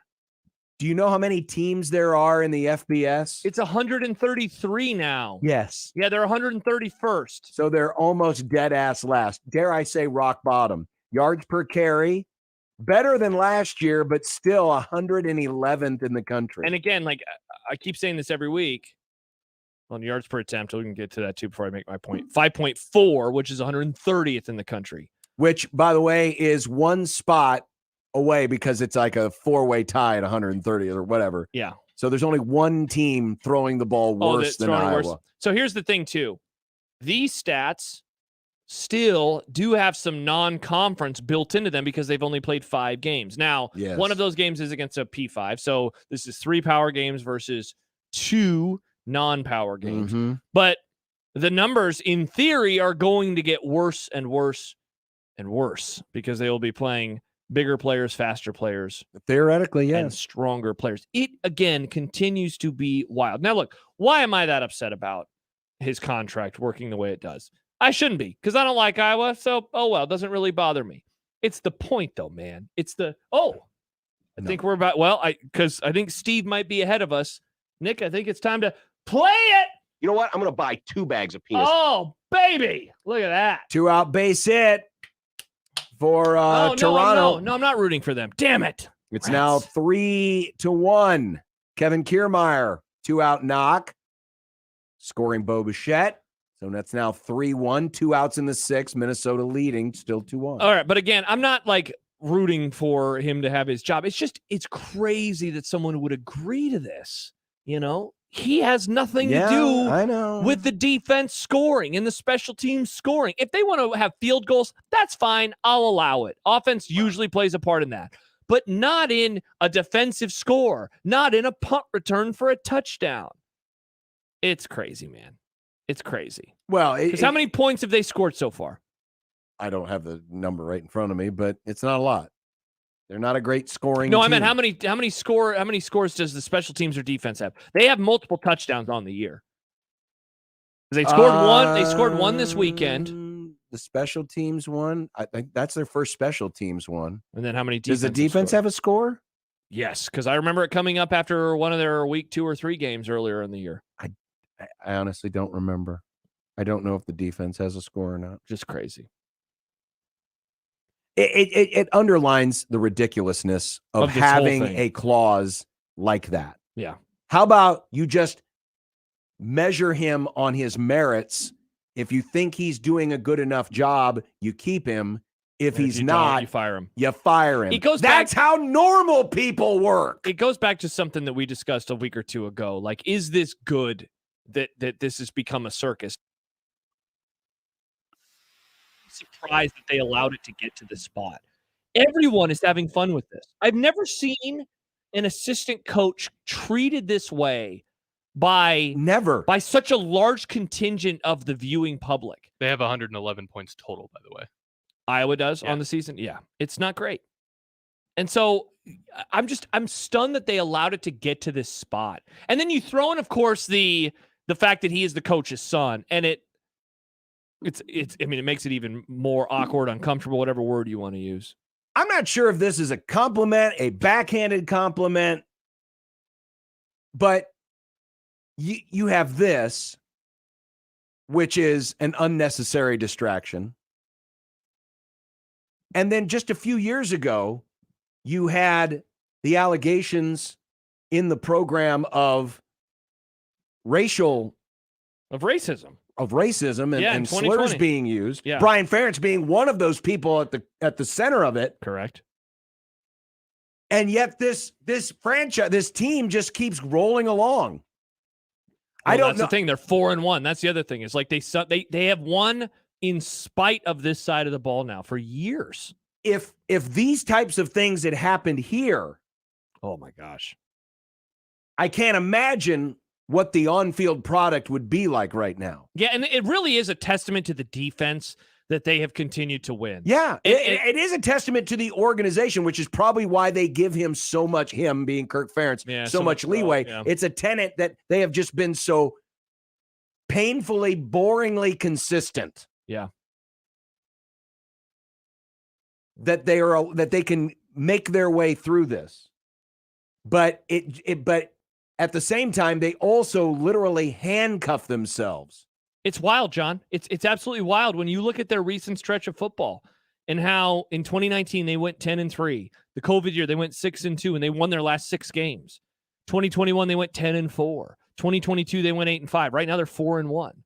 Like they are a team that wins games again in spite of itself. They climbed as high as number 2 a couple of seasons ago. And was that built on a house of cards? Obviously it was, because they started losing and they lost 4 games in their final 8. But that they are able to have this much success with that bad of an offense, it's wild. Michael A. Taylor just stole away what could have been another penis break. Mm. He caught the ball up against the wall, and the inning is over. Don't want a stolen penis. 3-1 Minnesota heading to the bottom of the sixth as they try to break their 18-game playoff losing streak that dates back almost 20 years. Tom says if Iowa continues to average 22.1 points per game through 11 games, they'll need 57 points against Nebraska. That could be fun to watch. They will not score 57 against Nebraska. No. I don't care what shape Nebraska's in at that point. I can't see Iowa scoring 57 points on anybody. No. Even if they were playing against air. Oh, yeah. They probably drop some passes. Well, coming up next in content, we are going to rank the top and bottom 5. Also, the team that won today earlier, Texas Rangers, were at the center of a goofball Texas-sized controversy. We'll explain and have more with content next on 1620 The Zone. Omaha's most listened to all sports radio station. Again and again and again. 1620 The Zone. The fall glass sale is here at 42 degrees, and we're up to our glass in inventory. Yep, our glass products are priced up to 90% off, like straws for only $2.99. How about hand pipes starting at $7.99? Water pipes as low as $19.99. Check out all our glass products at 42degrees.com. Then stop by any store in Omaha and now in Lincoln and get up to 90% off all glass and meet our friendly, knowledgeable, and professional staff. Buy your mom's house. Restrictions apply. Products may contain nicotine. Nicotine is an addictive chemical. Get a full breakdown of what went right and what went wrong immediately after every Nebraska game with Big Red Overreaction. Presented by Equitable Bank. We take banking personally. And by Coors Light, keeping Nebraska chill. Also brought to you by Chase Senate Contracting, Tinman's Collision Center and Mechanical Repair, and Rotella's Italian Bakery. Immediately after the game, join the show and sound off with the good, the bad, and the ugly. Big Red Overreaction with the Keg and 1620 The Zone. Brent Rasmussen of Mortgage Specialists. You've decided to buy a house. Now what? You know, it doesn't matter if you're a first-time home buyer or a seasoned homeowner. The home buying process is not the same as ordering something from Amazon. The biggest trick is knowing how much you really can afford before the real house hunting can begin. I mean, really know. There's no time for guessing games, which is why talking with a mortgage professional like Mortgage Specialists first can make a difference. Some house hunting websites have calculators that'll give an estimate of the monthly payments, but they aren't really reliable. It's a better idea to get an accurate payment estimate using your own personal information. That's where Mortgage Specialists can help. Really help. Find out more when you subscribe to Mortgage Matters in Minutes on our YouTube channel. Just search Mortgage Specialists LLC. Click mtg-specialists.com. NMLS number 5918, Equal Housing Lender. You know, if we know anything, it's that local matters. Local shops, local restaurants, even locally brewed beers. October is Drink Local Month. So the Nebraska Craft Brewers Guild is challenging beer, seltzer, and cider drinkers like you to put your palate through its paces and drink local brews. Because seriously, Nebraska is really on the cutting edge when it comes to brewers who think outside the box. And besides, you really want to be drinking what they drink over in Iowa? Didn't think so. Click nebraska.beer to find brews near you. Say goodbye to summer and hello to cash loans. Let's face it, your personal banker probably won't loan you thousands of dollars today, but Saul's Jewelry and Loan will. Simply bring in your boat, camper, RV, jet ski, ATV, motorcycle, even your beautiful convertible, along with a clear title, and Saul's will loan you up to $50,000. No credit check, no hassle, and more importantly, no worries. Saul's indoor storage facility is so clean and secure, you can store your precious Harley-Davidson for the winter and pick it up next spring. So if you need a quick cash loan, Saul's is here to help.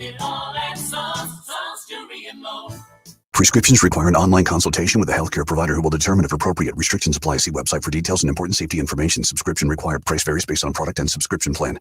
Hey guys, did you know there's a generic form of Viagra that works just the same, but is 95% cheaper? And you can get it online? Just go to hims.com/radio. Through Hims, you'll get a free medical consultation, discreet shipping if prescribed, a 100% online process, and trusted generic alternatives to the name brands at up to 95% off. That's right. Get generic for Viagra, the same active ingredient as brand name Viagra, but for 95% less. It's the same medication, still prescribed by a licensed medical provider, but with zero copay, no expensive appointments, and no awkward face-to-face conversations.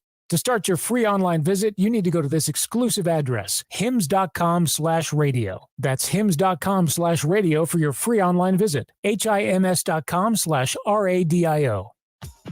We created a simple PDF that gives you everything you need to know about branding, designing, and building a website that increases revenue. Download the website playbook for free at jmonline.com. If you're considering a website project but not sure who to hire, go to jmonline.com and download the free website playbook. It's a guide to a high-performing website. That's jmonline.com. 1620 The Zone's Unsportsmanlike Conduct is brought to you by Union Bank and Trust. Now back to the program. Look, I made you some Unsportsmanlike content. Unsportsmanlike content. Unsportsmanlike content. Content that's unsportsmanlike. All right, Nick. What do you got? Gents, the NFL season is sadly almost 25% done. That's math. Give me your top 5 teams in the league. Number 1. Hmm. I'm going to guess we agree on this. Now, me, because I actually believe they're there. You, because you're hedging against your emotional bets on Sunday night. No. Frisco. Yes, they have the third best point differential in the NFL. They're dominating teams right now, and they're undefeated. Now, I have no idea where you're going to go. Here, what's your number 2? Buffalo. Oh, we agree. Yeah, Buffalo's looked really good. I can explain away the week 1 loss to the Jets. Look, I think that they just beat one of the best teams in the NFL, and they did it without a single doubt. They've taken care of business the last few weeks. Yes, they have. They've come back, so I agree. Buffalo number 2. Number 3, Kansas City. I'm still going to go with the Dolphins, I think, here. Fins up, Josh. Really? Yeah, I don't really feel good at... Now, screw it. The Lions, number 3. Screw you. Give me the Lions as the number Wow. 3 team in the league. Jeez. Okay. I'm going to go with Kansas City. Defense is pretty good. I know that. Man, they look stinky. They They did on Sunday against Zach Wilson. They put a lot of pressure on him, though. I mean, it's not easy to stop teams all the time. Maybe in the Zach NFL. Wilson's just better. I already regret having the Lions number 3. Man, there's a lot of good teams up here. Number 4, Chiefs. Philadelphia. Yeah, I have them number 5. Wow, he doesn't even have his own Cowboys ring. They lost to Arizona. Of all the losses of any of the teams in the top whatever, that's the worst loss. Well, I have the Dolphins at number 5. Fins up, John. Now, I also considered Detroit. I also considered Dallas. But as you'll find out from my bottom 5, there's a reason why Dallas isn't. Yeah, because in they there. lost to one of the worst teams in the NFL. Eagles. I do not have the Cardinals in the bottom 5. Oh, okay. I thought you were going to. Nick, you want to ask a question? Yeah, give me your bottoms. Nice. Worst team in the NFL is the East. I mean, this is super easy. It's the Bears. Yes. They are atrocious. Well, I wouldn't say it's super easy Well, because it would have been the Broncos. The Giants are pretty damn close. Oh, okay. I thought you were going to say because the Broncos would have been the worst had they lost. Probably, but I think Bears, those are the because 2 of- worst teams in the NFL. Yeah. Broncos and Bears, but the Bears are the worst. I went with Giants number 2. That's very fair. I think in a heads up, I think Denver can beat the Giants. The Giants have the worst point differential in the NFL. They have not scored a touchdown in the first half, or have they not scored a point in the first half? Yeah. I think it's a touchdown. They are trash. They are garbage. And, man, if you bought into the Daniel Jones hype in the offseason, I feel pity for you. Look, I think we have to say this team. The Bengals, they're bad. They can't keep living off of reputation. We are talking about this season. They are not good. And I know the reasons why. But they are a bad football team. Plus, our games are ugly. John, they have 49 points. Do you know how many teams have fewer than 49 points in the NFL this year? 1. The Giants. They're bad. Yeah, not great. I don't have the Bengals in my bottom 5. Interesting. So, yeah, they're my 4th worst. Broncos are 3. Panthers are 4. Still haven't won a game. Yeah, I'd put Panthers number 5. I've got the Patriots at number 5. They are right New outside England on the is outside looking bad. They're looking in through the window right now. Can we I- join? They're hanging out with Belichick's sock. I think the Bengals would beat the Patriots in a heads up. So that's the reason why I wouldn't consider Dallas for the top 5, because literally 2 of their wins are against 2 of the teams But in the bottom they 5. blew them out. Because they're bad. Or because Dallas is great and they broke their will. Highly unlikely. Yeah, but They Dallas had to run a fake 2-point. They had to run a had fake to. PAT. They did it for S's and G's, John. They saw the Patriots exactly formation. because They were like, because look how they're bad this trying team to is. impress the voters. I'm not fooled. Frisco Niners, the Seahawks, and the Cowboys are the only 3 teams in the NFL with only 1 turnover through 4 games. Which team is going to regress to the mean first?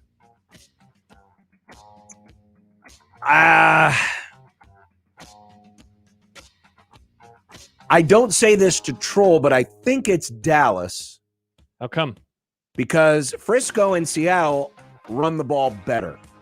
And turnover avoidance usually comes from, or turnovers usually come from interceptions in the NFL. So I'll actually agree with you, but not for that reason. Because Dak's interception ratio or rate has been incredibly low his entire career, except for last year. The problem, though, is Dallas has put the ball on the turf a few times, and they've recovered it. It happened again on Sunday. They had a nice long run from Kevontae Turpin. He fumbled at the very end.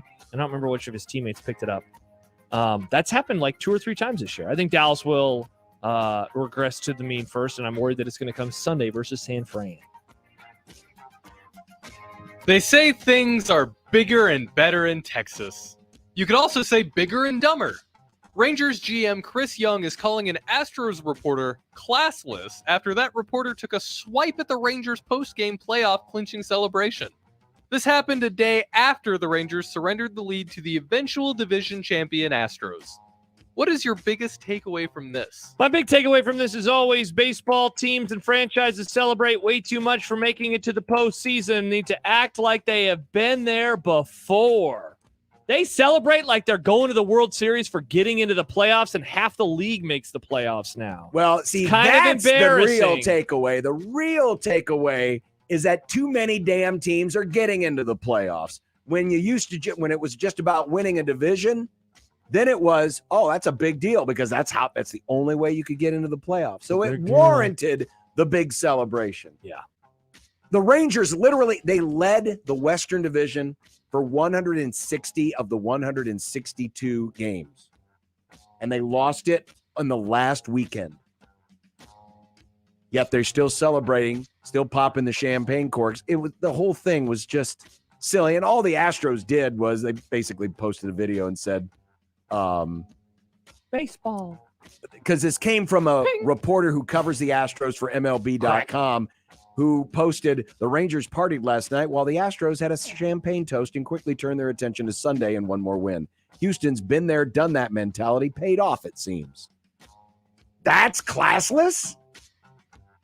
Sorry, stop celebrating. I wouldn't say stop celebrating. I would say celebrate less. Go back to normal playoffs again. Well, that ain't Make the happening, John. playoffs worthwhile again. Make playoffs great again. A topic from John's. Sorry, to make sure it wasn't a typo. Friend, Steve. I guess John has one of those. That's wild.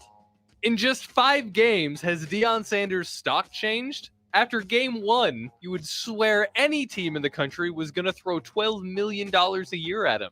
What about now? As I responded to my friend, I said, if anything, his value's probably gone up, and it's not so much by the on-field result, it's the attention brought to the program. I mean, look, Colorado was a nothing, and now everyone's watching because of him. So if anything, you're at least getting a return on investment from the attention, the millions of viewers. And I still think as a coach, he's going to have a lot of success there. It's just not going to happen this year. Championship level success.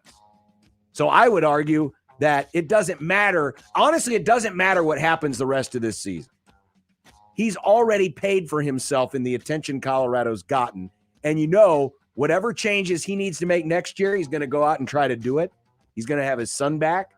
Folks. Probably going to have better lines of scrimmage next year. They'll be dangerous in the future. So I agree with you wholeheartedly. I want to get back to this friend business. You have a friend? Yes. Can't imagine John and a night on the town with his buddy. I'm John's friend. Like, what do you guys talk about? I don't go out. I don't go out that much. You know, spend time with your friend. Like, hey, do you want to come over and have a beer together? You don't go to like a sports bar and get some wings. Oh, see, that's what friends do. Maybe some onion rings. Oh, yeah, you split some onion rings. Maybe invite him over to the grill deck. Now I just go in your basement. You don't invite him over to the grill deck to hang out? Maybe have some burgers and dogs? Have a catch? No. Here's a tweet from friend of the Grum, Brian Howell, who covers the Buffs. FYI, Colorado fans, I've had a lot of questions about this, so I did inquire with CU about Ralphie, asking 1, why she is running so short this year, and 2, why isn't the team running behind her? I was told that CU is declining to comment. Got any conspiracy theories? Not really. I'm very confused as to exactly what's going on here. I guess the conspiracy theory would be that Dion wants the attention on him and not on a Buffalo. I don't understand this, though. The Bison. Thank you, Nick. This is very odd. Maybe it has something to do with the Buffalo is not fully healthy. Oh, torn ACL maybe. Oh, wow. Or honestly, and it's kind of surprised me, insurance, because you got a animal out there that even though you have handlers out there, you can control it.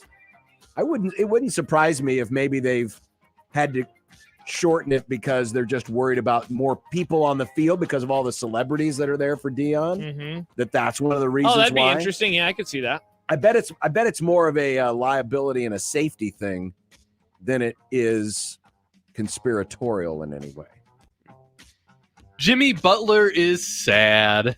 He's sad because his team's pursuit of Dame Lillard was unsuccessful. Jimmy is so sad that he brought his feelings to work just in time for Miami Heat Media Day pictures. What do you think of emo Jimmy Eat World Butler? Okay, yeah, so I saw the pictures. I never read into any of the stories about what happened. So that's what he was doing. He was being emo. Yes. That's pretty funny. Now, as my wife said last night when I got home, how hilarious will this be if on all of the ESPN and TNT graphics this year, it's this picture? I would love because that's what it'll be. Media Day is to take the team photos for the year. The official headshots. And like the things where they're dribbling the ball and they're pretending to shoot. Jimmy Butler will see it and he'll be like, how did this happen to me? And by the way, for those of you who can't see the picture, it's on our YouTube channel right now. He looks like the beaten in he the kept dam. his he didn't put his hair up. It's just kind of drooped over his face, and you can barely see one eye. Nick and definitely had this look, and he when just he was has growing this up. very, I wish. He's going down swinging. Yeah, no, he's not going down swinging That's at an all. emo reference. I'm making John. a bunch of references. He's making references to bands. Well, you would just know more if you hung out with your friend in person. He says, "Dear Maria, count me in." Well, I guarantee you, if I was hanging around my friends in person, we would not be talking about emo bands. That's a mistake. You should be. What are you talking about? No, I don't want to be depressed when I'm around Talking people. about Kevin McCarthy? If I wanted to be depressed being around people, I'd just go visit people's funerals. Which is ironic because the emo night is one of the least depressing places I've ever been to. There you go, John. Emo night is actually not depressing. It's ironic. It's great. Ironic? I think you pronounced moronic. Got him! NASCAR's Top Series is coming to Iowa Speedway in Newton next year.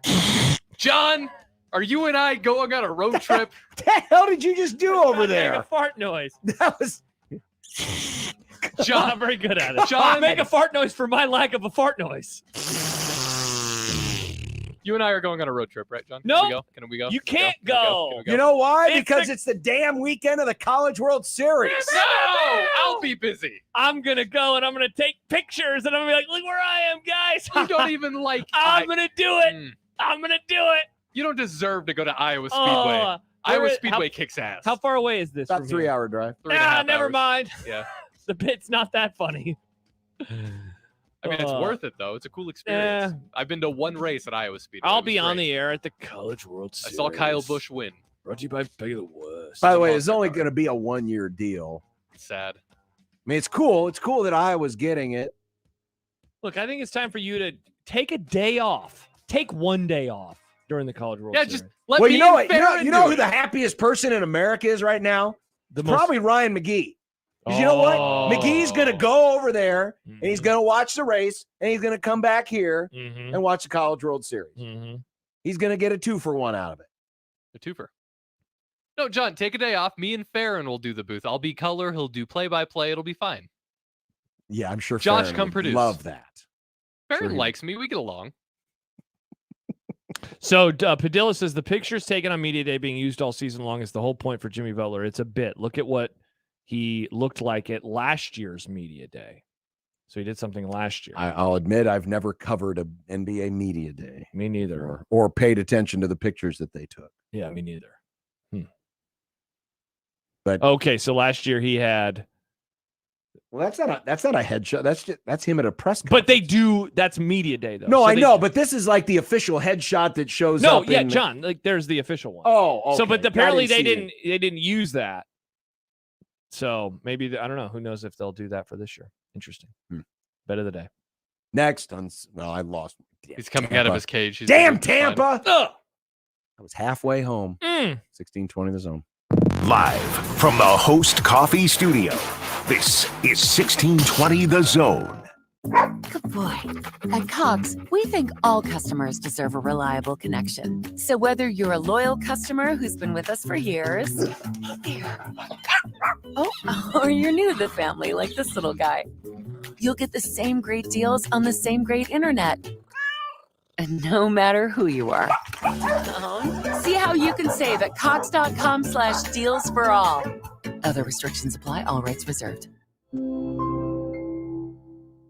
Shop Woodhouse Buick GMC first and experience the difference. They've got a large showroom allowing you to shop inside during all kinds of weather conditions. New and pre-owned inventory, stylish SUVs that fit the whole family comfortably, to capable trucks to get the job done. Woodhouse Buick GMC simply has something for everyone, and I highly recommend checking out the 23 GMC Sierra 1500, which I'm currently driving. It's got 4 impressive engine options. It's got some giddy up and go for you. Also an expansive interior and user-friendly infotainment system. Check out the 23 GMC Sierra 1500. Shop Woodhouse GMC first. Huge indoor showroom, 119th and I, or online anytime at WoodhouseBuickGMC.com. GMC, we are professional grade. Hi, everybody. Kent Pavelka here to talk about your local concrete experts at Everlevel Concrete Repair. Now, if you have cracked or uneven concrete, Everlevel can do it all with their complete repair solutions. They fix cracks, lift sunken slabs, and protect the surface, all at a fraction of the price compared to replacement. And better yet, they offer long-term transferable warranties. I'm so glad I chose Everlevel for my driveway. Give them a call for your free inspection. That's Everlevel, Everlevel,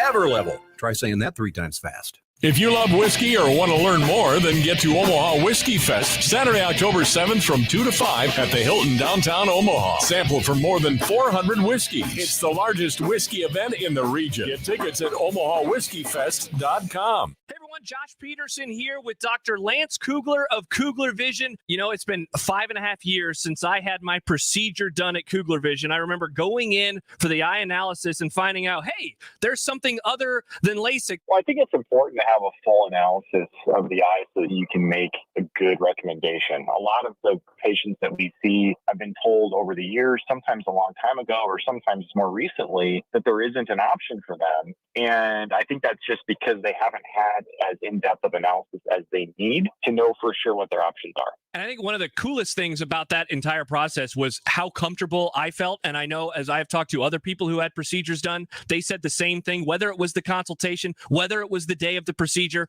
all of those questions were answered. And like there was genuine care for me as an individual person. We all have the same goal. We want you to see as well as you possibly can. Schedule an eye analysis today, 402-558-2211, or you can visit their website, kuglervision.com. Omaha Maverick Hockey heads to Minnesota State for an exhibition game this Saturday. Pre-game is at 5:45. Puck drops at 6 p.m. It's UNO at Minnesota State for exhibition hockey on your home for Mavericks hockey. News Talk 1290 Coil. Your exclusive home for Royals baseball in Omaha. Right up the middle, patient, and the Royals are a winner. 1620 The Zone. This is Unsportsmanlike Conduct, Where your balls mindset is. And your ball. The 1620 The Zone. And you know why I'm laughing, don't you? Now, it's time for the Unsportsmanlike Conduct Bet of the Day. Just a little bit under where some folks would like to see this one wind up. Brought to you by nobody. You gotta be kidding. Really, we don't have a sponsor. Sorry. All right, so John mentioned it. He got screwed. Well, I mean, the Rays never really had a chance. He had that in the Seahawks. Seahawks won easily, which allowed me to get my cover. Nick also had Kenneth Walker to score. So how about early? Did you see the play? Yeah, I did. So he scores. They take it off the board, and I'm thinking, poor Nick. No worries. He scores late. I think the final touchdown, right? I think so, yeah. And Nick wins his bet of the day. Nice. Go with a two-teamer for tonight. Give me the home teams. The Brew Crew, the Phillies, plus 160. Damn, they changed the odds. I was going to go with a live line on the over in this game. It was sitting at 4.5, and the Jays just got a leadoff double. Vlad Jr. just got a double. I was going to grab the quick live line, but nope. I'm going to double down. Oh baby, on the Rays tomorrow afternoon during the Grum. Okay. Minus a run and a half. Okay. Plus 136. Must win. Win or stay home. I will also take the Brewers. Okay. And the Marlins, plus 263. Marlins, when are they playing? Tonight against Phillies. Oh, so you're going the late against me, game. Nick. That's the late game tonight. Screw you, Nick. That's the bet of the day. Iowa. I say it's the late game. It starts at 7:00. It's late for some Good people. on like you, Sybil. baseball. The pitch clock helping keep the games going, and you're not starting these games late. Now, it helps that there's not a West Coast team that's hosting. Yeah. So, when the Dodgers start hosting, we'll probably get some playoff late game. games. Yeah. But still, they go a little bit faster. Hmm. It's 3-1 Minnesota in the 8th, but they just got a strikeout. Was it a punch out? It was a swing. Mike and a miss. Tyson? Bo Bichette whiff. Hey, we never talked about it. How about that? The Bryce Harper. You see that thing that happened last week? Oh, yeah. Yeah. Ooh, that was a bad call by the ump. Bad call by the ump, but it turned out for the best because the kid got an autographed batting helmet. There you go. From Bryce Harper. Tomorrow we have Schaefer. Tomorrow we have Schaefer. We have Mitchell Holtis. Tomorrow we have Mitchell Holtis. Some debates. We have and dumb no debates. Steve Sipple. Never heard you call him Mitchell before. Mitchell Holtis. Because he canceled on us. Also, walking through that door 24 hours from now will be Adrian Martinez. Adrian Martinez! On After Hours. Remember, Thank you.